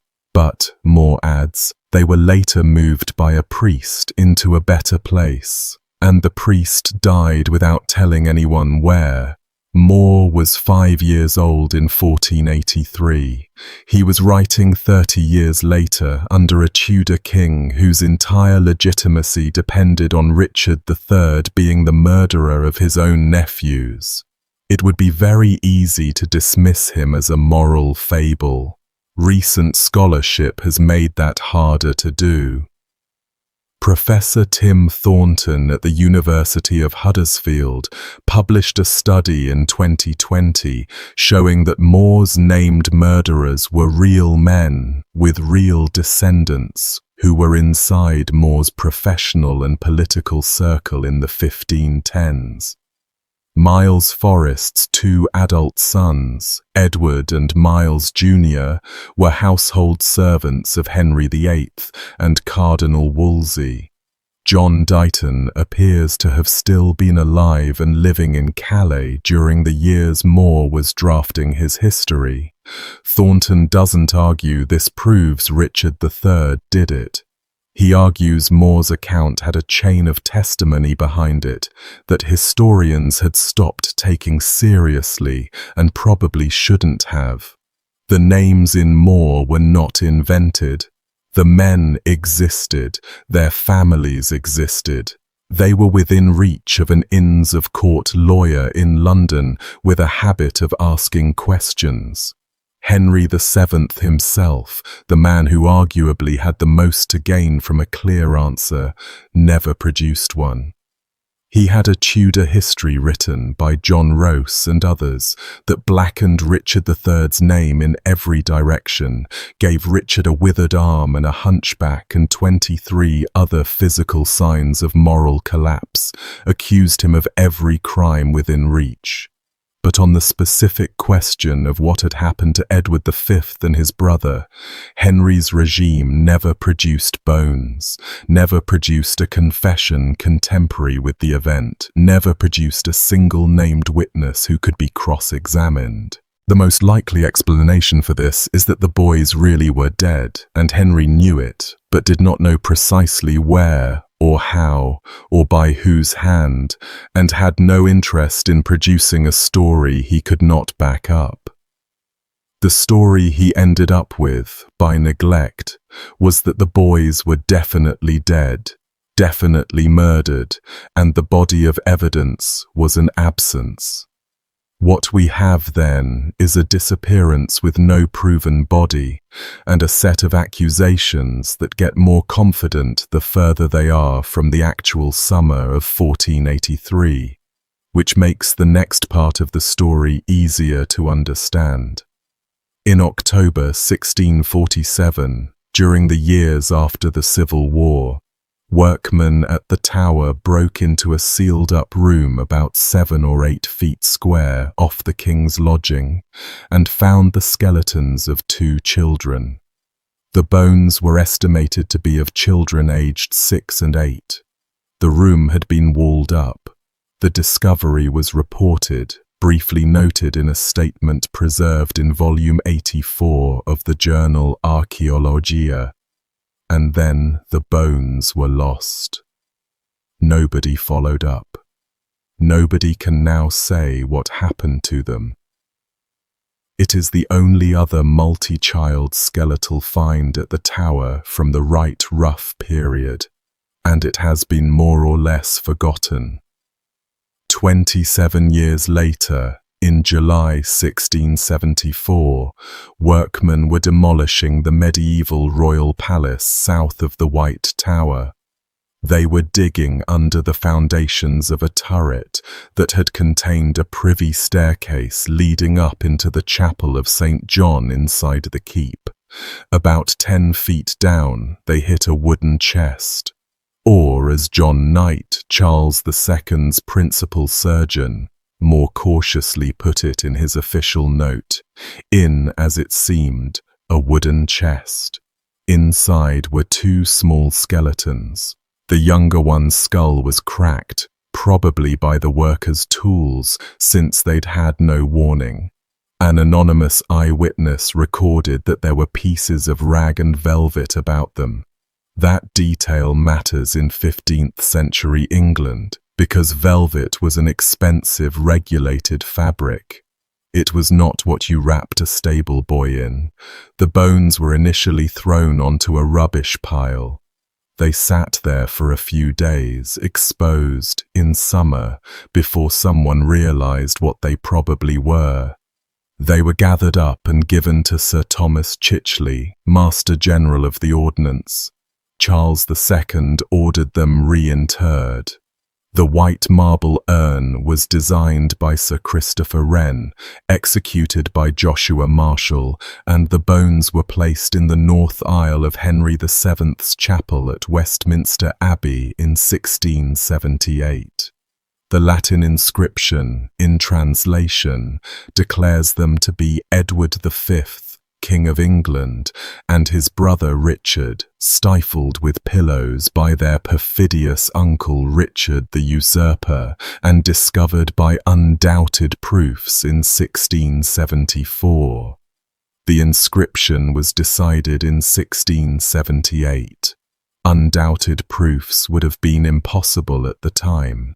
Nobody had checked. According to a later report by a Lord de Ros in 1866, Charles II had a mulberry tree planted to mark the find at the tower, but a new staircase was built against the wall, and the tree died. A small note here on a separate discovery. In 1789, during work at St. George's Chapel, Windsor, workmen broke into a vault adjoining that of Edward IV and Elizabeth Woodville, and found 2 small coffins containing the remains of 2 children. They turned out to be George and Mary, 2 other Edward IV children who had died young. That find did not produce a Westminster Abbey urn. Nobody was politically motivated to make those particular bones famous. They were 2 children who had died of ordinary medieval causes and been buried in the right place by their parents. They are mentioned now mostly because they remind us how easy it is in a royal building to find children's bones, and how the meaning we give to bones depends almost entirely on where they are found and what we already think happened there. In 1933, faced with pressure from the Richard III Society and an interested public, George V authorized the urn at Westminster Abbey to be opened. The work was done by Lawrence Tanner, the keeper of the muniments at Westminster Abbey, Professor William Wright of the Anatomical Society, and Dr. George Northcroft, President of the British Dental Association. The urn was opened over 3 days in early July. They concluded the bones were of 2 children, the elder 12 or 13, the younger 9 or 11. They noted hypodontia, congenital missing teeth, in the older skeleton, a condition known elsewhere in the Plantagenet kindred. A reddish stain on the older skull led Wright to speculate it might indicate suffocation, although that is not a forensic claim that would survive a modern courtroom. The examination made the front pages. It also got almost everything wrong by modern standards. The bones were not sexed, because in 1933 it was impossible to sex juvenile bones from these remains. They were not dated. There was no carbon dating in 1933. Many bones were missing, including parts of the smaller jawbone and all the teeth of the larger skull. Chicken bones and other animal remains were mixed in with the human ones, along with 3 rusty nails. Tanner himself, years later, wrote a quiet correction, noting that Professor Wright had, for convenience, assumed the bones were Edward's and Richard's, and that this perhaps had been unfortunate, because some people had taken this to mean they had definitely been identified. No such claim, Tanner said, was made. He was, by the end, embarrassed by what his own work had been taken to prove. In 1986, the osteoarchaeologist William White, working with Peter Hammond at the Museum of London, reviewed the 1933 evidence and noted with some astonishment how incomplete the examination had been, how many bones had simply gone missing in the intervening centuries, and how loosely the original conclusions had been drawn. He suggested the bones might be those of 2 related children with shared dental anomalies. Whether they're the princes, though, has never been formally established, and the urn at Westminster Abbey has not been reopened since 1933. Modern requests for DNA testing have been refused by successive monarchs and by Westminster Abbey itself on a mixture of grounds. The bones are interred Christian remains. There would be precedent issues. A 2013 government e-petition asking for analysis never approached the threshold required for parliamentary debate. The bones sit there, still, in a marble urn designed by the architect of St. Paul's, with an inscription written in 1678 that nobody has been allowed to verify. Elizabeth Woodville, the boy's mother, came out of sanctuary in March 1484 and agreed to a careful accommodation with Richard III, sending her daughters to court. That detail is, on its face, one of the strangest in the whole story.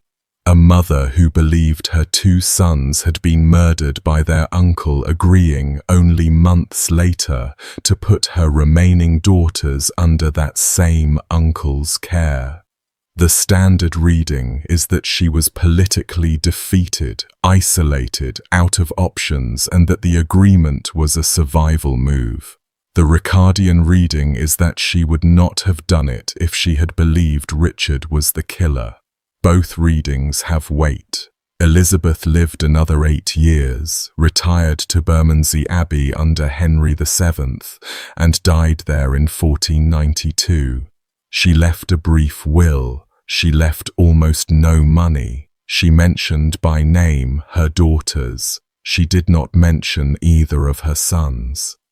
Independent of the urn, the question of what really happened has been reopened in the last decade by Philippa Langley, the screenwriter and Ricardian researcher, whose campaign led to the 2012 rediscovery of Richard III's remains under a Leicester car park. Langley launched what she called the Missing Princes Project in 2015. Her 2023 book and the Channel 4 documentary that followed it argue that the princes did not die in the tower at all. They survived, escaped to the continent, and re-emerged in the 1490s as Lambert Simnel and Perkin Warbeck, the 2 pretenders who tried to overthrow Henry VII. Langley points to documents in Gelderland and Nuremberg archives, including a receipt apparently issued by Richard of England, which she argues are proof of life. The reception has been mixed. 3 members of Langley's own Dutch research group publicly distanced themselves from her conclusions, saying the documents were open to various interpretations and did not constitute irrefutable proof. Professor Michael Hicks, the long-standing biographer of Richard III, wrote that the documents added to our knowledge of the Tudor impostors, but fell short of proof that either prince survived. Langley herself describes her methodology as police investigative, not traditional historical research. The honest position is somewhere in the middle. Something happened in the tower in the summer of 1483, but we don't have a body anyone has been allowed to test. We don't have a confession that wasn't extracted under Tudor pressure, and we don't have a single contemporary account that says definitively what occurred. The most candid voice we have is still Dominic Mancini, writing in France in 1483, saying he could not find out. And from here it makes some sense to step sideways into the second of these 5 mysteries. Because 4 years after Edward V vanished, a boy walked into Christ Church Cathedral in Dublin and was crowned King of England. He was about 10 years old. He had been trained by an Oxford priest. The crown on his head had been taken off a statue of the Virgin Mary. And by the end of the summer, he was working in the kitchens at Westminster as a turnspit. We don't know what his real name was. We're not entirely sure he was the boy crowned. And the man behind him, the Earl of Lincoln, who was, on paper, the next legitimate Yorkist heir to the English throne, was dead at the bottom of a Nottinghamshire field with most of his army around him. His official name for the records was Lambert Simnel. He's an awkward figure for historians because almost every individual claim about him is contested. His real name might have been John. The 1487 Act of Attainder against him names him Lambert Simnel, son of Thomas Simnel, late of Oxford, joiner. Other contemporary sources say his father was a baker, a tradesman, an organ builder. Polydore Virgil gives his age variously as 10 and 15 in different passages. Even the name Lambert is unusual enough in late 15th century English records to raise eyebrows. He emerges into the documentary record only when an Oxford-trained priest, Richard Simons or Simon or Simons, takes him up sometime around 1486 and begins teaching him court manners and bearing. The priest seems to have come up with the plan. The boy was the instrument. The original plan was not to crown him as the Earl of Warwick. Simons first trained the boy to impersonate Richard of Shrewsbury, the younger of the 2 princes who had vanished from the Tower 3 years earlier. That detail tends to get skipped in popular retellings, but it matters. The first imposture Simons attempted is exactly the imposture Philippa Langley argues was real. Either Simons had heard rumours that Richard of Shrewsbury was alive and had decided to capitalise on them, or he believed the rumours himself, or, more cynically, he was producing his own version of a story already in circulation. We can't tell. Simons himself never wrote anything that survives, and he was kept in close ecclesiastical confinement for the rest of his life, precisely so he couldn't. Late in 1486, rumours began spreading that Edward, Earl of Warwick, the son of George, Duke of Clarence, had died in the Tower of London. Warwick was the senior Yorkist male heir still alive after Richard III's death at Bosworth, although Henry VII had moved him into close confinement at the Tower immediately on taking the throne. He had been there for over a year. He was about 11 years old. Simons, hearing the rumours of his death, switched his pupil's impersonation. The boy was now to be Warwick, not Richard of Shrewsbury. They left for Ireland. Ireland in 1487 was a Yorkist country. The Anglo-Irish lords, particularly Gerald Fitzgerald, the 8th Earl of Kildare and Lord Deputy of Ireland, were openly hostile to the new Tudor regime. Kildare ran Ireland more or less as his own kingdom. in a working alliance with the Crown when the Crown was Yorkist, and in cold opposition to it when the Crown was Tudor. Kildare met the boy, examined him, and either accepted him or pretended to. Henry VII, hearing what was happening across the Irish Sea, had the real Earl of Warwick paraded through the streets of London in February 1487. He was walked to Mass at St. Paul's. He was shown to anyone who wanted to look. The intention was obvious. The boy in Dublin was a fraud. But news travelled slowly. By the time it reached Dublin, it was either dismissed or didn't matter. On the 24th of May, 1487, Whit Sunday, the boy was crowned at Christ Church Cathedral, Dublin, by Walter Fitzsimons, the Archbishop of Dublin. The sermon was preached by John Payne, Bishop of Meath. Anglo-Irish tradition records that the circlet placed on the boy's head was taken from a statue of the Virgin Mary inside the cathedral, because there was no proper crown of England available, and a piece of fiction needed a piece of metal. After the ceremony, the boy was carried through the streets of Dublin on the shoulders of Sir William Darcy of Platton, identified at the time as the tallest man in the city. Coins were struck, proclamations were issued, the records called him Edward VI. Some Anglo-Irish sources, including the Red Book of Ireland, give the coronation date as Sunday the 27th of May rather than Thursday the 24th. The kind of small inconsistency that runs through every part of his story. Behind him, the political weight came from elsewhere. Margaret of York, Duchess of Burgundy, Edward IV's sister and now an aging exile bankrolling Yorkist resistance, agreed to provide mercenaries. Margaret had married Charles the Bold of Burgundy in 1468 and outlived him by more than 2 decades, becoming, in her widowhood, the great patron of every Yorkist plot against the Tudor regime.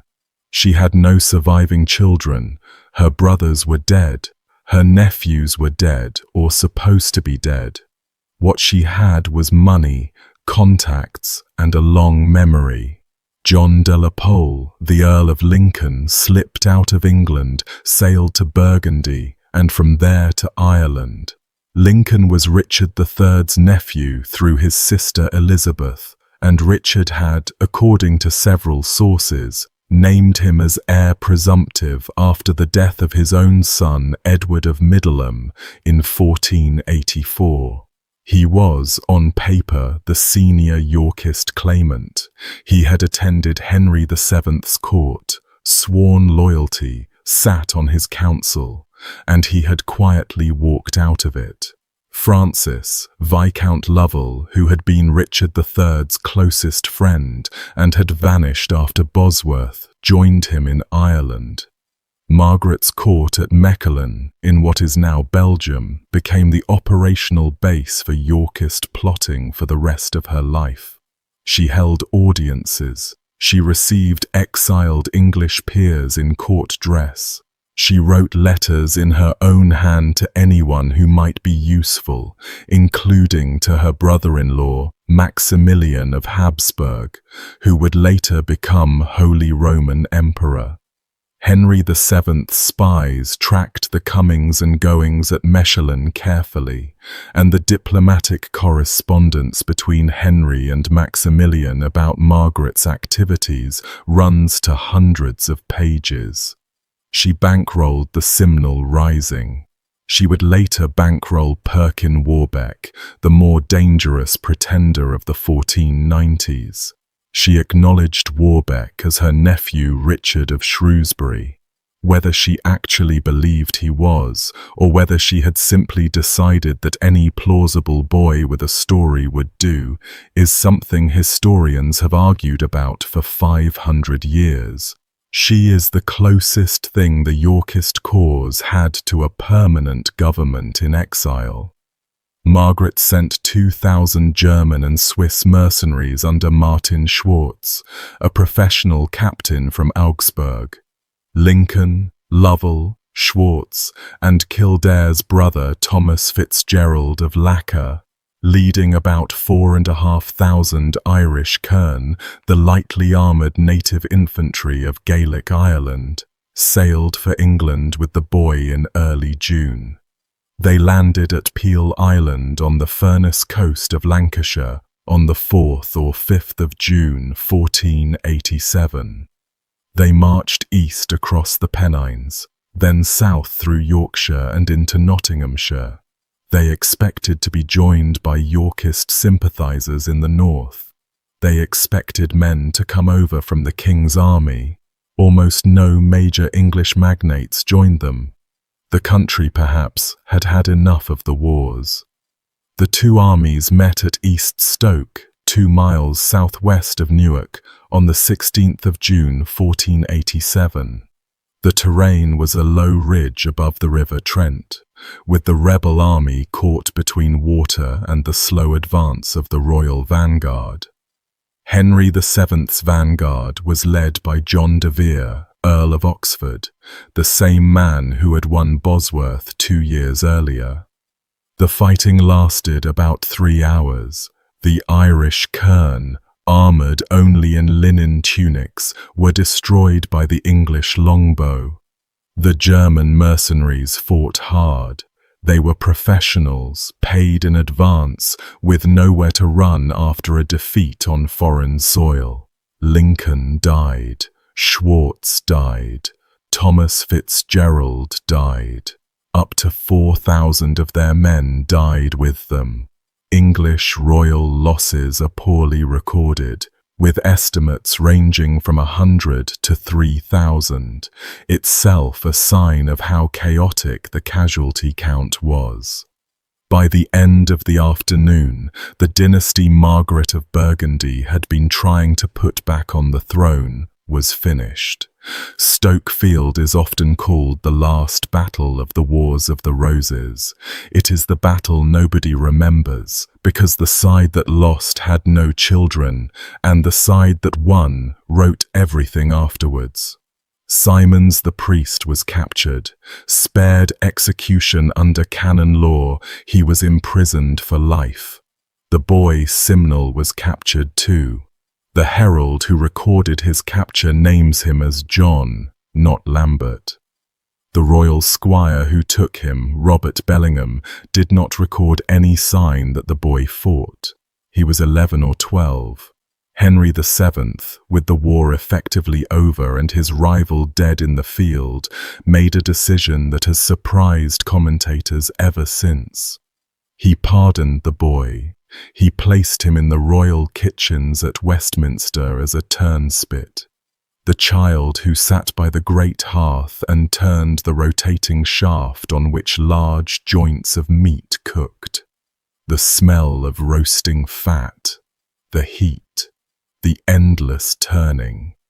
It was filthy, hot, lifelong work. He did it for years.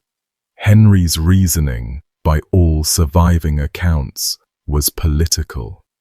A dead pretender is a martyr. A pretender working in the kitchen is a joke. Later, he was promoted to the King's Falconry. Falconry was a more dignified trade, and his promotion seems to have happened in the 1490s, after Henry's confidence in him had grown. He seems to have married. He had a son named Richard Simnel, who became a canon of St. Osyth's Priory in Essex during Henry VIII's reign. A small but striking detail. The kitchen boy who was once crowned in Dublin ended up the father of a respectable Augustinian canon. He himself is last documented around 1525, possibly as late as 1534. He lived a long time. He was a quiet curiosity at court, a small joke at banquets when foreign ambassadors visited. Henry liked to bring him out and explain that this was the boy the Irish had crowned king. The aristocratic Irish lords who had backed him were also brought to court, and Henry is said to have remarked dryly that they would crown apes if there were enough of them. Worth pausing here on the man who made that decision. Henry VII was not a sentimental king. He had spent 14 years in exile in Brittany and France, with informers at every door, learning to trust nobody. He had taken the throne by a battle that, by all accounts, came down to whether his stepfather's stepfather would commit his troops in time. He counted money personally in his own ledger, in red ink. He executed people he considered threats and pardoned people he considered useful, and he made the calculations cleanly. To pardon a child pretender and put him in a kitchen was, by that king's standards, not mercy. It was strategy. The boy was visibly alive, visibly humble, visibly small in scale every time a foreign visitor saw him. Whoever the boy was, he was now a permanent argument against the next pretender. The next pretender turned up 3 years later anyway, calling himself Richard of Shrewsbury, going by the name Perkin Warbeck. We did him last time, so I'll leave him there. Francis Lovell, meanwhile, vanished. He was not killed in the field, or at least no body was identified. James IV of Scotland issued a safe conduct in his name on the 19th of June 1488, a year after Stoke, so he was apparently alive then. After that he disappears from the record. In 1708, workmen at Minster Lovell Hall, his old family seat in Oxfordshire, were repairing a chimney and reportedly broke into a hidden vault. Inside, according to a letter written in 1737 by William Cowper, Clerk of the Parliament, was the skeleton of a man seated at a table, with a book, paper, pen and a cap, and in some retellings the skeleton of a dog at his feet. The bones reportedly crumbled when the air was let in. It's a story modern historians treat with a great deal of caution. Minster Lovell had been confiscated by the Crown and given to Jasper Tudor years before Lovell vanished. It was the last place in England a fugitive Yorkist would have hidden, and we are dealing with a letter written by a man recounting a story that was already a generation old. But it's the only ending Lovell has, and people keep telling it. That leaves the question that hangs over Simnel's case. Was the boy crowned in Dublin and the boy paraded as a kitchen scullion afterwards the same boy?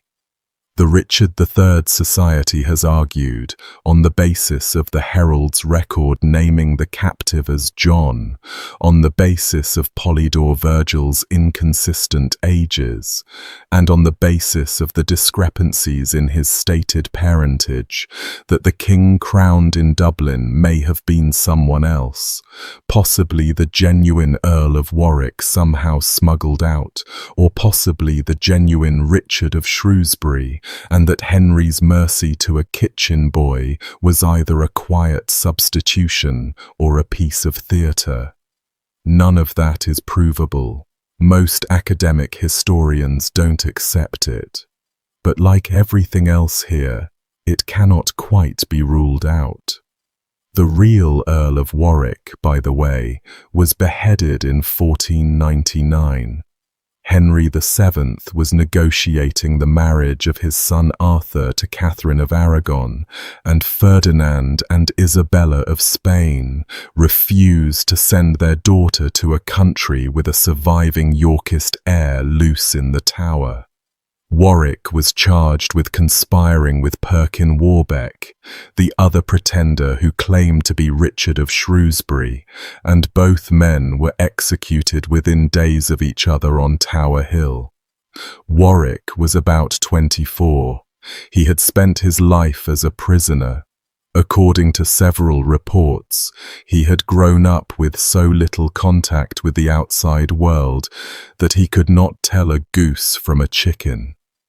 He went to his execution quietly.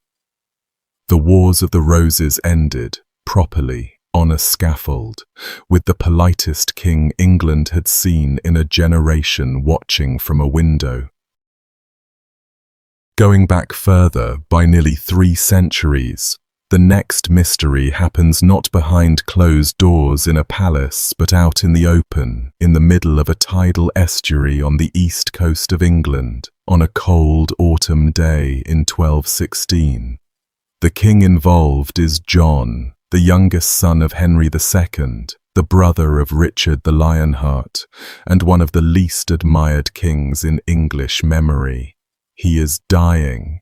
He doesn't know it yet, but the dysentery he picked up 2 days earlier in Bishop's Lynn, the prosperous Norfolk port we now call King's Lynn, is going to kill him within the week. His army is exhausted. His country is in open revolt. The French Dauphin, Louis, son of Philip II of France, has been invited in by the barons and is sitting in London with rebel lords swearing him fealty. John has been crisscrossing eastern England in a kind of slow, desperate march, trying to keep his crown by force, and he is now travelling north toward Newark with his entire baggage train, including, according to popular memory, the crown jewels. John's reign by 1216 had been an unbroken sequence of disasters. He had lost Normandy in 1204 in a quick, embarrassing campaign against Philip of France. He had quarrelled with the Pope to the point of being excommunicated and seeing England placed under papal interdict, then made his peace by surrendering the Kingdom of England as a papal fief, paying 1,000 marks a year. He had taxed the barons until they revolted, conceded Magna Carta at Runnymede in June 1215, then immediately persuaded the Pope to annul it. He had hired Flemish, Welsh and Brabançon mercenaries to fight his own subjects. He had a reputation, possibly unfair, but circulated freely by his enemies, for cruelty in person.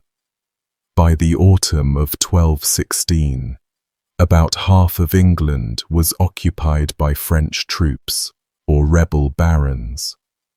The other half he was trying to recover, town by town, in a campaign that had taken him from the Cotswolds to Windsor, to the relief of Lincoln, and now east to King's Lynn. On about the 11th or 12th of October 1216, John reached the southern shore of the Well Stream, the tidal estuary at what is now the lower mouth of the River Nene, separating Norfolk from Lincolnshire. The geography of 1216 is not the geography of today. The whole area has been drained, embanked, and reclaimed by Dutch engineers from the 17th century onwards. In John's time, the Well Stream was a wide, shifting, dangerous expanse of salt marsh, mudflats and tidal channels, crossable only at low water and only with a guide. A crossing took hours. If you mistimed the tide, the sea came in at the speed of a galloping horse, and what had been mud became sea. People died on those crossings every year. The roads to and around the Wash were among the most hazardous in medieval England, not because of bandits, but because of water. What happened next has been told differently in every century since. The single contemporary account we have from Ralph of Coggeshall, a Cistercian abbot writing within months of the event, is restrained. He says John's chapel, with its relics and some of his pack horses with various household effects, were lost in the Well Stream. Some members of his household were drowned in the salt water or sucked into quicksand. They had set out, Coggeshall says, incautiously and hastily, before the tide had receded. Worth pausing on that. The earliest source mentions a chapel, relics, pack horses, household effects, and drowned servants. It doesn't mention crowns. It doesn't mention treasure chests. It doesn't mention whirlpools. It is, if anything, almost low-key. The version most people know comes from Roger of Wendover, a chronicler at St Albans writing a decade or more later. Wendover was not present, did not have access to the king's household, and was working in a monastery that had its own grievances against John, who had taxed St Albans hard. Wendover gives us the dramatic story. The king lost all his carts, wagons and baggage horses, together with his money, costly vessels, and everything which he had a particular regard for. The ground opened in the middle of the water and caused whirlpools that sucked in everything, as well as men and horses, so that no one escaped to tell the king of the misfortune. Wendover also claims this disaster was so distressing to John that it caused his illness, which doesn't quite work because the dysentery was already underway. Matthew Paris, writing at St Albans in the next generation, doubles down on Wendover. He has the ground opening, the quicksand swallowing horses and men, weapons, tents, victuals, and everything the king valued in the world apart from his life. Each retelling makes the loss more total. The further you get from 1216, the more is lost. Hilary Jenkinson, a remarkable archivist working at the Public Record Office in London, published an article in the journal History in 1923 that has more or less framed the modern conversation. Jenkinson went through the patent rolls and close rolls and reconstructed what John's regalia actually consisted of in the years before the wash. He found that there were two distinct sets of regalia. John's own English coronation regalia, which included a crown of precious stones with a cross and 7 flowers, a sword, a scepter, and so on. And more interestingly, a second set, the imperial German regalia of his grandmother, the Empress Matilda, who had been married to the Holy Roman Emperor Henry V. That set had been brought back to England when Matilda came home in 1125 after Henry's death, and had been stored mainly with the Knights Templar of the New Temple. It had been transferred around the great religious orders for safekeeping for nearly a century. The 1207 inventory in translation lists a great crown which came from Germany, a tunic of purple, sandals of the same cloth, a belt of embroidery with stones, a pair of embroidered shoes, gloves, a dalmatic of dark purple, a royal pallium with morse and brooch of gold, a silk cloth for bearing above the king in his coronation, a great scepter, a golden wand with a dove at the top, 2 swords, including the sword of Tristram, a golden spur, a gold cup, and a gold cross. The Templars handed this set back to John on the 28th of May, 1215. The Hospitallers, the rival order, returned the rest of John's plate in early 1216. So by October 1216, John had with him, at least theoretically, both his own regalia and the imperial regalia of his grandmother. The sword of Tristram, in case you were wondering, is named for Tristan of the Tristan and Iseult cycle, a Cornish legend. Why an English king had a sword named for a Cornish lover hero in his treasury is a question medievalists have argued about for a long time. Some link it to Curtana, the short sword later carried at English coronations as the Sword of Mercy, which has a famously broken or shortened tip. Whether the sword in the wash was the same sword is, again, not provable. And then he went into the wash.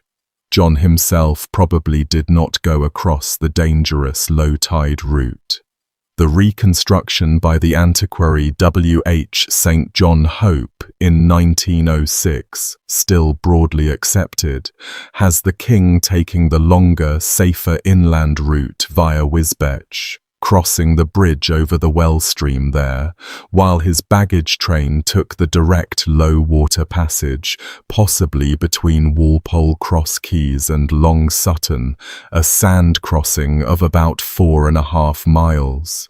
The baggage train was caught by the incoming tide, carts were overturned, horses were lost, servants drowned. Whatever was on those carts went under, into mud that swallows and holds, in October fog, on a coastline that has been reshaped 6 times since. The detail of carts in 1216 might be worth a moment. These were wooden, iron-shod, drawn by oxen, slow. A king's baggage train moved at perhaps 3 miles an hour at best. If the tide turned at the wrong moment, you would see the water coming and not be able to do very much about it. The local guides who took travellers across the Wash were a small, particular profession in medieval Lincolnshire and Norfolk. They knew the tide tables, the local channels, the firm patches in the sand, the soft ones, the places where a horse would sink, and the places where it wouldn't. They sometimes carried long poles. They charged by the crossing. They were not always trustworthy. John's baggage train probably had a guide.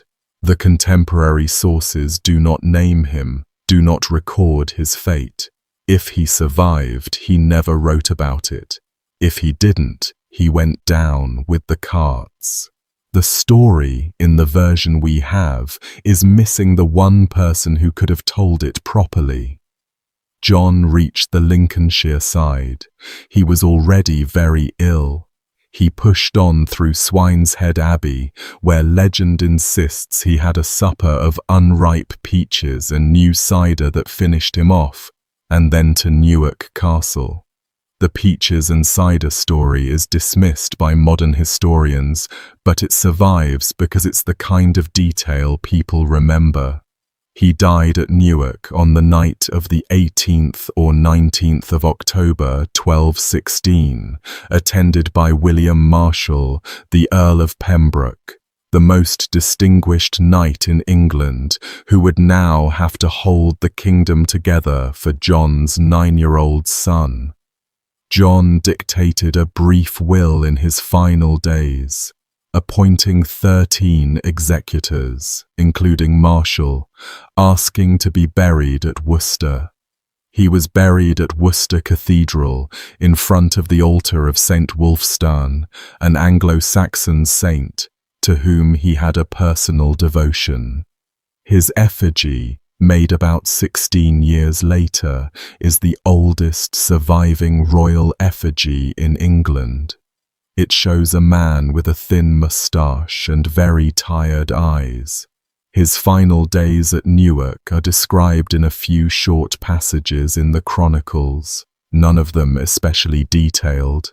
He was in a fever. He was vomiting, he could not keep down food. He had himself carried on a litter for the last stages because he could no longer ride.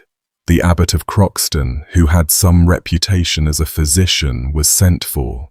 The abbot heard his confession, gave him the last sacraments, and was reportedly given the gift of John's heart and entrails to take back to Croxton for separate burial, the body itself being sent on to Worcester. That arrangement, The dividing of a royal body between two sites was not unusual for the period. It does, though, mean that John's actual physical remains are split between two locations, only one of them now precisely known. The Croxton site was lost at the Reformation. Wherever John's entrails ended up, they ended up there, and they did not survive in a way anyone has been able to point to. His effigy at Worcester is the most accurate likeness we have of any English king from before 1300. 10 days after John's death, on the 28th of October 1216, his 9-year-old son was crowned Henry III at Gloucester Cathedral by Peter de Roche, Bishop of Winchester. The papal legate, Cardinal Gualabicchieri, presided. The boy needed to be crowned immediately because Louis of France was sitting in London claiming the English throne, and an uncrowned child was not a king who could legally fight him. The problem was the crown itself. The proper royal regalia was either lost, locked up at Westminster behind rebel lines, or simply unavailable. The boy was crowned, according to Matthew Paris, with a simple gold circlet, possibly belonging to his mother, Isabella of Angoulême. That detail has been treated, for centuries, as proof that John lost the crown jewels in the wash. A king cannot be crowned with his mother's hairband unless the alternative has gone into the mud. Another reading has been advanced most carefully by David Carpenter at King's College, London, who has spent decades on the reign of Henry III. Carpenter argues that the picture is more complicated than the legend. When Henry III had his second fully ceremonial coronation at Westminster Abbey on the 17th of May 1220, many items in the regalia he used appear to correspond, item for item, to John's pre-1216 regalia: a crown, a sword, a scepter, a tunic.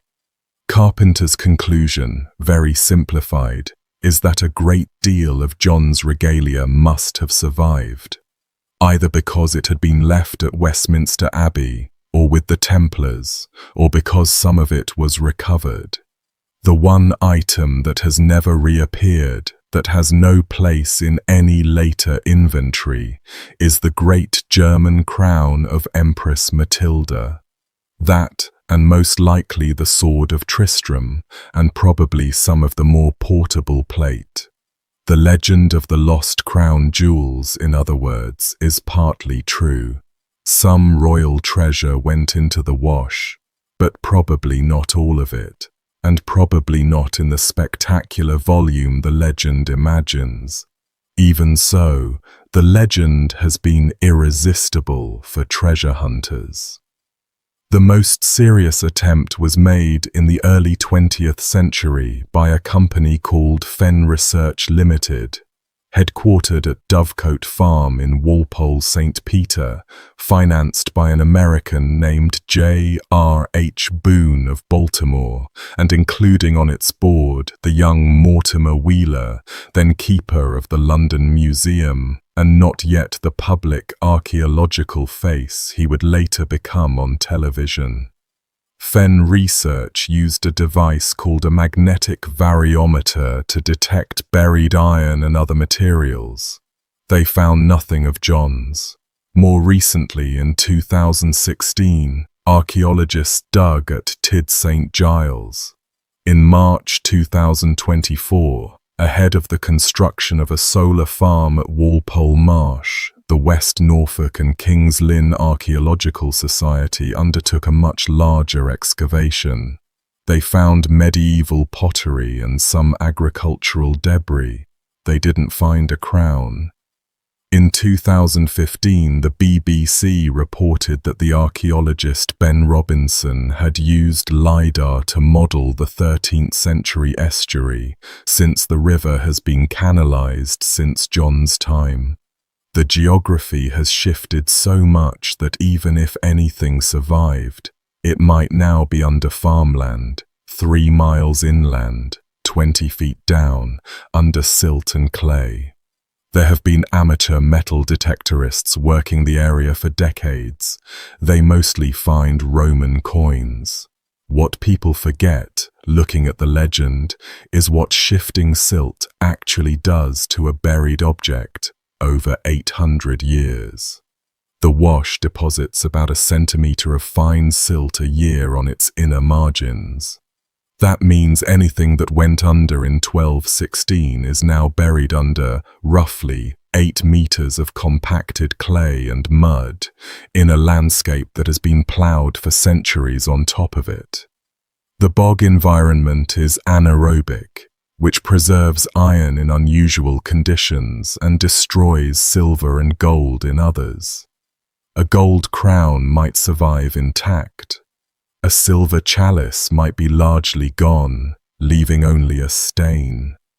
The sword of Tristram, if it was iron-bladed with a gold-decorated hilt, might be a bar of rust with a few gold beads next to it. The treasure that legend pictures as a glittering chest in the mud, waiting to be opened by the right metal detector, is more likely to be a scatter of corroded fragments spread over half a square mile of farmland.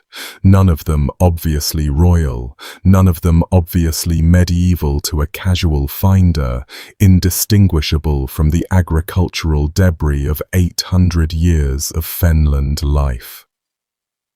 The legend asks for a hoard. The reality is more likely to be a haystack. Another possibility has been advanced quietly by some economic historians, including Shirley Charters, who argues that John, by October 1216, simply didn't have much to lose. His treasury had been drained by years of war, by the loss of Normandy, by hiring mercenaries, by paying the indemnities his father and brother had piled up. The Histoire de Guillaume le Maréchal, the biographical poem about William Marshall written around 1224, says that John had almost no money left at the end of his reign. The sword of Tristram, that strange relic last documented in the 1207 Templar inventory, may have been melted down years before John went anywhere near the wash. The treasure that legend says was lost in the mud may, in considerable part, have already been spent. What was lost in the wellstream was something. We don't know how much, and the difference between knowing the king's hat went under and knowing the entire English treasury went under is in fact considerable. Older still and stranger, the next mystery is also about a sudden public end, not in mud this time, but at a wedding feast in a hall on the south bank of the Thames in early summer 1042.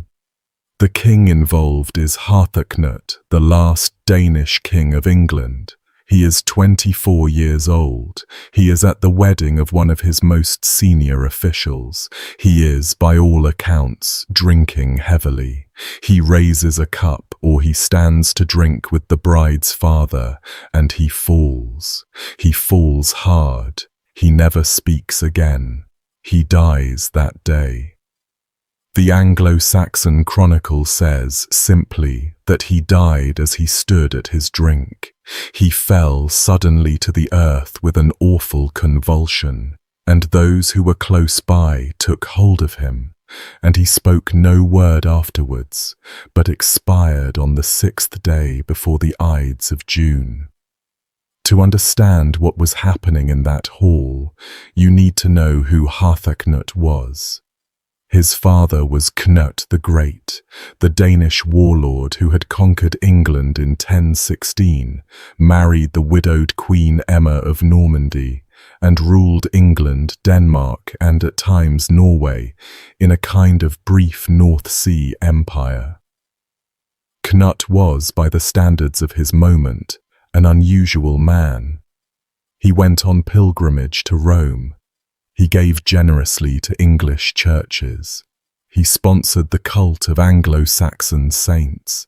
He died, probably at Shaftesbury, on the 12th of November 1035 at about the age of 40. He left behind a complicated estate and a kingdom that immediately began pulling itself in three directions, partly because he had children by two women. By Emma, his second wife, he had Harthacnut and a daughter, Gunhild. By his earlier partner Ælfgifu of Northampton, an English noblewoman, he had two sons, Svein, who got Norway, and Harold Harefoot, named for his speed in running.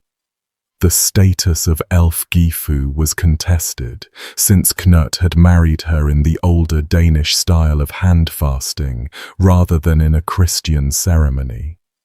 Whether her sons were legitimate was therefore a question with no firm answer, which suited everyone who wanted to dispute it for political reasons.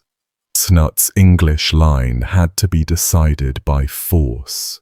Harthacnut, on his father's death, was in Denmark, trying to defend it against the Norwegian king Magnus the Good. He couldn't leave. England needed a king present, and Harold Harefoot, his half-brother, was on the spot. Harold first acted as regent, and then by 1037 had pushed Harthacnut out entirely and become sole king of England. Emma, Harthacnut's mother, was driven into exile in Bruges. She had now seen her side defeated twice. Once when Knut had taken England from her first husband Ethelred the Unready, and now when Knut's other family had taken England from her son. She started writing, or rather commissioning the writing of, what is now called the Encomium Emmae Reginae, a deeply partisan Latin defense of her line, treating Harold Harefoot as a usurper with doubtful parentage. The propaganda war was real. The bitterness was personal. Then, in March 1040, Harold Harefoot died at Oxford. He was perhaps 25. He was lying ill and in despair, according to the Chronicle, and he was buried at Westminster, the Abbey's first known royal burial. Harthacnut arrived from Bruges with 60 ships, his mother on board, and entered England without serious resistance. Almost his first act as king was to have his dead half-brother dug up. The Anglo-Saxon Chronicle records the exhumation in flat language. The body was taken from Westminster, beheaded, and thrown into a fen by the Thames. John of Worcester, writing later, gives names. The desecration was carried out by Archbishop Ælfric Puttock of York, Earl Godwina of Wessex, the royal steward Styre, a man called Edric, and the executioner Thrond. The headless body was recovered, possibly by a fisherman, possibly by London Danes, and reburied at a Danish church in London, later identified as St. Clement Danes. Harthacnut was, even by the standards of an 11th century king, making a point. His mother had been driven into exile. His half-brother had taken his crown. The half-brother was now beheaded and in a marsh. Whatever else you could say about Harthacnut, he did not let things go. His reign in England, which lasted only about 2 years, was disliked from the start. To pay for the 60 ships that had brought him over, he imposed a heavy fleet tax, the Herregeld, on the entire kingdom. The tax fell hardest on the towns of the west and south, where royal authority was thinnest and resistance most likely. When his housecarls, the royal soldiers, came to Worcester in May 1041 to collect it, the citizens rose against them and killed 2 of them. The 2 were named Feida and Thurston. Their names survive weirdly because the killing itself was a national scandal. Harthacnut ordered every earl and most of his housecarls to lay waste the city and the shire. The harrying began on the 12th of November 1041 and lasted 4 days. Most of the inhabitants of Worcester had already fled to Bevere Island in the Severn, where the river curls into a defensive loop and the high ground gives a kind of natural fortification. The city was burned. The Anglo-Saxon Chronicle, when it summarizes his reign at his death, says, brutally, that he never did anything worthy of a king while he reigned. And yet, in 1041, Harthacnut also did something that historians have never quite been able to explain. He sent for his half-brother Edward, who had been living in exile in Normandy at the court of his mother's relatives.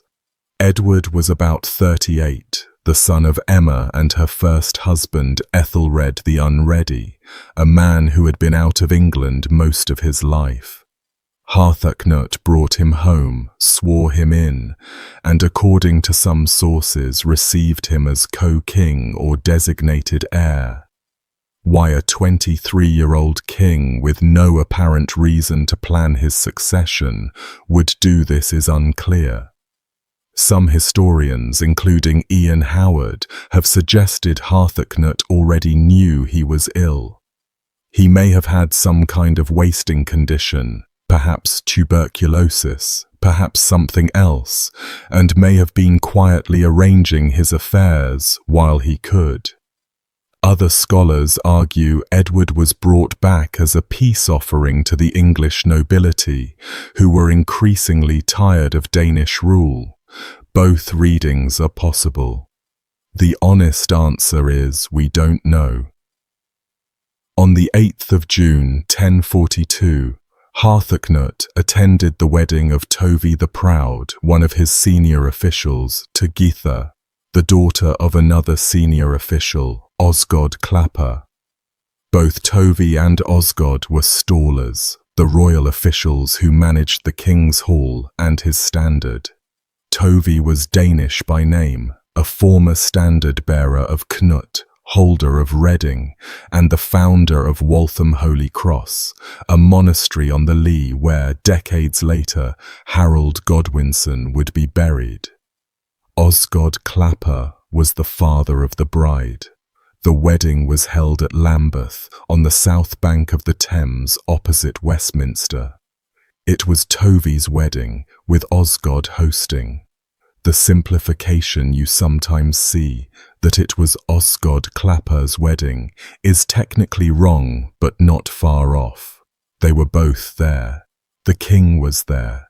Most of the senior Anglo-Danish nobility of England was there. The drink was flowing. Lambeth in 1042 was not the part of London it later became. It was a riverside settlement of marsh, meadow, and a few significant private houses, including one belonging to Osgod Clapper. The future Archbishop's palace was not yet there. The future Lambeth Bridge was not yet there. You crossed from Westminster by boat. The hall the wedding was held in would have been a high timber building of the Anglo-Danish style, with a great central hearth, painted beams, hangings on the walls, mead and ale flowing freely, and probably the bride's brothers leading toasts. It was not, in its setting, a sinister place. It was a country wedding among rich people, in summer, on the river. The king was an honored guest, and he was the youngest man in the hall to be a king, and he died. And then, mid-toast, in front of everybody, Harthacnut fell. Modern medical opinion, looking back at the description with all the usual cautions about diagnosing across 9.5 centuries, tends to read this as a sudden intracranial event. A massive hemorrhagic stroke, a ruptured aneurysm, possibly a seizure, an epileptic episode that became fatal status epilepticus. Heavy alcohol use would have been a precipitating factor for several of these.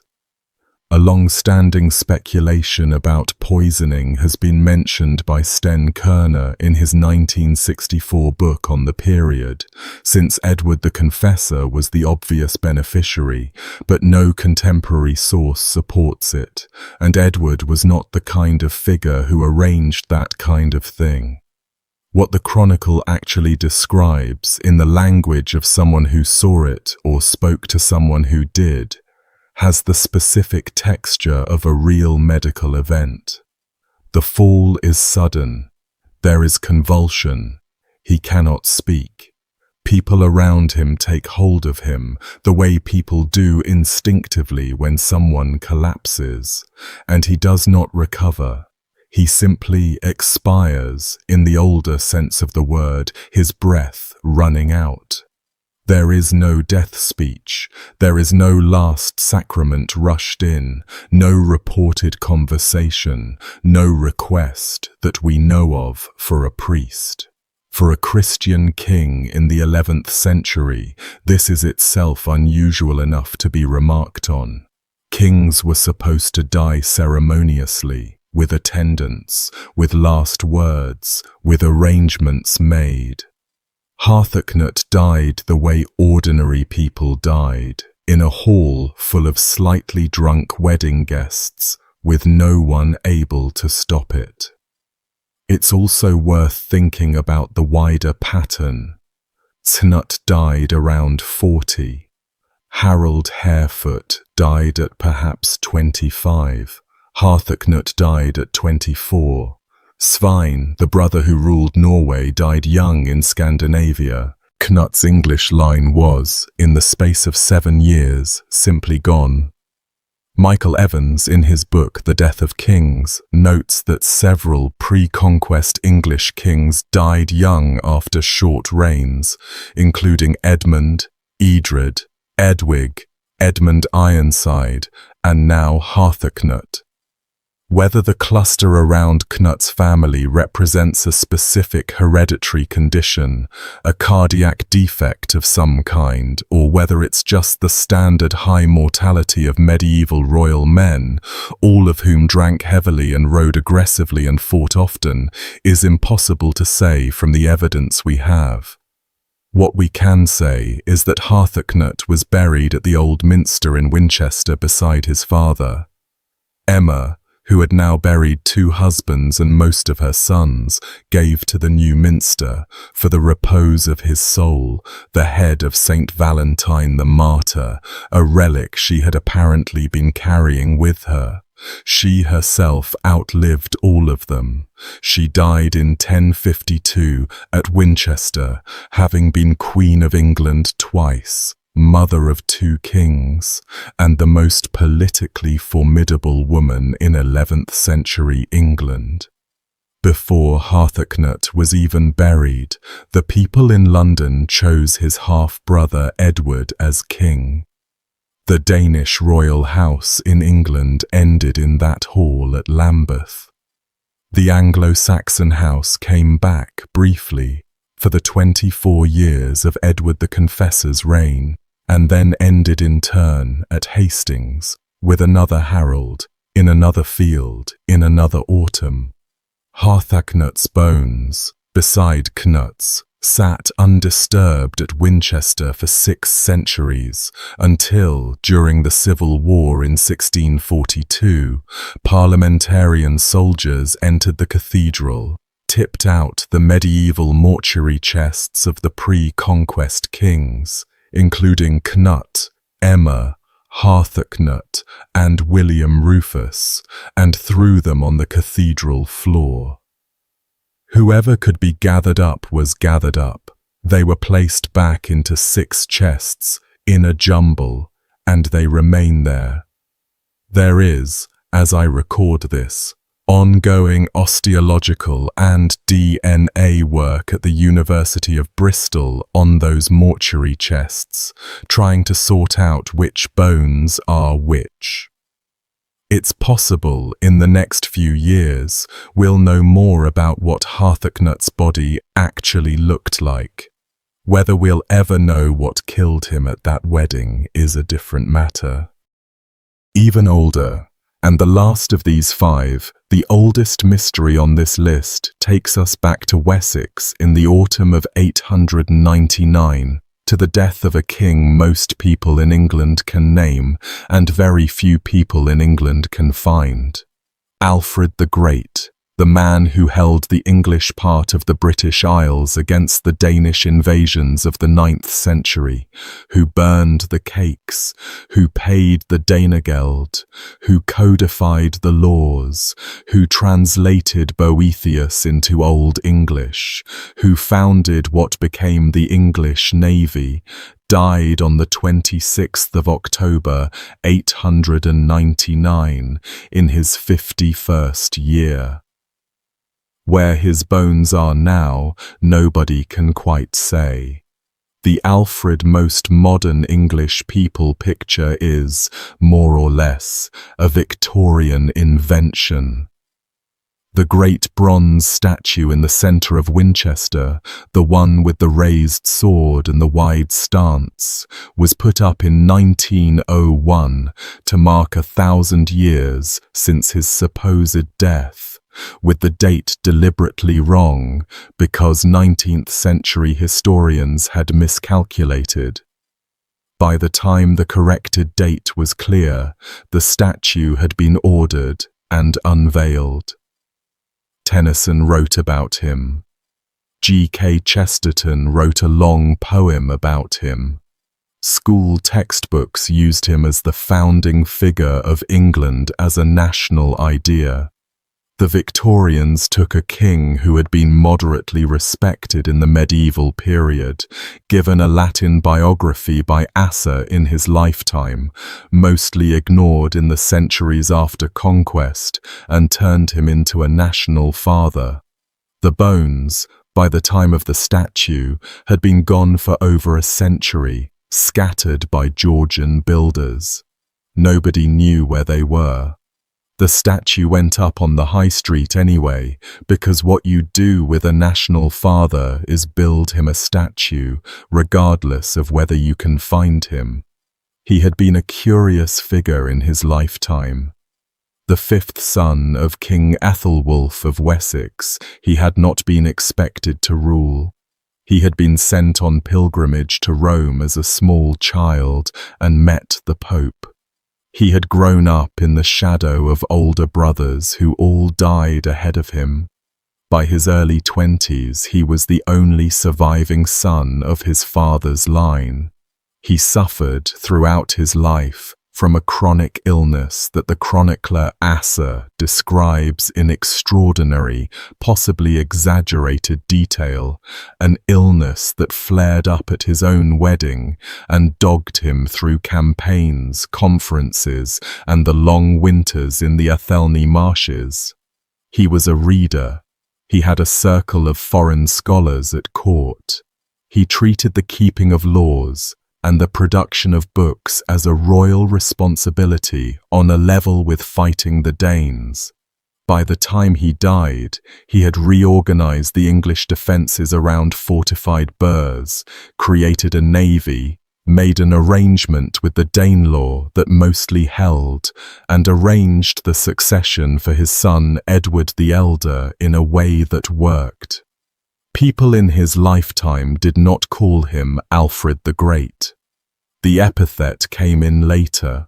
He was buried at first in the Old Minster at Winchester, the Anglo-Saxon cathedral that stood immediately north of the present Norman cathedral. The Old Minster has been gone since the 11th century. Its foundations now visible as outlines in the grass between the cathedral and the deanery.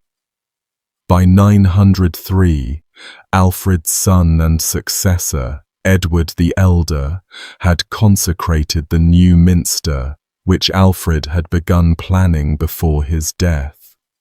Alfred's body was translated there, along with his wife Aelswith, who had died shortly after him in around 902. In due course, Edward himself was buried at the new Minster, and so was Ethelwerd, his second son. The Anglo-Saxon royal house of Wessex was building, on that one site, its dynastic mausoleum. The new Minster lasted about 2 centuries on that site. The community was a difficult neighbour to the cathedral, which had been rebuilt by the Normans as the much larger building you still see. The 2 churches were close enough that monks could hear each other's bells. There were disputes about precedence, about processions, about land. Around 1110, under Henry I, the new Minster monks were finally relocated to a new site at Hyde, just outside the north gate of Winchester. Hyde Abbey was founded there, on flat land by the Itchen.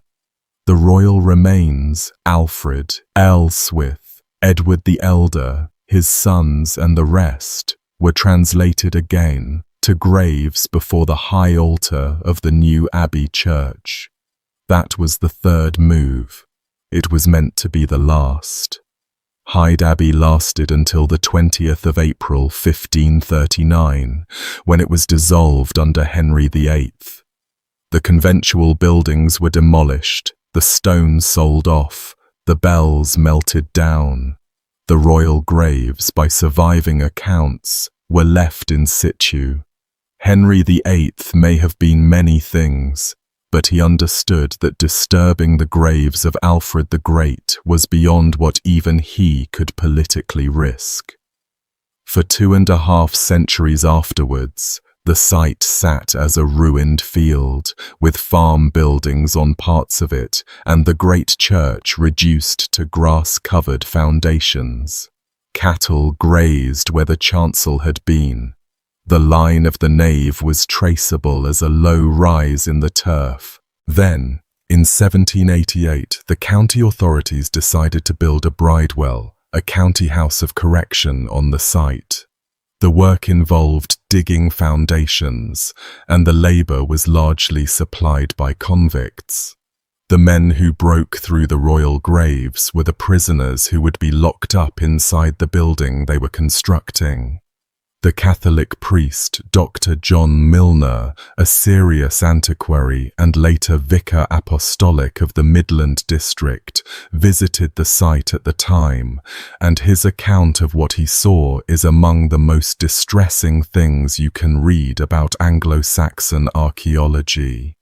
"Miscreants," he wrote, "couch amidst the ashes of our Alfreds and Edwards." In digging for the foundations of that mournful edifice, at almost every stroke of the mattock or spade some ancient sepulchre was violated, the venerable contents of which were treated with marked indignity. A great number of stone coffins were dug up with a variety of curious articles, including chalices, patens, rings, buckles, leather of shoes and boots, velvet and gold belonging to chasubles and other vestments, as also the crook, rims and joints of a beautiful crozier, double gilt. It is worth holding for a moment what that scene actually looked like. A summer in 1788. Convicts in their work clothes, supervised by a small contracting team and a magistrate or 2. Open foundation pits, 2 or 3 of them, in the lawn that had been the Abbey's central crossing. 18th century mattocks and spades, the smell of broken stone. Lead coffins, soft with age, cracking under the iron, bones spilling out, stone coffin lids being shoveled up onto a cart and broken for road metal. One of the workmen, by Page's account, kept a finger bone in his pocket for a while as a curiosity, and then lost it. Another sold a strip of vestment cloth, gold-threaded, for a few pennies in a Winchester market. The remains of the men who had defended Wessex against the Danes, who had codified the laws of England, who had built fleets and burhs and translated Boethius, ended up in cartloads mixed with rubble, used to fill in the drainage ditches around the new prison. The site was levelled. The bridewell rose. The convicts were locked inside the building they had built. The crozier head Milner described, dating to the early 13th century, survives. It's in the Victoria and Albert Museum in London. Most of the other finds did not survive. Captain Henry Howard, decades later, interviewed the bridewell's keeper, a man called Page, who described one particular discovery. A great stone coffin was found, cased with lead both within and without, and containing some bones and remains of garments. The lead, in its decayed state, sold for 2 guineas. The bones were thrown about, and the stone coffin was broken into pieces. 2 further great coffins were broken up for the sake of the garden in which they lay. We don't know whose coffin that lead-cased one was. The lead casing implies someone important. Alfred and Edward the Elder are obvious candidates. Whoever it was, the bones are now somewhere else, in fragments, mixed up with 18th century rubble. By the 1860s, the Hyde Abbey site was attracting antiquarian interest again, and in 1866, a man called John Mellor began excavating. Mellor was, charitably, an enthusiast, and less charitably, a fabricator. He had a habit of salting his sites with bogus 10th century artifacts. He would bury items on the site at the end of one day and dig them up in front of witnesses the next. Mellor announced he had found the bones of the Wessex royal household. He claimed to have identified one skull as Alfred's on the basis of visual comparison with Alfred's coinage, not a method any modern osteologist would accept. He sold the bones for 10 shillings to the rector of St. Bartholomew's Church in Hyde, a man called William Williams, who reinterred them under a brick-lined vault in the churchyard. So by 1867 there was, supposedly, a vault containing the bones of Alfred the Great in a small parish church in a Winchester suburb. And probably not. A proper community-led archaeological excavation of the Hyde Abbey site was undertaken by the Winchester Museums Service between 1995 and 1999. The dig worked through what had been the Abbey Church, including the area in front of where the high altar had stood. They recovered 2 boxes of human bones from that area. These were placed into storage at the Winchester City Museum and, at the time, not subjected to thorough analysis. They sat there. In February 2013, the discovery of Richard III's remains under a Leicester car park electrified everyone interested in royal archaeology, and a local Winchester community group called Hyde 900 petitioned the Diocese of Winchester for permission to exhume the unmarked grave in the churchyard of St. Bartholomew's, the one Mellor had supposedly filled with Alfred. Permission was granted. The exhumation was carried out in March 2013 by Dr. Katie Tucker, a researcher in human osteology at the University of Winchester. The grave was found to contain the remains of at least 6 individuals, 1 female, 1 male, 2 probable males, and 2 incomplete sets with extensive degenerative pathologies. Radiocarbon dates ranged from around 1100 to around 1500. Too late, by every interval, to be Alfred or Edward the Elder. and consistent with later Hyde Abbey monks. Mellor, as everyone had suspected, had been making it up. That should have been the end, but Katie Tucker, having been given the project, asked an obvious question. What was in those 2 boxes from the 1990s dig, still sitting in storage at Winchester City Museum? She went through them. Among the fragments, she found a piece of right pelvis, about a third of an adult male pelvis, recorded as having been recovered from a pit dug into the graves immediately in front of the high altar of Hyde Abbey. She had the bone radiocarbon dated. The result came back in January 2014.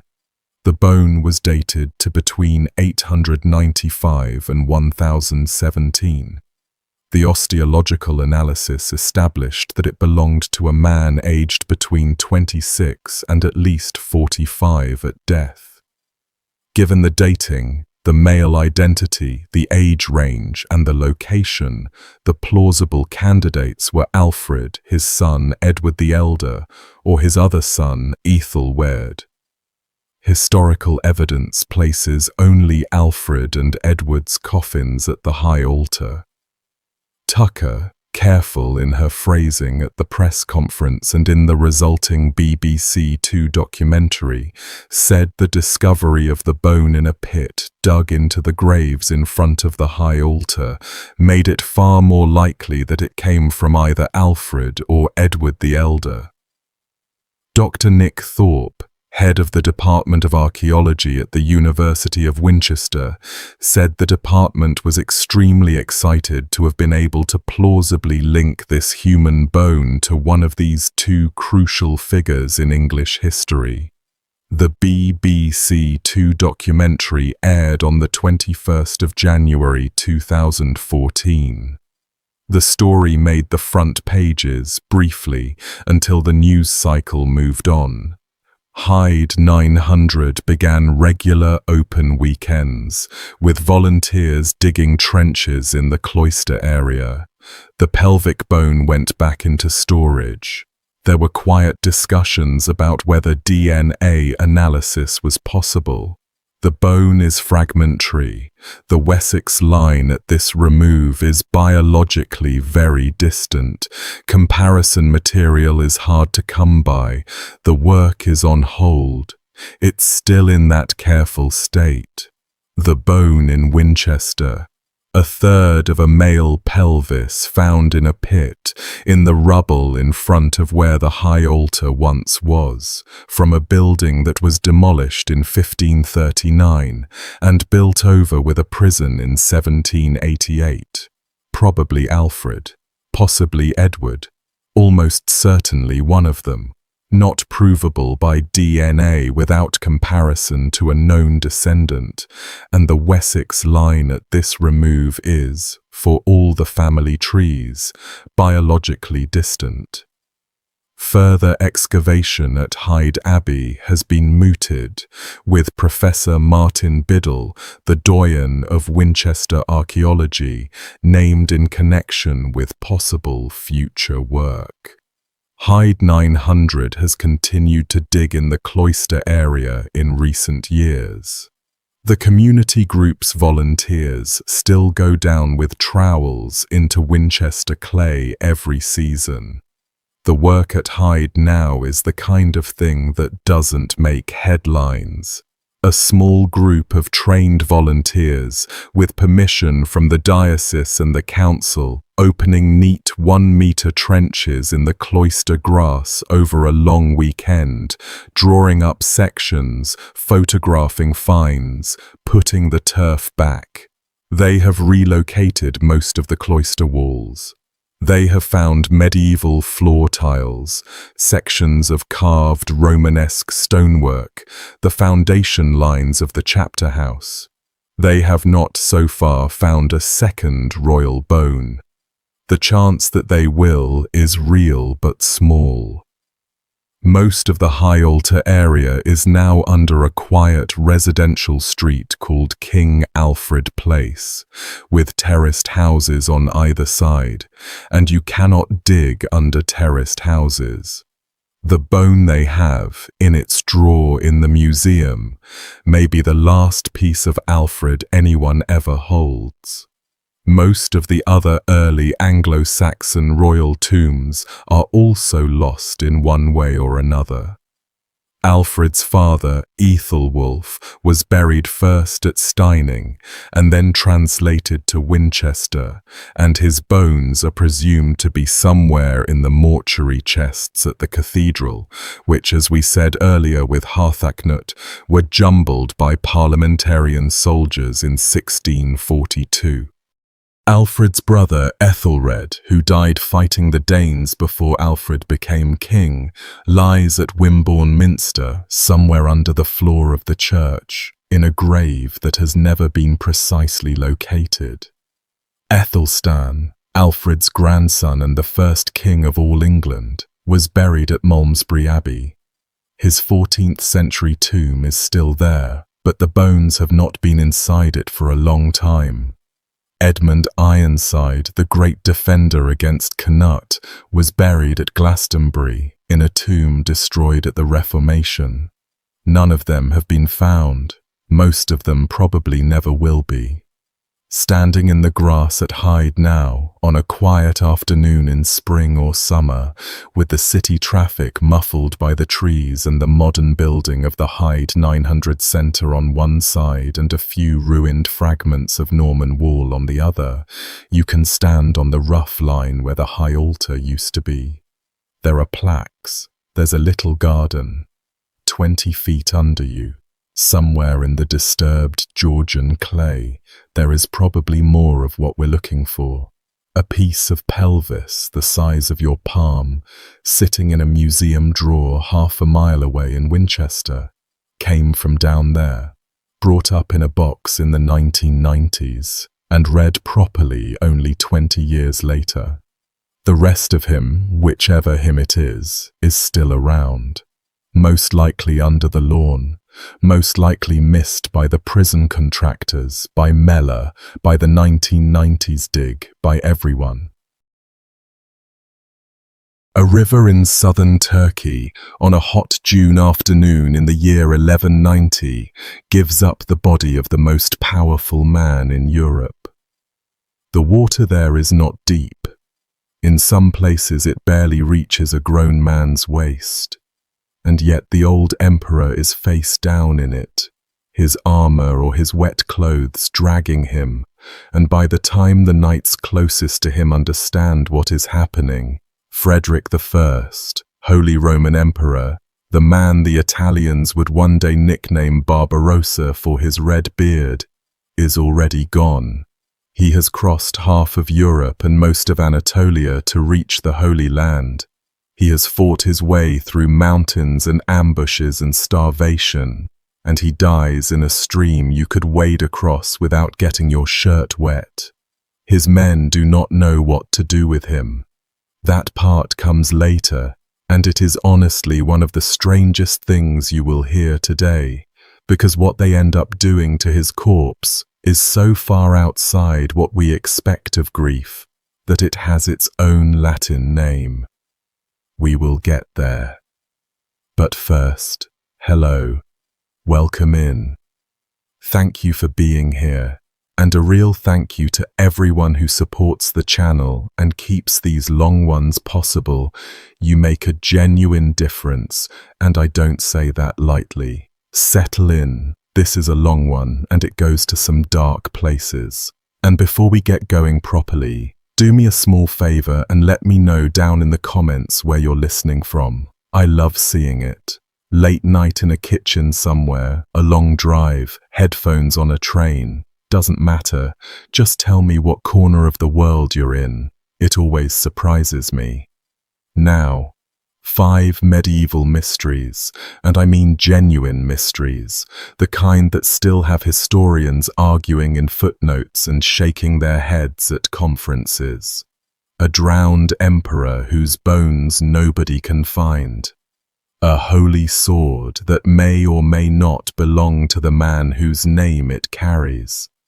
A gold coin from an English king with the Muslim profession of faith stamped right across it.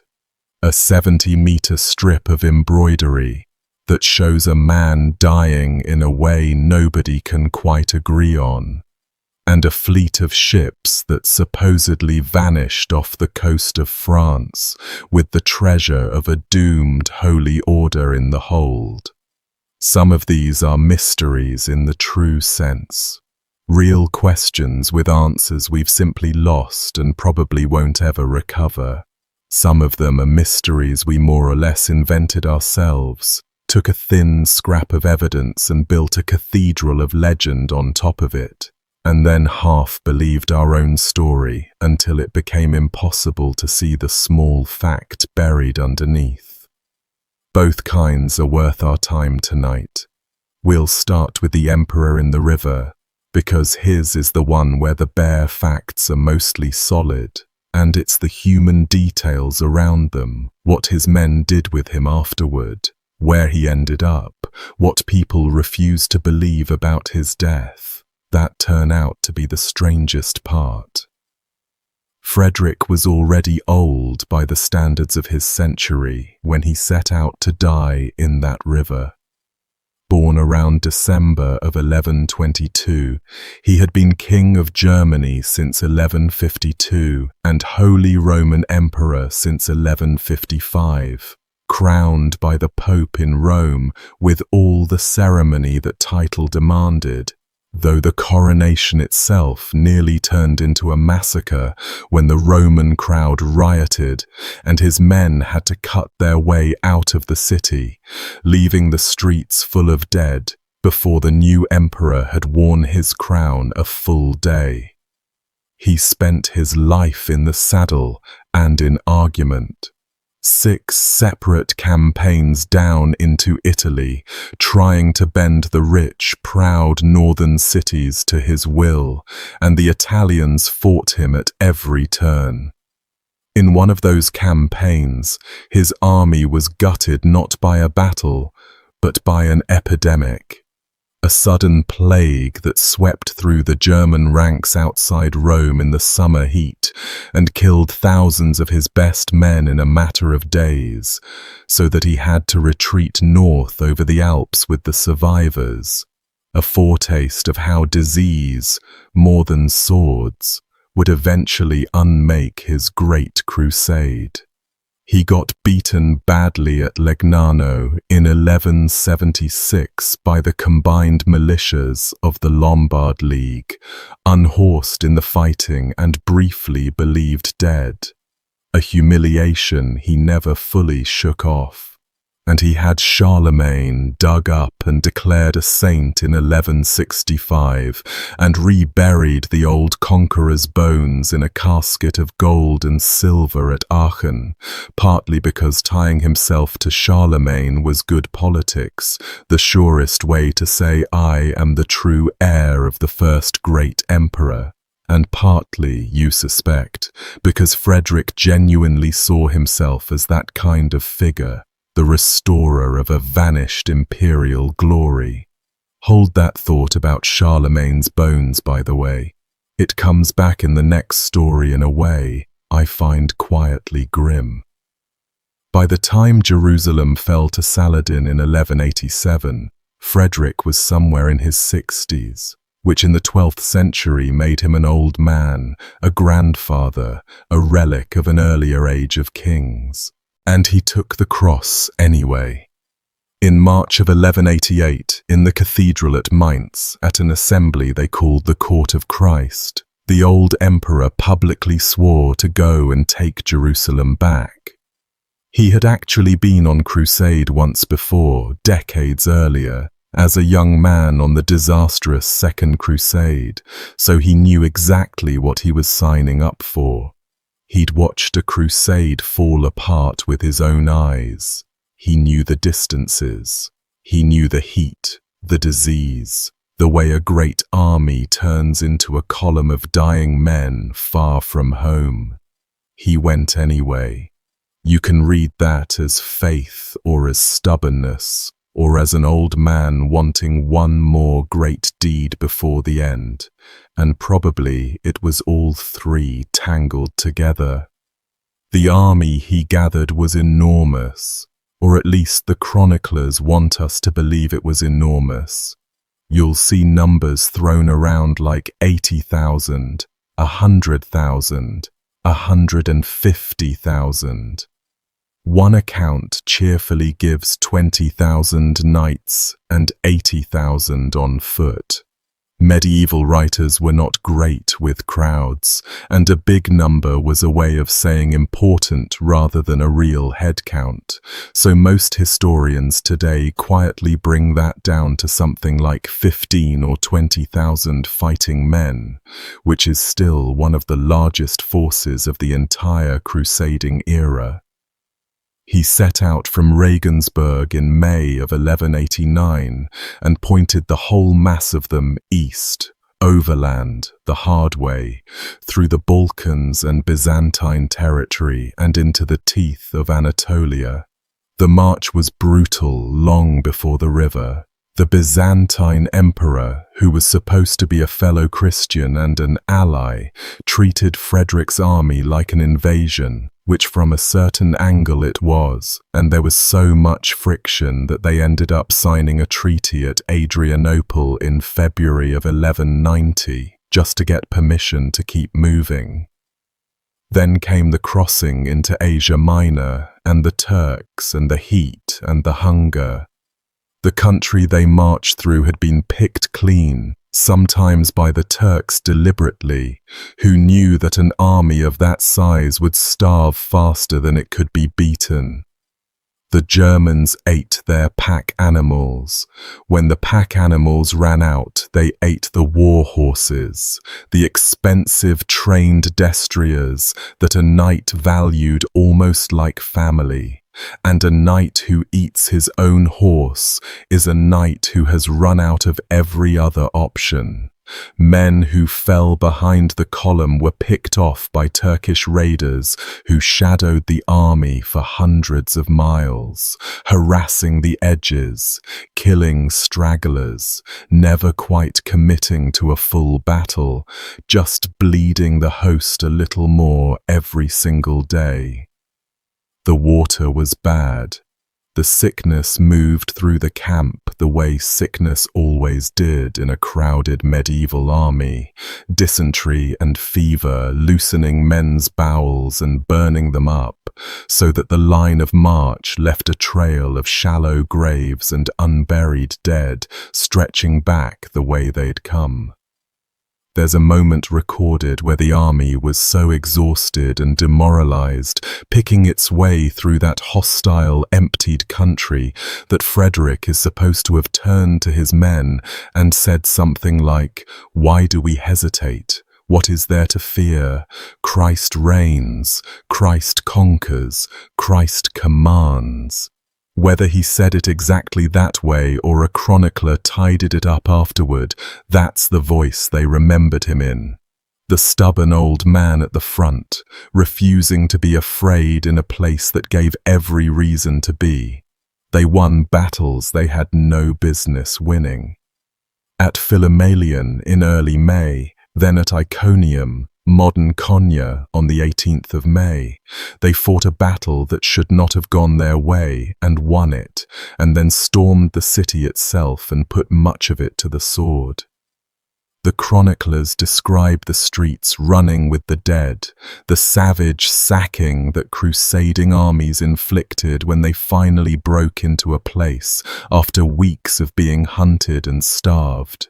All that fear and hunger and grief for dead friends turning into something ugly the moment the walls came down.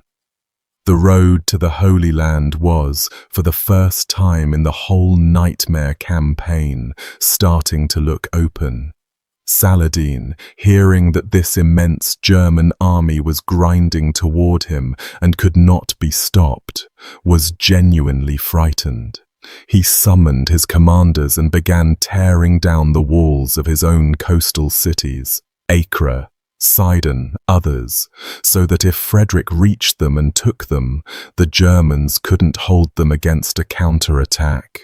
A man does not demolish his own fortresses unless he believes the thing coming for him is worse than leaving himself defenseless.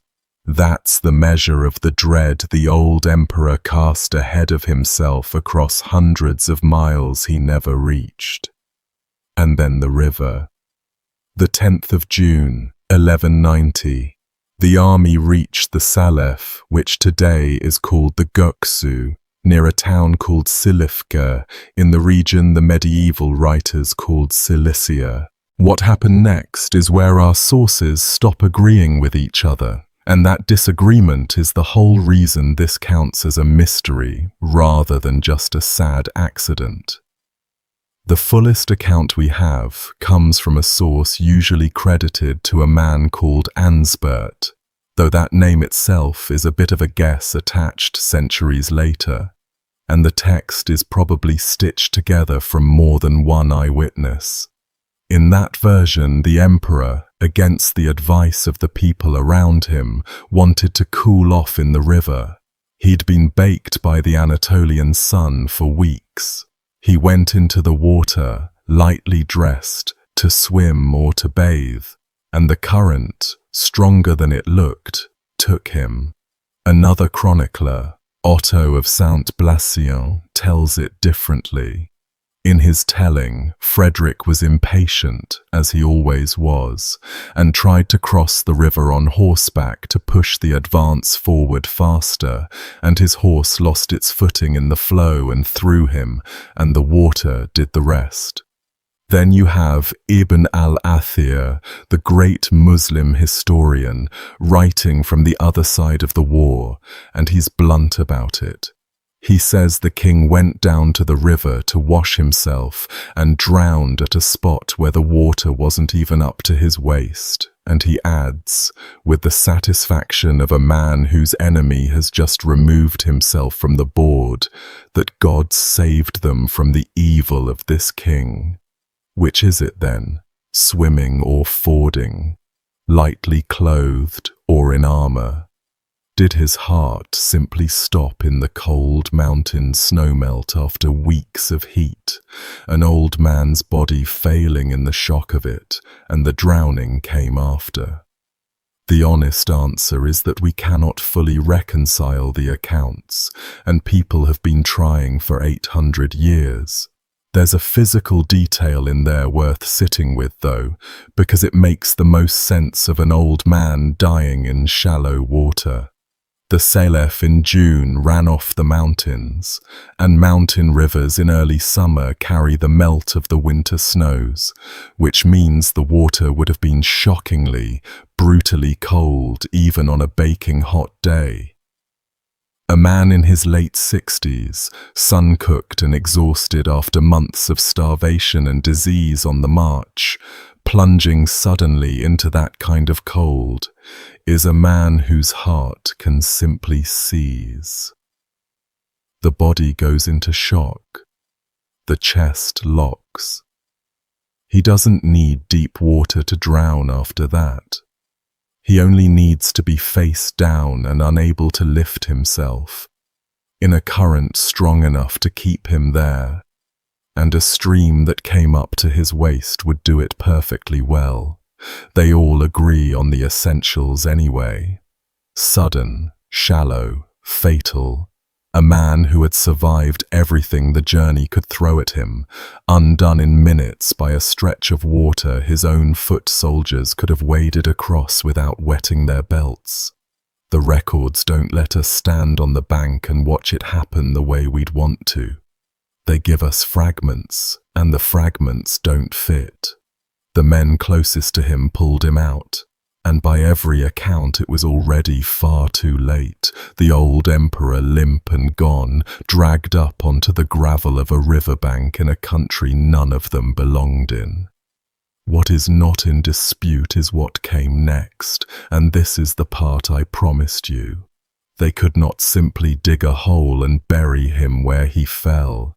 He was the emperor, the the Holy Roman Emperor, the anointed heir of Charlemagne, and a man like that does not get left in foreign dirt beside a river in Cilicia. His remains belonged at home, in Germany, in consecrated imperial ground, under a great church where his people could come and kneel. But it was June, in the south of Anatolia, and the heat was the kind that turns a body fast, and the nearest patch of German soil was a continent away. The first thing they tried was preservation. They opened him up, removed the organs, and packed what was left in vinegar to try to hold off the rot long enough to carry him onward. It didn't work.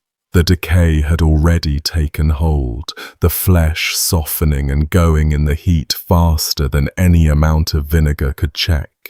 And the men around him had to face the fact that the emperor was coming apart in front of them and would be unrecognizable, unmovable, a horror rather than a relic, long before they ever reached home. And so they did what the Germans of that era did with their great men who died too far from home to carry whole.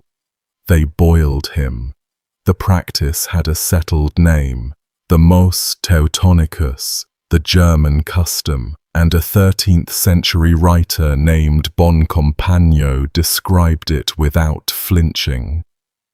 The Germans, he wrote, take the bodies of their important men who die in foreign lands, remove the intestines, and boil the rest in great cauldrons until all the flesh and sinew and gristle separates cleanly from the bone. Then they wash the bones in fragrant wine, sprinkle them with spices, and carry them home. That is what happened to Frederick Barbarossa, the most powerful ruler in Christendom, the man whose approach had Saladin demolishing his own fortresses, the old crusader who told his men to fear nothing because Christ commanded, was taken apart at the joints and simmered down in a cauldron to a clean white skeleton by his own grieving, practical followers, on a riverbank in a country that wasn't his, so that some portion of him could still make the journey to consecrated ground. There's no record of who lit that fire or who stood over the cauldron, and maybe that's a mercy, because somebody had to, and somebody had to watch. It did not all go to the same place, and this is where he scatters.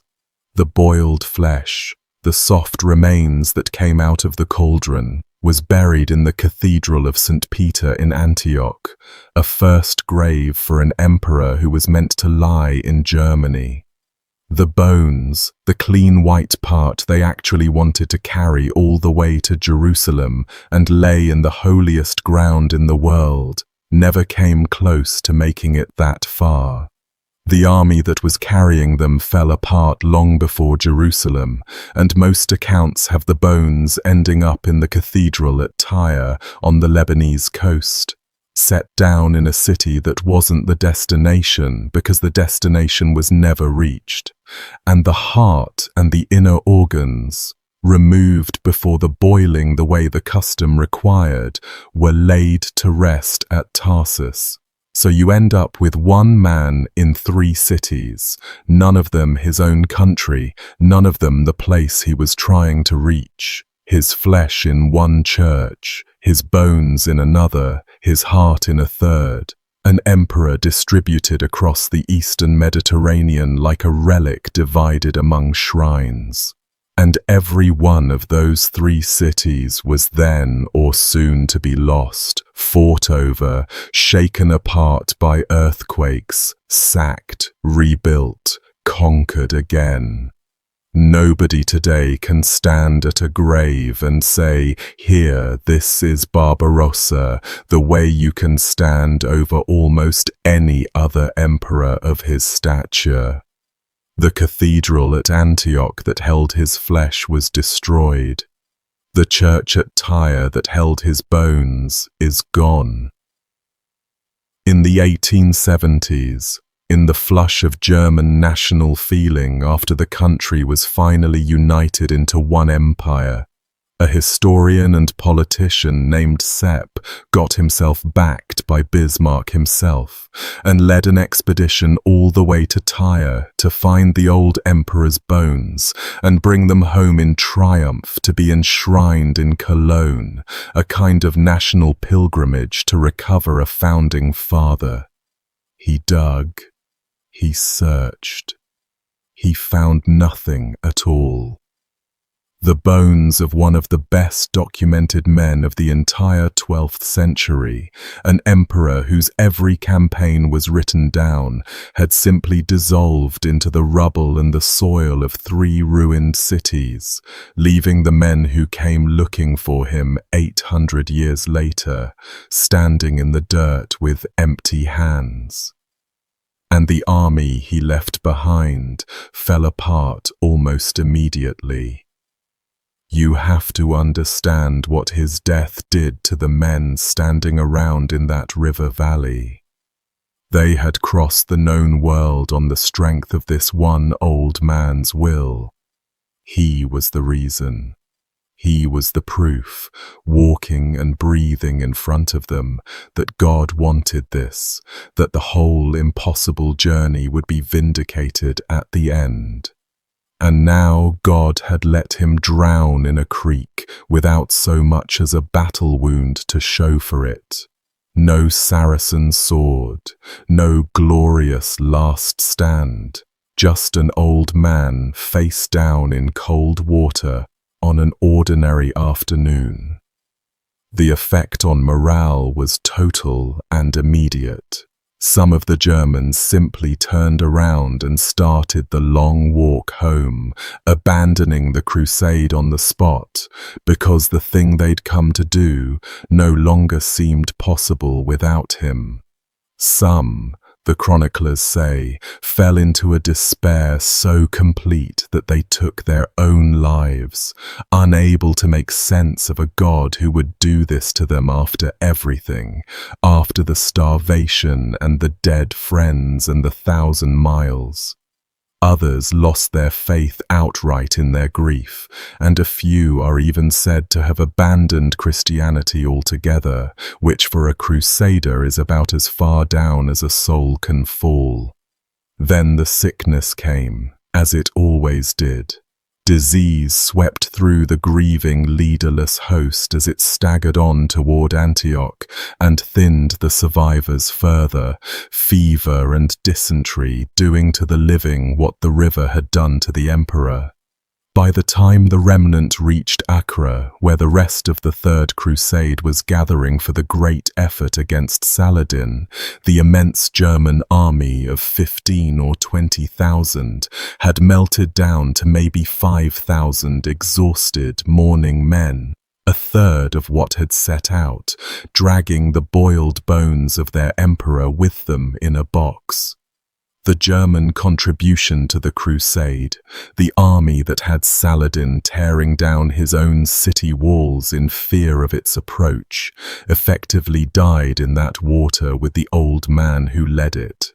Saladin, when the news reached him, understood his luck perfectly. The Muslim chroniclers treated Frederick's death as nothing less than a gift from heaven, the removal of the one Western king they had genuinely feared, and you can hardly blame them, because the man who'd been coming to take Jerusalem from them had instead been handed back to God by a river before he ever laid eyes on the city.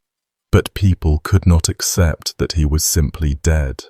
There was no grave to visit, no body to mourn over, nothing solid to close the story, and absence has a way of breeding legend.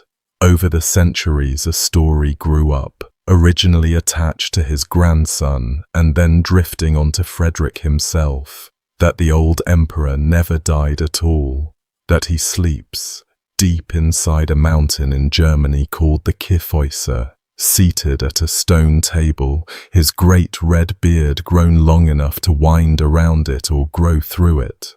Every 100 years he stirs and sends a boy out to see whether the ravens are still circling the peak, and as long as they are, he settles back down to sleep. One day, the story goes, an eagle will drive the ravens off, and the old man will wake for good and walk out of the mountain and make Germany glorious again. The brothers Grimm wrote it down. A poet named Rückert put it into verse in 1817, and much later, men with far darker intentions reached for that sleeping emperor too. When Hitler's generals needed a name for the invasion of the Soviet Union in 1941, they called it Operation Barbarossa. The drowned old man in the river had become a symbol that would not stay buried, mostly because his actual body never could be. The boiling, by the way, wasn't some one-off act of desperation invented on the spot. The German custom Bon Compagno described was practiced on other great men too, which is part of why it had a settled name and a settled method. A bishop or a noble who died on campaign, far from the church or the family vault where his bones were meant to rest, could be reduced this way: cauldron and spices and a long walk home with the skeleton in a chest. The church eventually grew uneasy with it. A century or so after Frederick, Pope Boniface VIII issued a furious decree against the practice, calling it an abomination, horrified at the idea of Christian bodies being butchered and boiled like meat, and the custom slowly fell out of use. But in 1190, on that riverbank, with the emperor's flesh already turning in the heat, and no other way to carry him home, his men did what their world told them to do with a great man who died too far away. They built the fire and filled the cauldron and went to work on the body of the most powerful ruler in Christendom, and you can only hope they did it at night, away from the rank and file, because an army that has just lost its reason for existing does not need to watch its emperor being simmered down to his bones. It's a fitting bridge in a way, because the man Frederick admired most, the man whose bones he dug up and gilded, has his own object that nobody can pin down. Frederick wanted to be Charlemagne. So let's go and look at Charlemagne's sword, and the strange fact that we cannot say for certain we have ever held it. The sword has a name, joyeuse, which means joyful or joyous, and it belonged, the stories insist, to Charlemagne himself, the Frankish king who by the year 800 had stitched together most of Western Europe and gotten himself crowned emperor by the Pope on Christmas Day. In the old French epic The Song of Roland, the poet describes Charlemagne arming for war and buckling on joyeuse, and there's this lovely strange line about how the blade changed colour 30 times a day, 30 fresh hues, never the same shade twice. The poem goes further. It claims that set into the pommel, the rounded weight at the end of the hilt, was a fragment of the Holy Lance, the very spear point that a Roman soldier pushed into the side of Christ on the cross. So the sword wasn't just a weapon, it was a reliquary you could kill a man with. The poem even says the French battle cry, Montjoie, came from the sword's name, that men ran into battle screaming a word that meant, essentially, joyeuse, this blade, this emperor, this holy thing on the end of his arm. That's the legend, glowing and golden and completely impossible to verify. And the sword wasn't the only enchanted blade in Charlemagne's world, because the same story cycle gave a sword to his greatest knight too. Roland, the hero whose death at the pass of Roncevaux is the whole heart of the Song of Roland, carried a sword called Durendal, and that one was supposed to be even more sacred than the emperor's, with relics sealed inside its golden hilt. A tooth of Saint Peter, blood of Saint Basil, a hair of Saint Denise, a scrap of the Virgin's robe. As Roland lies dying at the pass, betrayed, his rearguard slaughtered around him, he tries to destroy the sword so it won't fall into enemy hands, smashing it against a great rock again and again, and the rock splits, but the blade won't break. There's a place in southern France, Rocamadour, where a sword is wedged high in a cliff face to this day, and the locals will tell you it's Durendal, hurled there by the dying hero. It almost certainly isn't. It's a much later piece of iron, but the story is so much better than the truth that the truth never really stood a chance.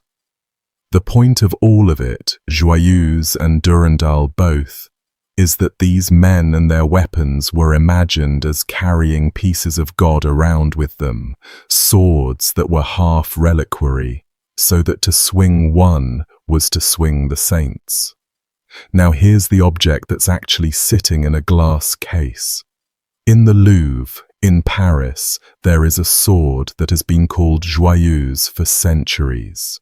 For a very long stretch of French history, it was the coronation sword. When a new king of France was crowned at Reims, this blade went with him into the cathedral, carried point up in procession ahead of him, a piece of Charlemagne's own glory laid into the hands of each new king to say, in front of God and the assembled nobility, that the line ran unbroken from the great emperor down to this man here. From Philip III in 1270 all the way to Charles X in 1825, that sword was in the room for more than 500 years of crownings, and many of the men who held it came to ends as grim as anything in these stories. The sword was at the coronation of kings who'd later be stabbed to death by assassins, kings who'd go mad, kings who'd be driven from their thrones. Napoleon had it carried at his coronation in 1804 in Notre Dame, the same Napoleon who was busy inventing himself as a new kind of emperor and reached back across 1,000 years to borrow the old Frankish one's shadow, only to die in exile on a rock in the South Atlantic. The last king ever crowned with Joyeuse, Charles X, was chased off the throne by revolution within 5 years and died in exile too. For an object meant to promise an unbroken eternal line, it presided over an awful lot of broken ones. For a working ceremonial relic, this sword has stood in the room for some of the most theatrical and some of the most doomed moments in European history. And when you actually take it apart, expert by expert, the problem becomes clear. It is not one sword. It is several swords worth of parts from several different centuries, assembled and reassembled over hundreds of years into a single ceremonial whole, a thing that was repaired and reworked every time it needed to look impressive for another crowning. The blade is one element, probably from around the 10th or 11th century, though the experts have fought over even that. One early scholar looked at it and argued it could be early 9th century, which would drag it right up against Charlemagne's own lifetime and leave the door open, just a crack, to it being real. Another expert examined the same blade and put it in the early 13th century, 400 years too late, a relic of a completely different age dressed up in an older emperor's name. The crossguard, the bar that protects the hand with its 2 little winged dragons facing away from each other, is 12th century work, The dragons themselves a giveaway of the period.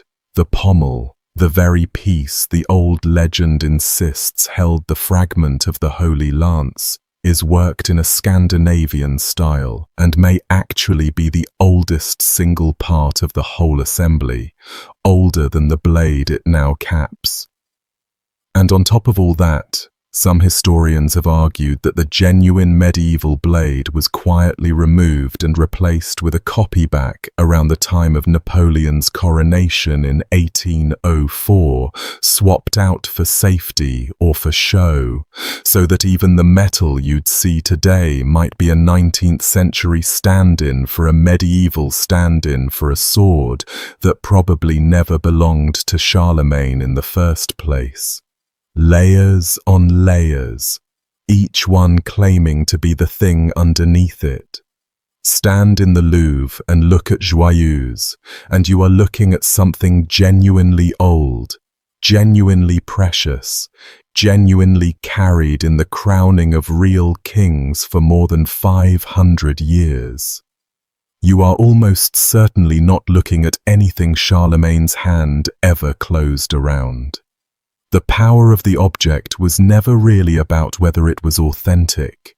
It was about continuity. The unbroken line you could pretend ran straight from the great emperor's grip down to the grip of each new king, and the sword was the prop that made the pretense solid enough to kneel in front of, even though it was bolted together from spare parts centuries after the man it pointed back to had crumbled to nothing in his tomb at Aachen.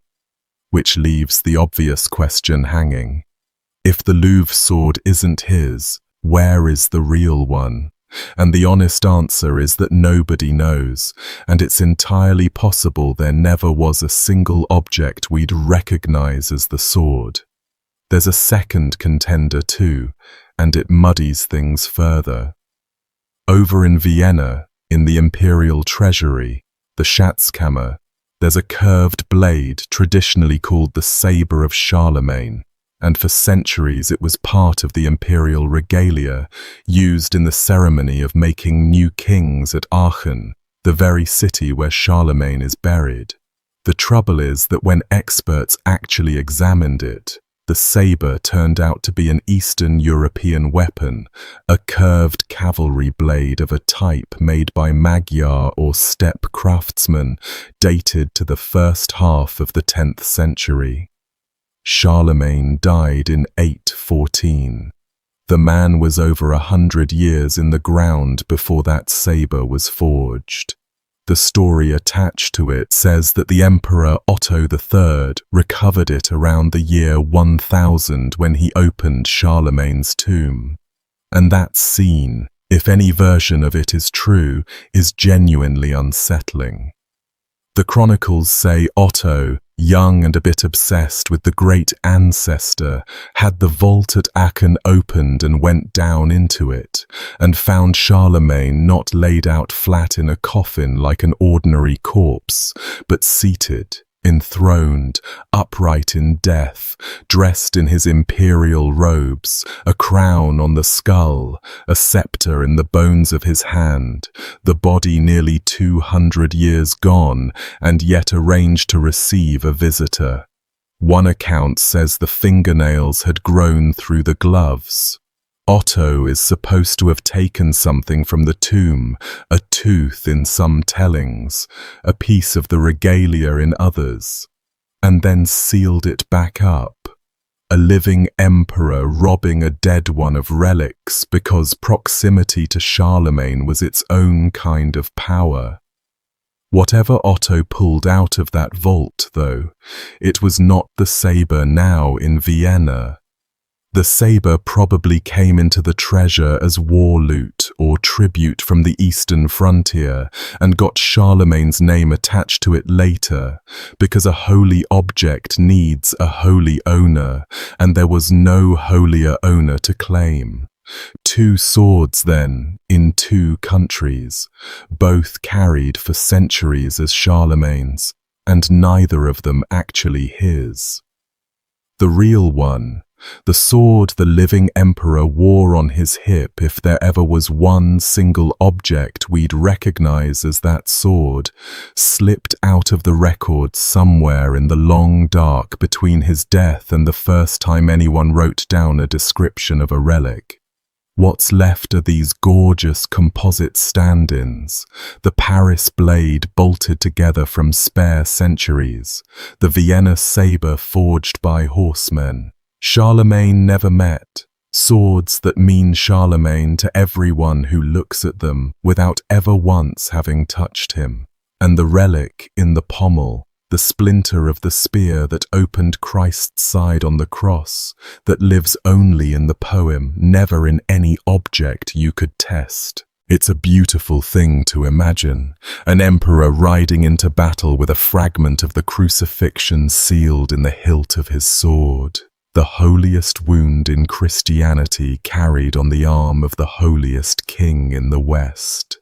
But it stays exactly where the best legends stay.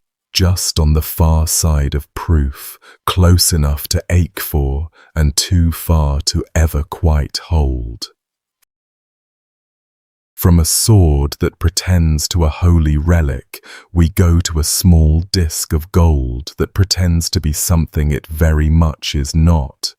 And the man who made it almost certainly had no idea what he'd actually done. The king is Offa, ruler of Mercia, the Midland kingdom that for a while in the 8th century was the most powerful patch of ground in England. Offa was not a gentle man.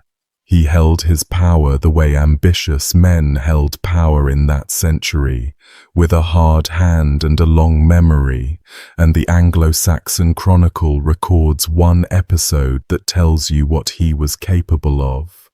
In the year 794, the Chronicle says, Offa ordered the head of King Ethelbert to be struck off. Ethelbert was the young king of East Anglia, a neighbouring ruler, and by some accounts he had come to Offa's court more or less as a guest, possibly to marry one of Offa's daughters, riding south in good faith to bind two kingdoms together with a wedding. He left it as a headless corpse.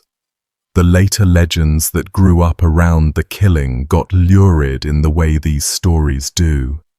One version has Offa's men luring the young king into a richly prepared chamber, a seat of honor over a hidden pit, the chair giving way beneath him so he tumbled into the dark, where the killers waited to smother him or cut his head off below the floor, while the feast went on overhead.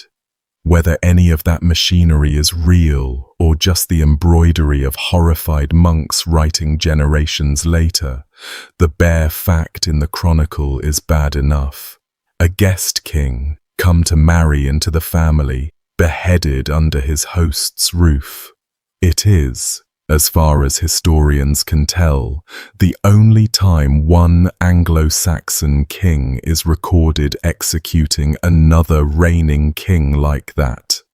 A vassal ruler killed at the court of the man who was supposed to be brokering a marriage with him.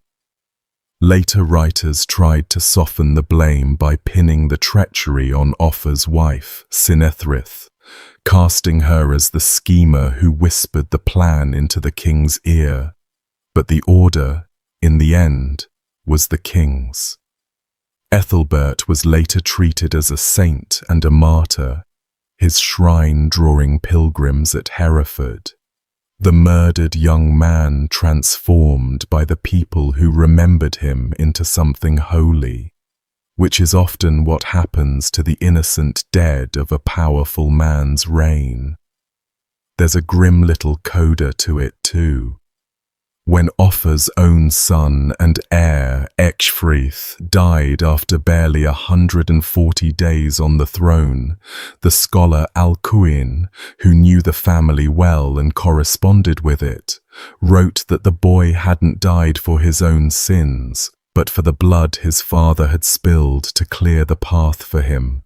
The killing of Ethelbert, in other words, was understood even at the time as a debt, and the debt was collected on the next generation. Offa schemed and killed to hand his son an unchallenged crown, and the son wore it for less than 5 months before following his father's victims into the ground. Even Offa's grave didn't keep.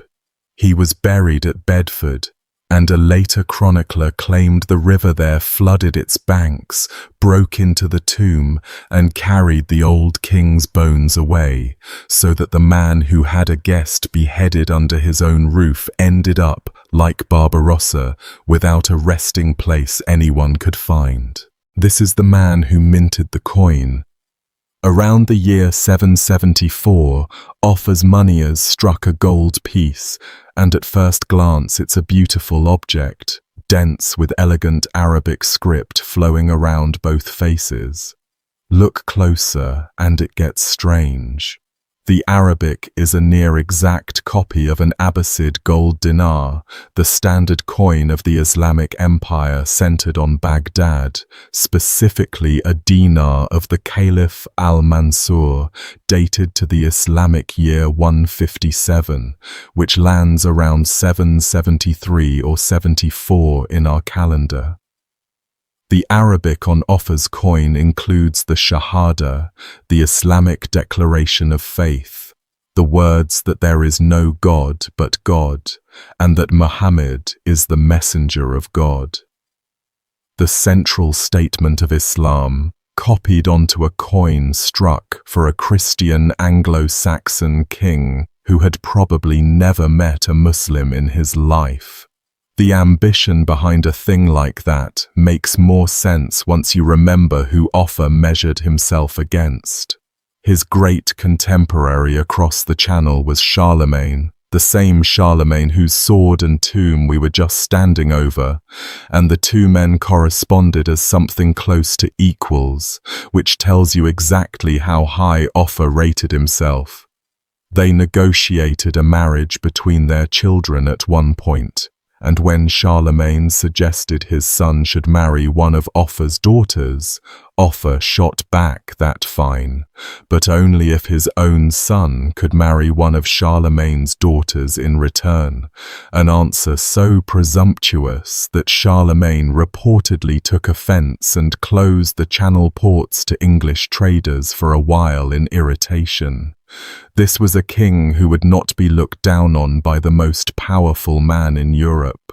So a coin modelled on the gold of the Abbasid Caliphate, the wealthiest and most sophisticated power in the known world, fits the man.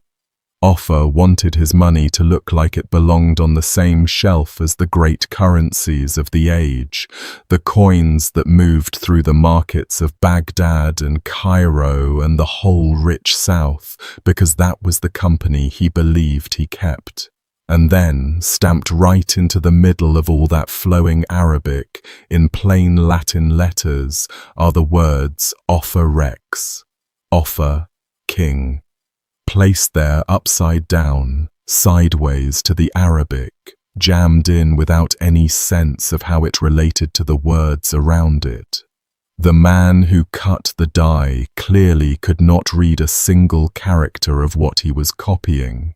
He treated the Arabic as decoration, a handsome pattern to be reproduced as faithfully as a careful craftsman could manage, and he got some of it wrong, garbled a word here and there, because to him it was shapes, not language. He had no idea he was stamping the Muslim profession of faith onto his Christian king's money. He had no idea, presumably, that he was declaring in gold and Arabic that there is no God but Allah, on a coin that also said, the other way up, Offa the King. Why? That's the mystery, and it's a real one, not a manufactured one. The British Museum, which holds the coin today, is admirably honest about it and basically says the purpose is uncertain. The coin first turns up in the historical record in Rome centuries later, which has led some people to suggest it was meant from the start as a payment or a gift to the Pope. And Offa really did have a financial relationship with Rome, He's the king credited with founding, or at least formalizing, the annual payment from England to the papacy that later got called Peter's pence, a yearly sum sent south to the Holy See, and he negotiated directly with the Pope to get a new archbishopric set up in his own kingdom at Lichfield, breaking the power of Canterbury, which was the sort of favour you paid for. So a coin of offers turning up in Rome isn't strange in itself. Money of his was meant to go there. But the museum points out the obvious problem with the gift idea, gently.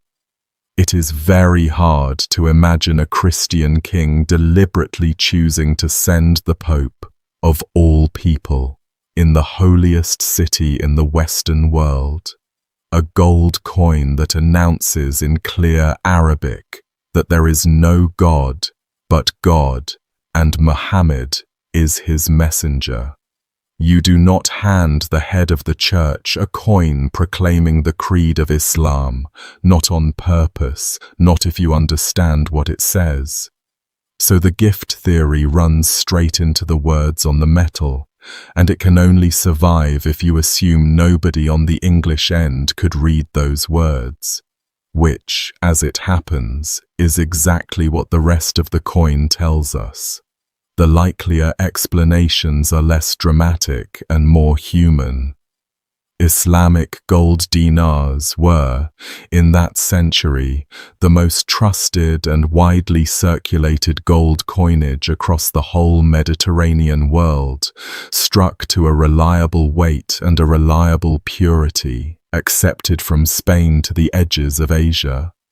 They were the gold standard, quite literally, the money everyone recognized and trusted on sight. If you were an English king who wanted his own gold to move and be accepted in the wider trading world to the south, where the dinar was king, striking a coin that looked and weighed exactly like the gold everyone already trusted, was simply good business.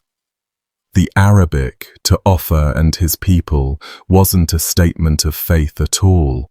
It was a mark of quality, the same way a particular face or a particular mint stamp tells a trader the coin is good. Offa, or his moneyer, copied the most respected money in the known world, beautiful flowing script and all, and added the king's name on top because that is what you did. You put your name on your gold, so everyone knew whose authority stood behind it. The fact that the most respected money in the world happened to carry the central creed of a religion Offa had no connection to and no knowledge of was, in all likelihood, completely invisible to everyone on the English side. They could not read a word of it. To them, it was simply the look and the weight of real wealth. There was, for a while, a fringe idea floating around that the coin proved Offa had secretly converted to Islam, which would be an astonishing thing for an 8th century English king, and it would rewrite a fair chunk of history. It does not hold up. You don't advertise your secret conversion by also stamping your Latin Christian royal title upside down across the sacred text, garbling the Arabic in the process because you can't actually read your own profession of faith. The errors are the proof. A convert would have known what the words said. Offa's man didn't have the faintest idea, and that ignorance, captured in gold, is precisely what makes the coin so haunting to look at now. It's a message in a language the sender couldn't read, declaring a faith the owner didn't hold, and it sat in the world for over 1,000 years before anyone who could read both halves of it put them side by side and realized the quiet absurdity of what they were seeing. The single surviving example sits in the British Museum now, and the question of exactly why Offa wanted it has never been settled. Trade, prestige, A payment to Rome, simple imitation of the best gold going. Take your pick. The coin won't tell you, and the moneyer who could have explained has been dead for 1200 years. And there's something almost sad in that lost craftsman when you sit with it. Some skilled engraver in Offers, England, a man good enough at his trade to be trusted with the king's gold, bent over his work and copied that flowing foreign script line by careful line, every loop and stroke of a language he had no way of reading, doing his honest best to reproduce a thing he could not understand. He had probably never met anyone who could have told him what it said. He almost certainly died never knowing that he'd spent a careful afternoon engraving the central creed of Islam onto the money of his Christian king, and then crowned it by jamming the king's own name in sideways across the holy words like a man signing the wrong line of a contract. He wasn't careless. He was the opposite of careless. He copied faithfully, which is exactly why the thing turned out the way it did. An accident born of diligence, a small masterpiece of getting something perfectly, beautifully wrong. Whatever Offer intended the coin to do, it has outlived its king, its kingdom, its language, and the man who cut it, and it still hasn't told anyone the one thing they most want to know. Staying in England and only a few generations removed in the long view of these things, we come to an object that's even bigger, even more famous, and somehow even more stubborn about giving up its secrets. Nearly 70 meters of it, in fact, stitched rather than woven, and arguing with itself about how a king died. The Bayeux tapestry isn't a tapestry, strictly. Since a tapestry is woven and this is embroidered, wool thread pushed through linen by hand. But the name has stuck for 900 years, so we'll let it stand. It runs about 70 meters long and only half a meter tall, a long, narrow strip of pictures with Latin captions. And it tells the story of how William, Duke of Normandy, became William the Conqueror, King of England, in the year 1066.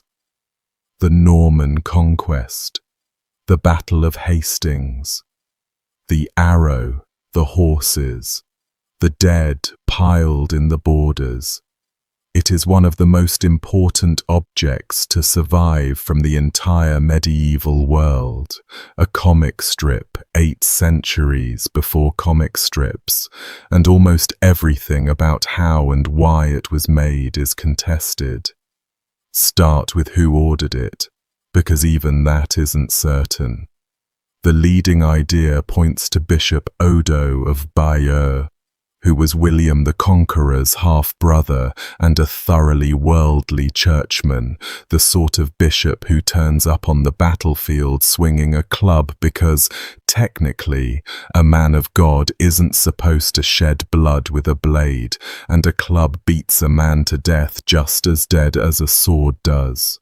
Odo features prominently in the embroidery, looking important at key moments, and 3 relatively obscure men who also appear in it, named Wadard, Vital, and Turold, can be matched to people who held land from Odo, according to the Domesday Survey. The thing was found in Odo's own cathedral at Bayeux, consecrated in 1077. So the case for Odo is decent. But it was very likely made in England, not Normandy, probably in Canterbury, by English embroiderers, because English needlework of that period was famous across Europe, the best money could buy, prized in Rome and beyond, and there are little tells in the spelling and the shapes of certain letters that point to English hands holding the needles. And that's worth sitting with for a moment. The years just after the conquest were England under the boot of a foreign army, The old aristocracy dead at Hastings or dispossessed and scattered, whole regions of the north about to be burned and starved into submission in the brutal campaign the Normans called the Harrying. And in a workshop in Canterbury, English women, almost certainly women given the craft, conquered people whose own king lay hacked apart in a grave somewhere on the coast, sat for months, maybe years, patiently stitching the triumphant official story of the men who had just destroyed their world. Some of them may have lost husbands or sons on that very battlefield they were now embroidering. We don't know what they thought as they worked. But a few scholars have wondered whether the little oddities, the cryptic scenes, the ambiguities about who exactly dies and how, might be the quiet handiwork of people stitching the victor's story while slipping their own meanings into the margins where no Norman lord would think to look. That's only a theory, but the basic situation is real and strange enough on its own. The defeated sowing the legend of their own defeat. Other theories float around that Queen Edith, Harold's own sister and Edward the Confessor's widow, commissioned it as a careful act of survival under the new regime, that the designer was this abbot or that archbishop.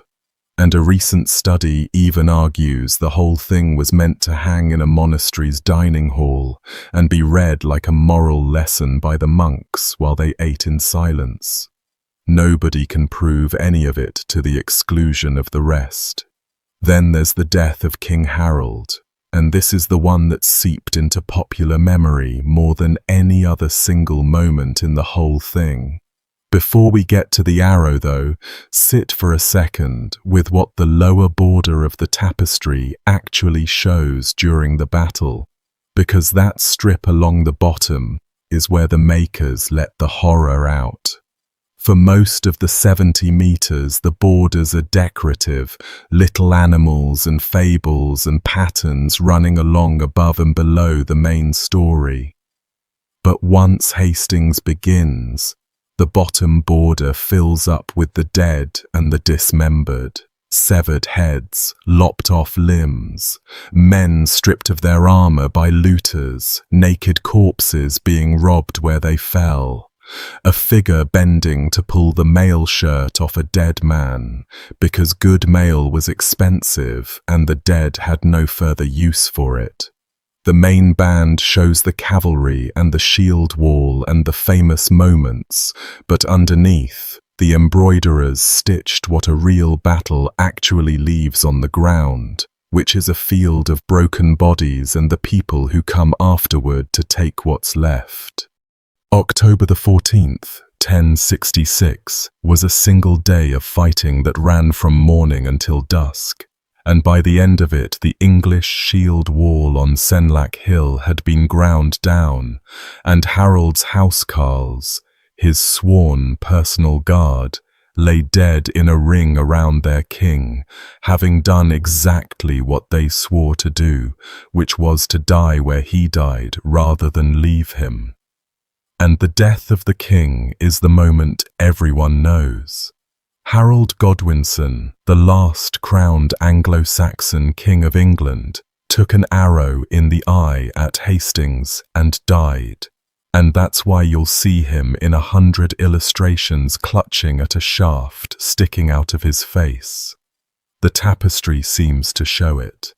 There's a section near the end with the Latin caption that translates as, "Here King Harold was killed," and beneath the word Harold there's a figure gripping at an arrow that appears to be lodged in or near his eye, and a little to the right another figure is being cut down by a mounted Norman's sword.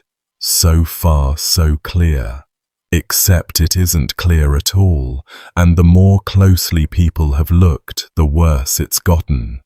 The problem is that the arrow may not have been in the original embroidery. The tapestry has been repaired and restored over its long life, and when scholars went back to the earliest careful drawings of it, made in the 1700s before some of the heavier restoration work, the figure under Harold's name isn't holding an arrow at all. He's holding what looks like a spear or a lance, pointed downward, with no feathered flight on it. The needle holes in the linen suggest that at some point something was there and was changed.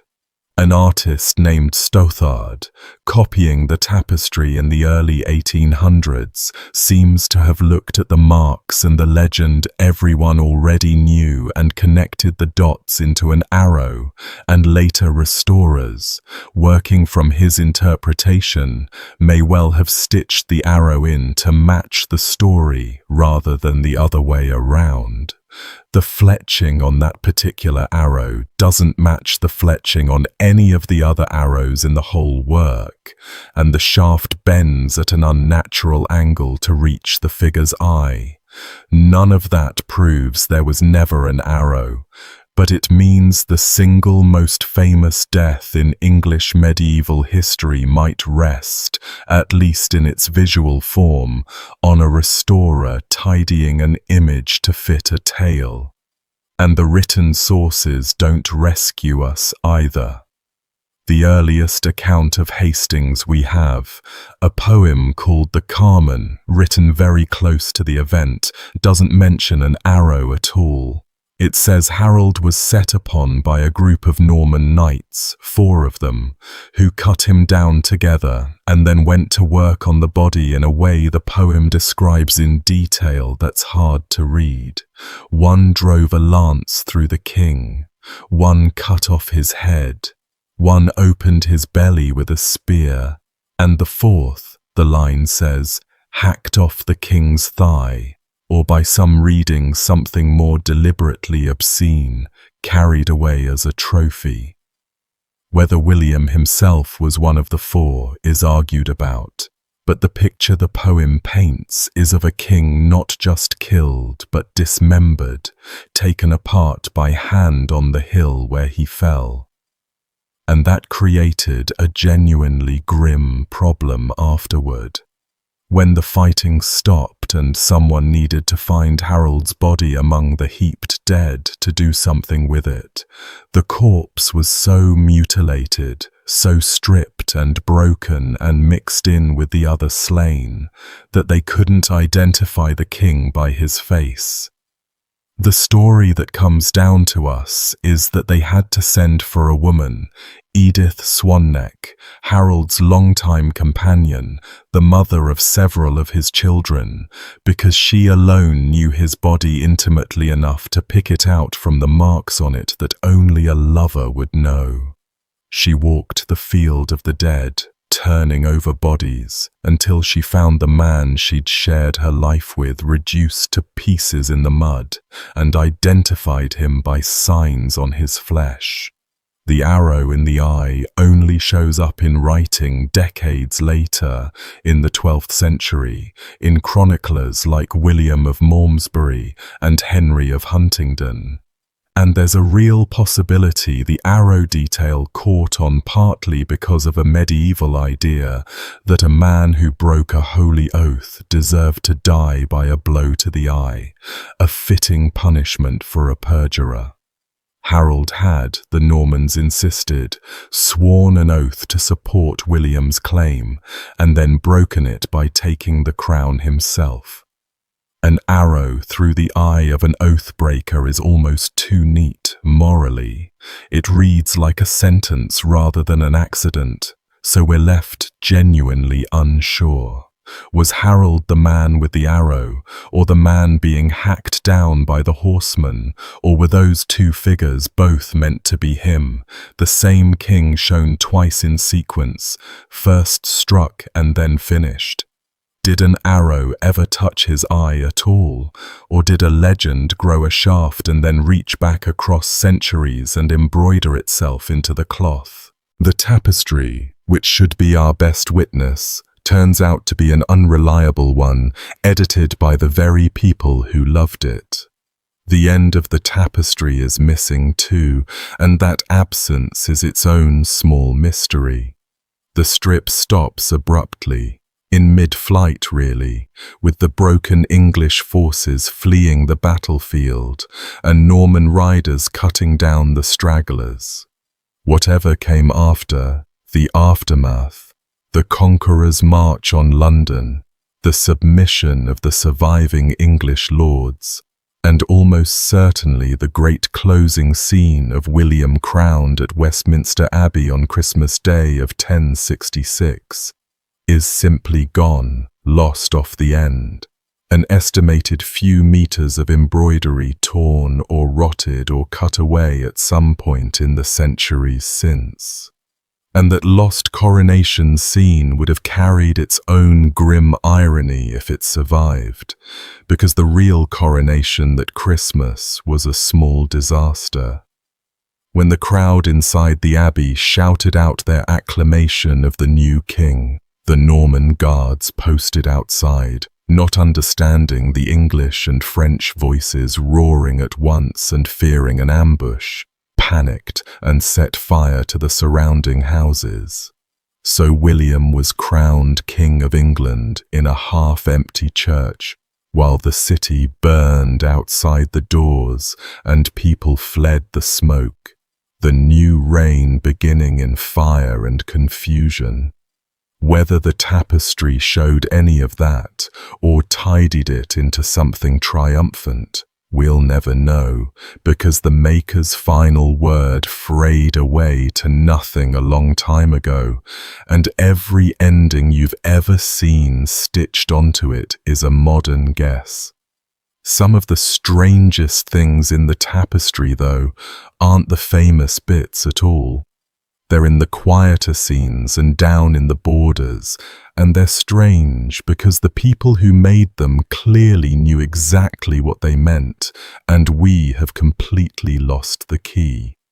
The most notorious is a small scene with a caption that reads, "Where a certain cleric and elf giver." That's it. That's the whole sentence. A woman named Elf Giver stands in a doorway, and a tonsured churchman reaches out and touches, or maybe strikes, her face. She is the only named woman in the entire 70 meters, given this one cryptic moment and no explanation.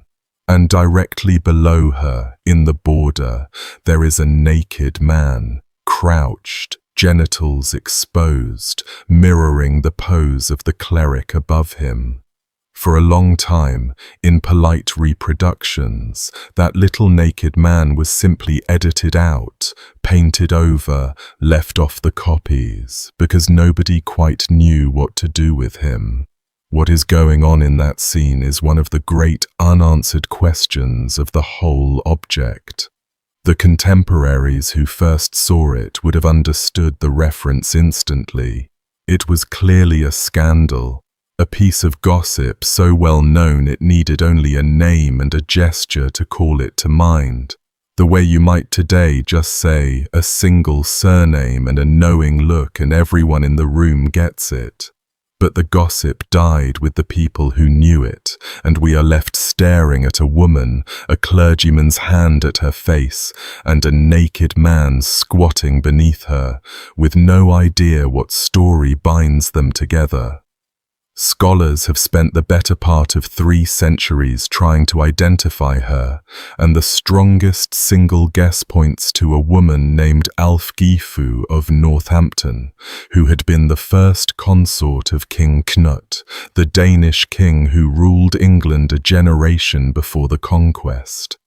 And the scandal attached to her is exactly what gets whispered about a queen for decades. The rumor, written down by more than one medieval source, was that her 2 sons weren't really Knut's at all.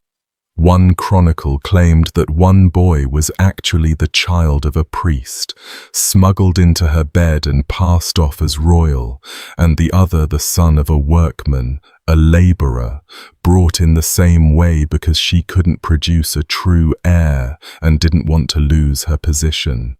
a priest, and a workman. Look back up at the embroidery, and there they are, the tonsured cleric reaching for the woman's face in the main panel, and directly beneath her in the border, the naked laboring man with his tools. If that reading is right, the makers of the tapestry stitched a piece of royal sexual gossip into the corner of their grand official history, encoding a decades-old slander about whose sons were really whose, in a way every contemporary would have caught, and we have to reconstruct like a code. Other scholars push different candidates, a different queen, Emma of Normandy, tied to her own rumoured affair with a bishop, or one of Harold's relatives, or an abbess caught up with a churchman. There's no agreement. The naked man has been read as everything from a crude joke about clerical lust to a satirical image of a man squatting in the posture of giving birth, mocking somebody's questionable parentage. A man absurdly delivering the illegitimate child the whole scandal was about. The truth is we have a scandal frozen in wool, complete with the punchline, and we've forgotten the joke. Whatever Elfgiva did or had done to her was scandalous enough to make the official record of the conquest of England, and obscure enough now that the best minds working on it can only circle it. Even one of those little named men I mentioned earlier carries a puzzle, two-rolled.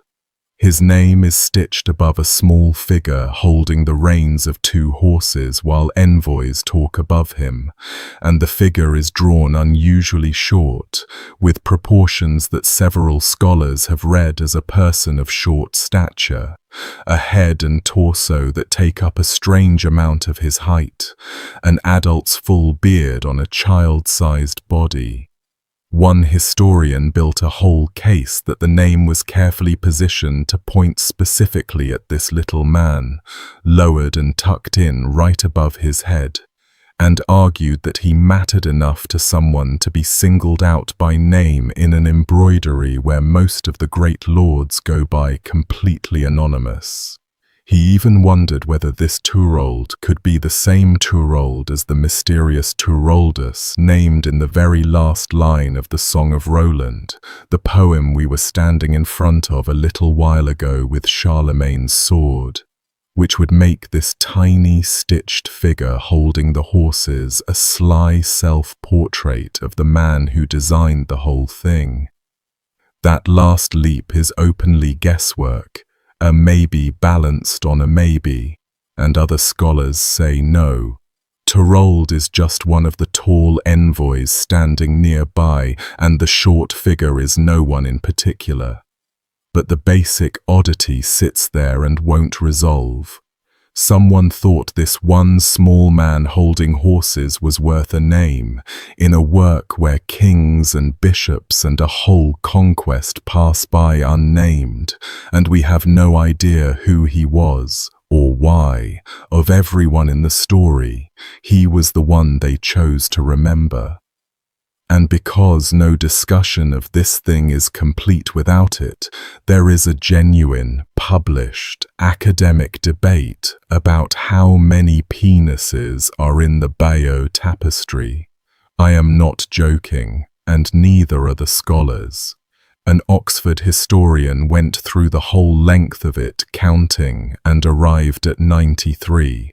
The great majority of them belonging to the horses, with the largest of all attached, pointedly, to the horse ridden by William the Conqueror himself, which the historian reads as a deliberate statement about the Duke's virility and power projected onto his mount.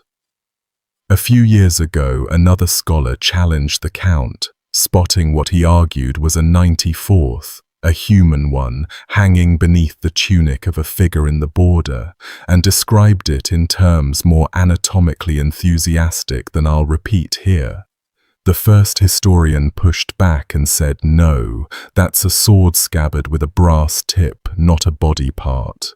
So the official tally stands somewhere between 93 and 94, depending on whether a particular dangling object is a man's anatomy or a piece of military equipment, and grown experts have genuinely gone to print over it.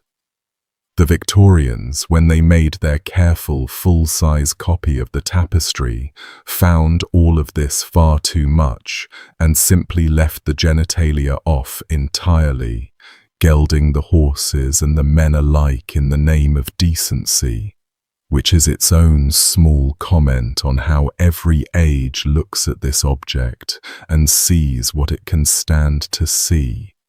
The cloth itself keeps yielding small revelations even now.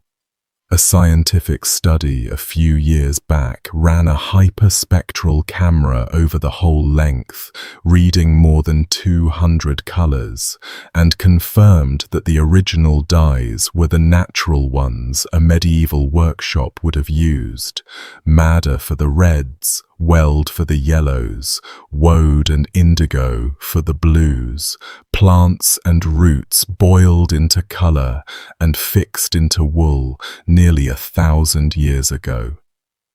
The same study pinned down that a major restoration happened in the 1860s and 70s, with some of the threads from that period being among the earliest synthetic dyes ever used to repair a work of art, which is part of why telling original stitching from Victorian repair has become its own delicate problem, and part of why the arrow in Harold's eye is so hard to rule in or out.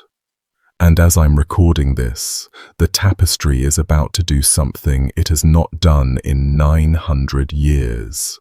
It's being loaned to the British Museum in London, opening in the autumn of 2026 and running into the summer of 2027, the first time the thing has been on English soil since English hands most likely made it, while its home museum in Bayeux is closed for rebuilding. After everything, the conquered going home to be looked at by the descendants of both sides at once. From a strip of cloth that argues with itself about a king's death, we turn to the sea and to an order of warrior monks who went from being the most feared and trusted men in Christendom to being burned alive in the space of a single generation, and whose lost ships have launched 10,000 fevered theories. The Knights Templar began as something almost humble, a small band of knights, 9 of them by tradition, sworn to protect Christian pilgrims on the dangerous roads of the Holy Land in the years after the First Crusade took Jerusalem. The roads to the holy places were genuinely lethal. Pilgrims who'd crossed the whole of Europe to pray where Christ walked were being robbed and murdered within sight of the city, picked off in the passes and the wilderness by bandits and raiders, sometimes slaughtered in groups of hundreds. The First Templars set themselves up to guard those roads, living as monks but fighting as knights, a combination that was new and a little shocking: holy men who killed. And over the better part of 2 centuries they grew into something enormous, a military religious order that was also, functionally, one of the first international banks in European history. A pilgrim could deposit money with the Templars in one country and withdraw it in another, carrying a piece of paper instead of a purse of gold that would get his throat cut on the road. Kings borrowed from them. They financed wars. They held land and castles and fortunes across the whole of Europe and the Levant. They answered to the Pope and almost no one else, exempt from local kings and bishops, a state within the states. And the men themselves, the frontline brothers, were genuinely terrifying on a battlefield, sworn never to retreat unless the odds against them were more than 3-1, sworn never to ransom themselves, which meant a captured Templar was usually a dead Templar. After the great defeats, Muslim commanders sometimes singled out the captured Templars and Hospitallers for execution, precisely because they were the most dangerous and the most unbending, beheading them in batches while sparing ordinary soldiers.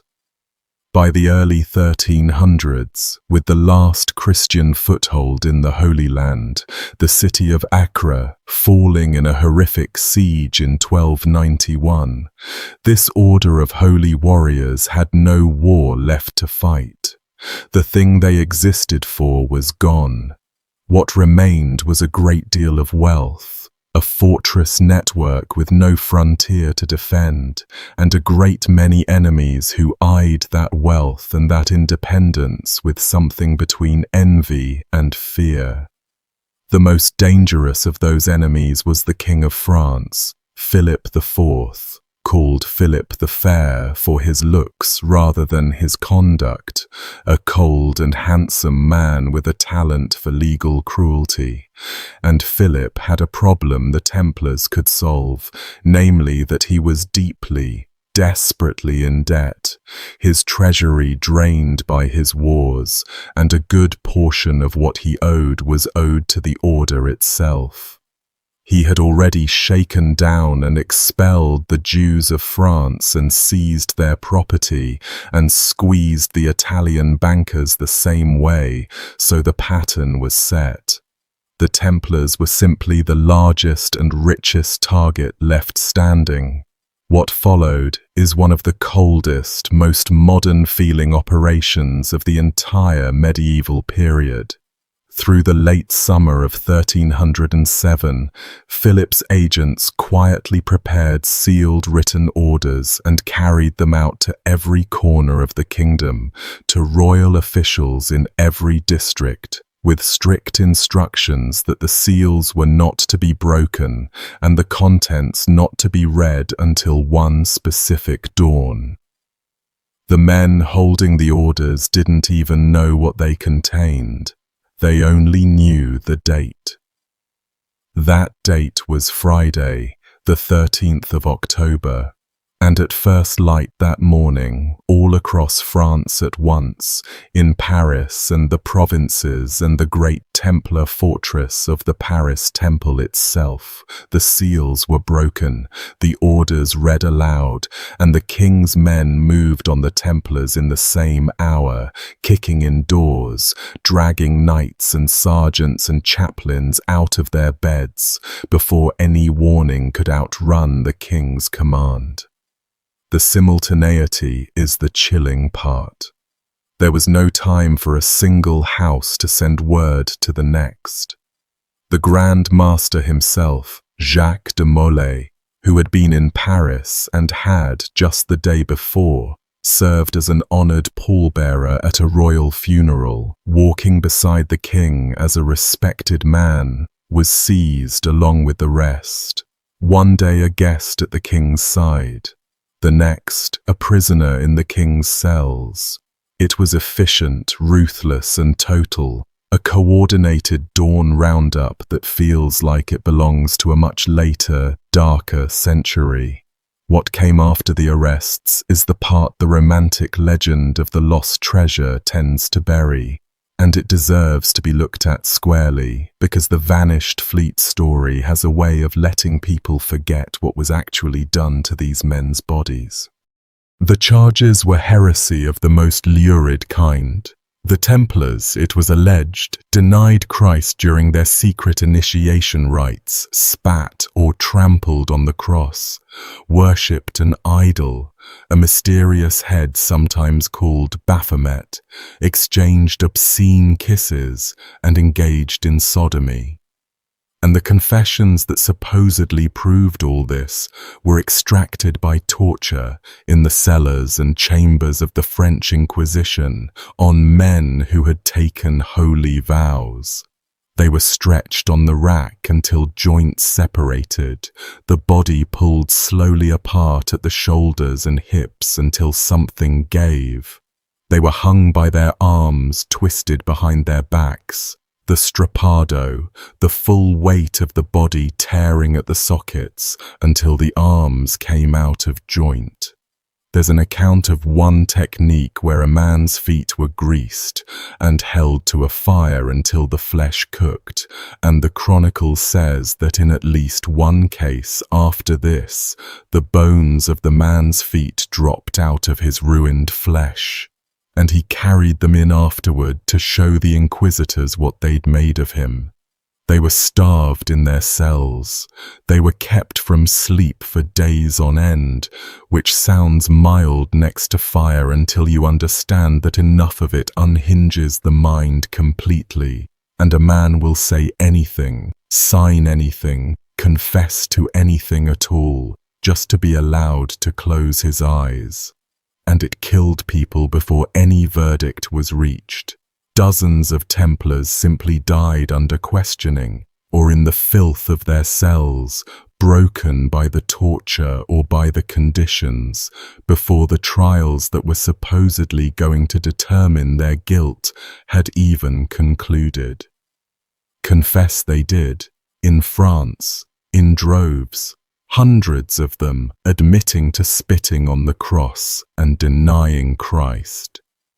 In the places where the King of France couldn't reach, England at first, Cyprus, where torture wasn't applied the same way, almost none of them confessed to anything at all, and that difference says everything about what the French confessions were really worth. Men admitted to the worst sins their accusers could name, not because they'd done them, but because the alternative was another day on the rack or another hour with their feet in the fire. The whole monstrous edifice of the Templars' guilt was built brick by brick out of what men will say to make agony stop. And there's a document that makes the cynicism of it almost unbearable.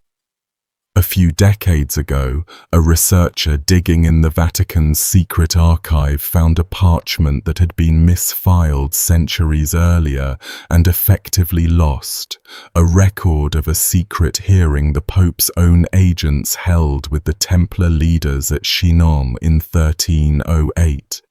And what it shows is that the Pope, Clement V, having examined them, privately absolved the order's leadership of the charge of heresy. He found them, in confidence, not guilty. He gave them absolution. And then, a few years later, bowing to the relentless pressure of the King of France, he dissolved the entire order anyway, abolished it, handed it to the flames in everything but name, having already concluded in secret that the men were innocent. The piece of paper that could have saved them sat in the wrong box in the archive for nearly 400 years. Before the famous fire on the island, there was a larger one most people have never heard of, and it belongs in this story because it shows what the king was willing to do to keep the confessions coming. In 1310, in Paris, when it looked as though the order might actually mount a real defense, with brothers stepping forward in numbers to recant their forced confessions and insist on the order's innocence, the king's allies in the church responded by condemning 54 of these men as relapsed heretics, men who had taken back their confessions, and burning all 54 of them on a single day in a field outside the city. 54 men tied to stakes and set alight together.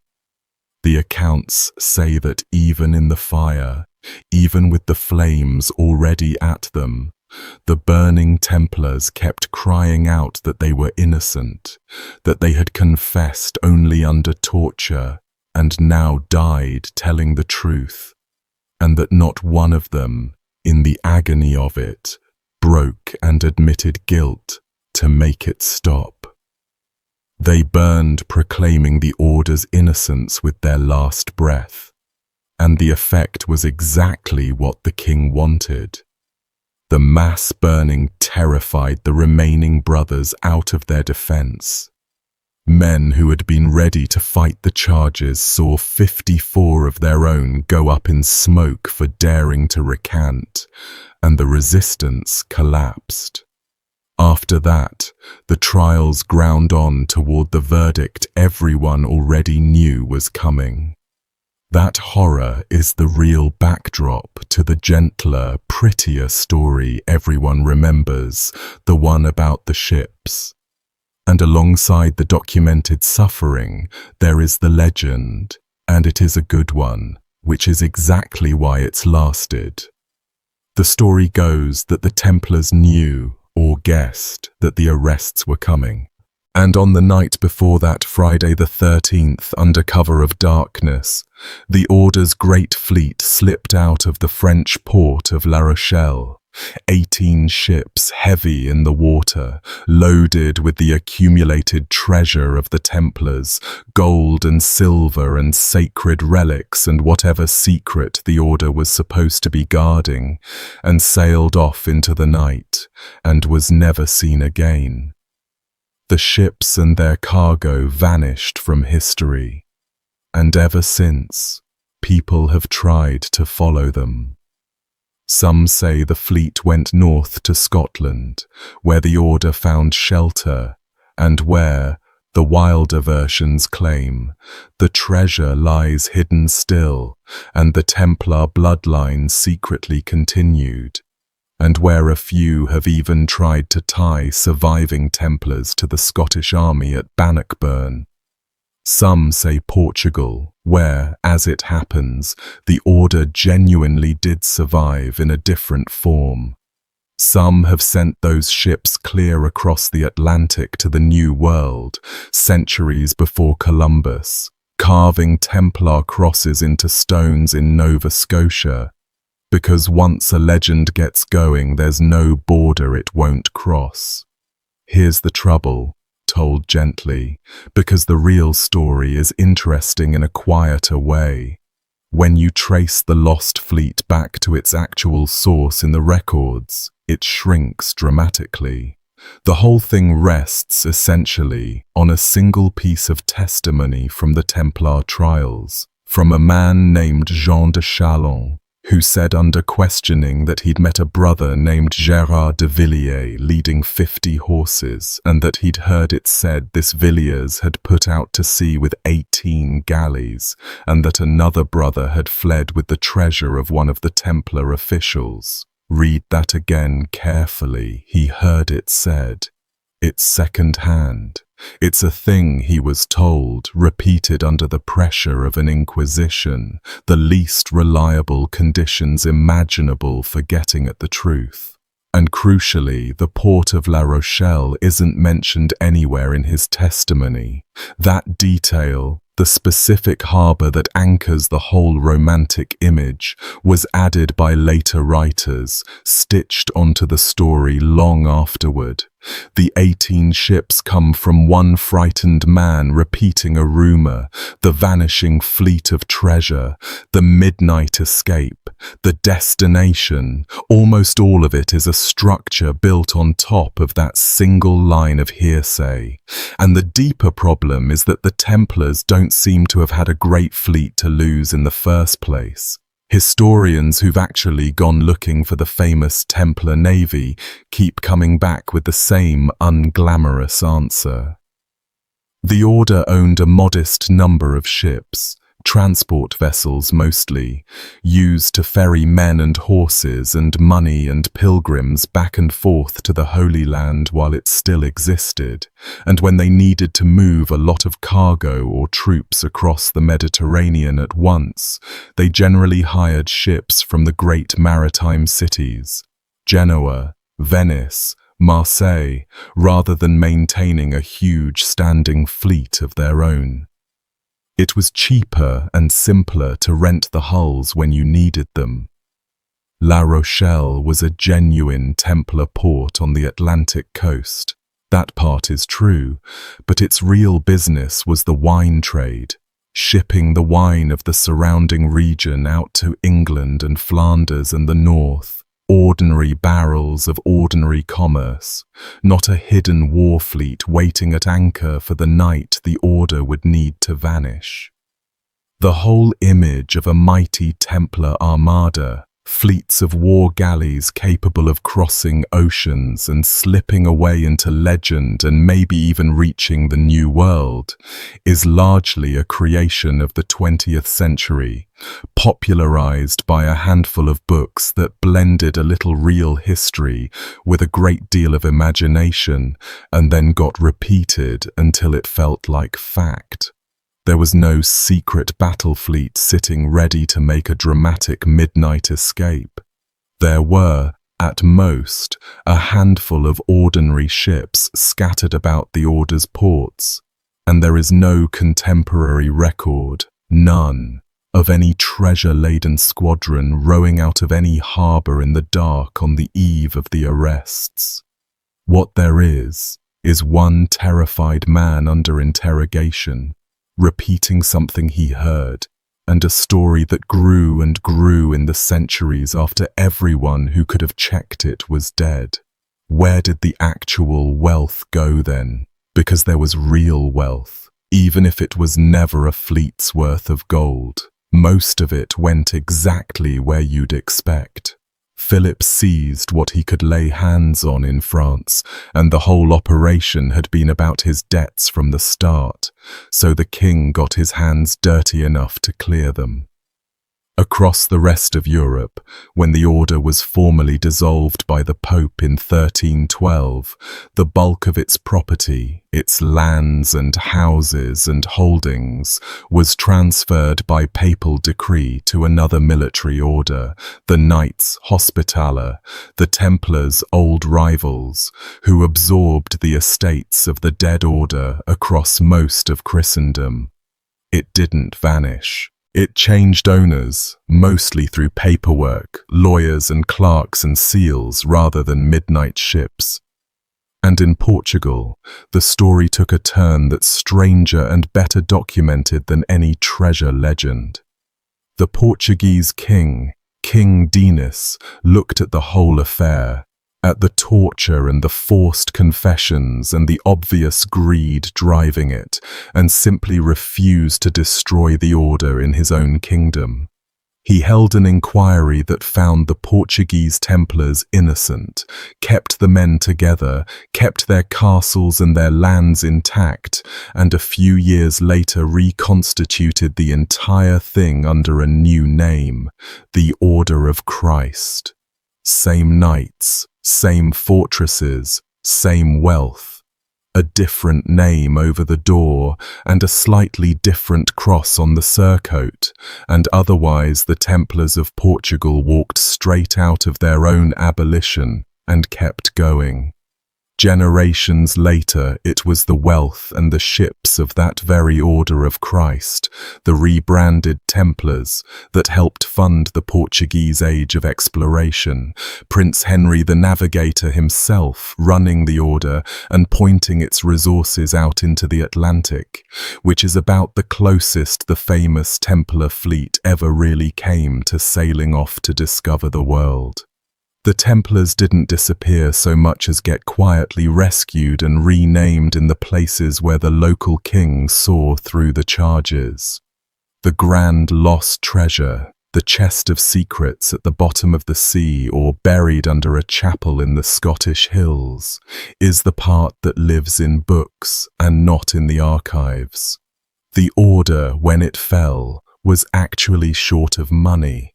It had lost its entire reason for existing when the Holy Land went under, and a great deal of what it held was land and loans and paper promises, debts owed to it and by it, not sellers of coin you could load onto 18 galleys in a single night and row out into the dark. The men, though, the men were real, and what happened to them was real.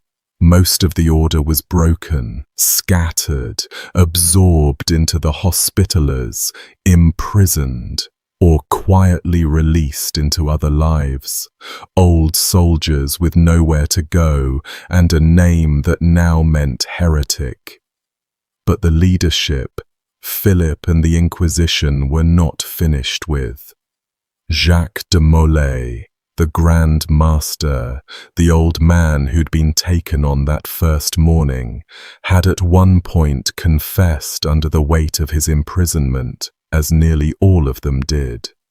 He'd been in the king's cells for years by then, an old man worn down by isolation and pressure and probably worse, and like almost everyone else he had at some point signed the confession put in front of him, admitting the order's guilt, denying Christ, all of it.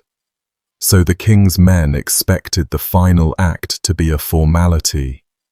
In the spring of 1314, they built a scaffold in the open square in front of the great cathedral of Notre Dame in Paris, and they brought out de Molay and 3 other senior Templars to stand on it before a crowd. The plan being that the old leaders would publicly repeat their confessions one last time, confirm the order's disgrace forever in front of the whole city, and then be led quietly off to spend the rest of their lives walled up in prison. 2 of the 4 did exactly that. And then de Molay, who had spent 7 years a prisoner and had every reason to keep his head down and take the prison sentence, stepped forward and did the opposite. In front of the crowd, in front of the cathedral, he took it all back. He said the order was innocent. He said the confessions were lies, every one of them, dragged out of broken men by torture, and that his own great sin, the thing he was truly guilty of, was having been coward enough to confess to falsehoods to save his own skin, betraying his brothers and his order with the lie. Geoffroy de Charnay, the preceptor of Normandy, stood beside him and said the same. The old man knew precisely what those words would cost him. Under the law of the day, a heretic who confesses and is forgiven, and then takes back his confession, is a relapsed heretic, and a relapsed heretic has exactly 1 sentence waiting, and it is the fire.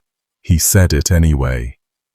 After everything they had done to him, the one thing the king could not get out of Jacques de Molay was a quiet ending. That same day, or within days of it, depending on which account you follow, Jacques de Molay was taken out to a small island in the Seine, in the heart of Paris, within sight of the great cathedral, and burned alive, together with another senior Templar, Geoffroy de Charnay, the preceptor of Normandy, who had stood beside him and likewise refused to lie. The executioners knew their craft, and the accounts agree that this fire was built to be cruel.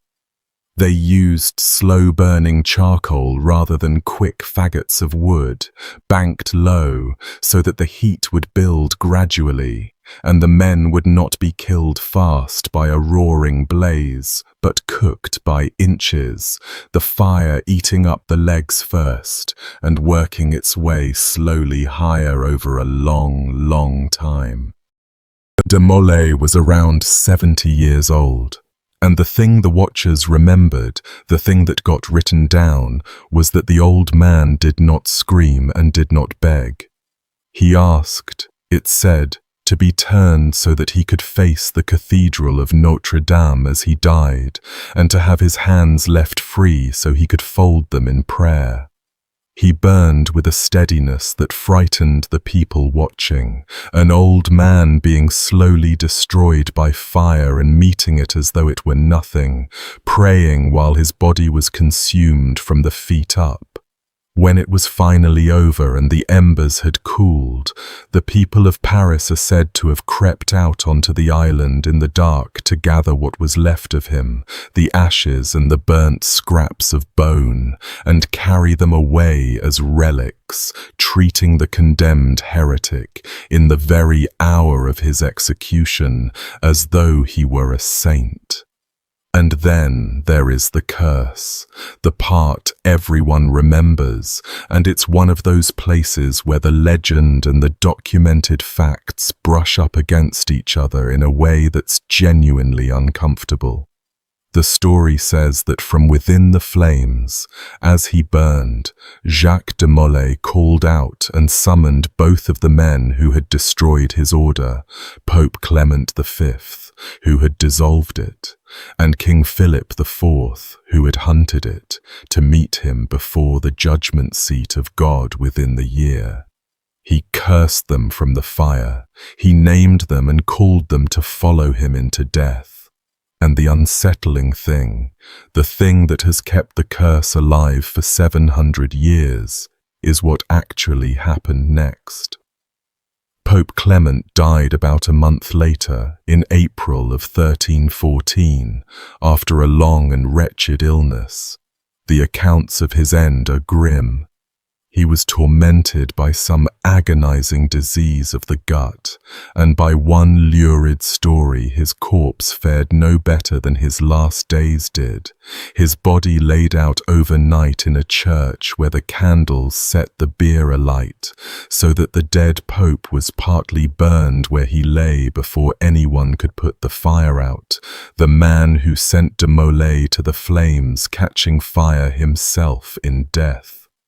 King Philip the Fair followed that November, around 46 years old, struck down suddenly after a fall while out hunting, a stroke or a seizure that left this cold, controlled man wasting away, by some accounts unable to say what was wrong with him, dying by inches over weeks.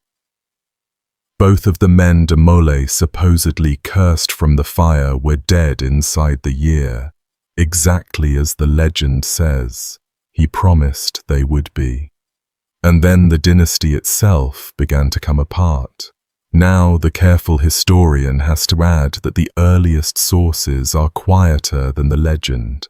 The oldest account of de Molay's final words has him calling on God for justice and predicting that those who wronged the order would answer for it, the sort of thing a condemned man facing the fire might well say, rather than the full theatrical curse with names and a deadline that later retellings supply.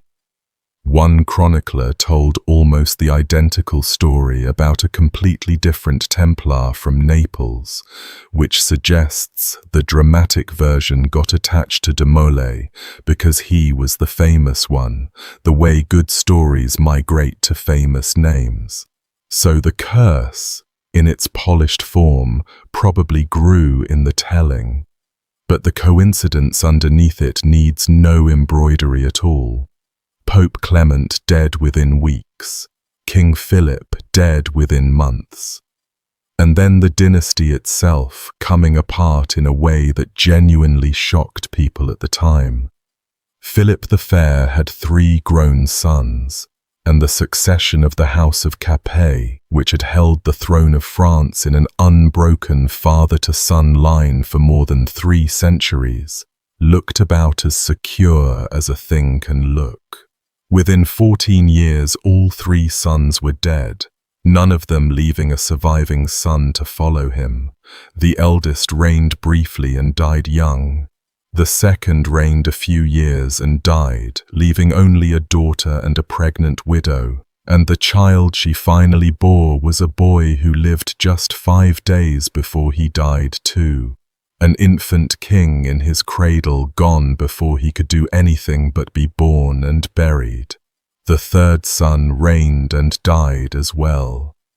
The crown skidded sideways out of the direct Capetian line entirely for the first time in living memory, passing to a cousin's branch, and the bitter argument over whether it should instead have passed through the female line to the King of England helped light the long fuse that became the 100 Years' War. Generations of slaughter traceable in part to 3 brothers who couldn't produce a living heir between them. And there was a scandal threaded right through the collapse, the affair the French remember as the Tour de Nestlé. in which the wives of Philip's sons were accused of adultery, 2 of them found guilty and shut away to rot in prison, one of them dying there, while the 2 young knights they'd supposedly taken as lovers were seized, tortured, and then put to death in the most savage public way the age could devise, flayed, broken, and worse, their ruined bodies displayed as a warning. So in the very years after de Molay burned, the house that destroyed the Templars seemed to be devouring itself from the inside, its princesses disgraced, its heirs dying in cradles, its line guttering out like a candle. The French gave those rulers a name that stuck, the accursed kings. And whether you call it a curse or simply a brutal run of luck, you can understand why the people of the 14th century, watching the Pope and the King and then the King's whole line fall one after another, so soon after that slow fire on the island in the Seine, came away convinced that the old man in the flames had been telling the plain truth, and that something, somewhere, had heard him and answered. That fire went out 700 years ago, and we still don't agree on what burned in it, an order of guilty heretics or a brotherhood of innocent men destroyed for a king's debts, and we still can't say where their gold went or whether any ship ever left that harbour in the dark. That's where I'll leave you tonight. 5 stories, none of them tied up neatly, all of them still missing a piece, and honestly that's the part I like best, that there are still things this old we don't get to know. Thank you for staying all the way out here with me. It really does mean a lot, and if one of these got under your skin and you want me to dig into it on its own someday, drop it below and I'll keep a list. Get some rest if it's late where you are, drink some water, be good to the people around you. I'll see you on the next one.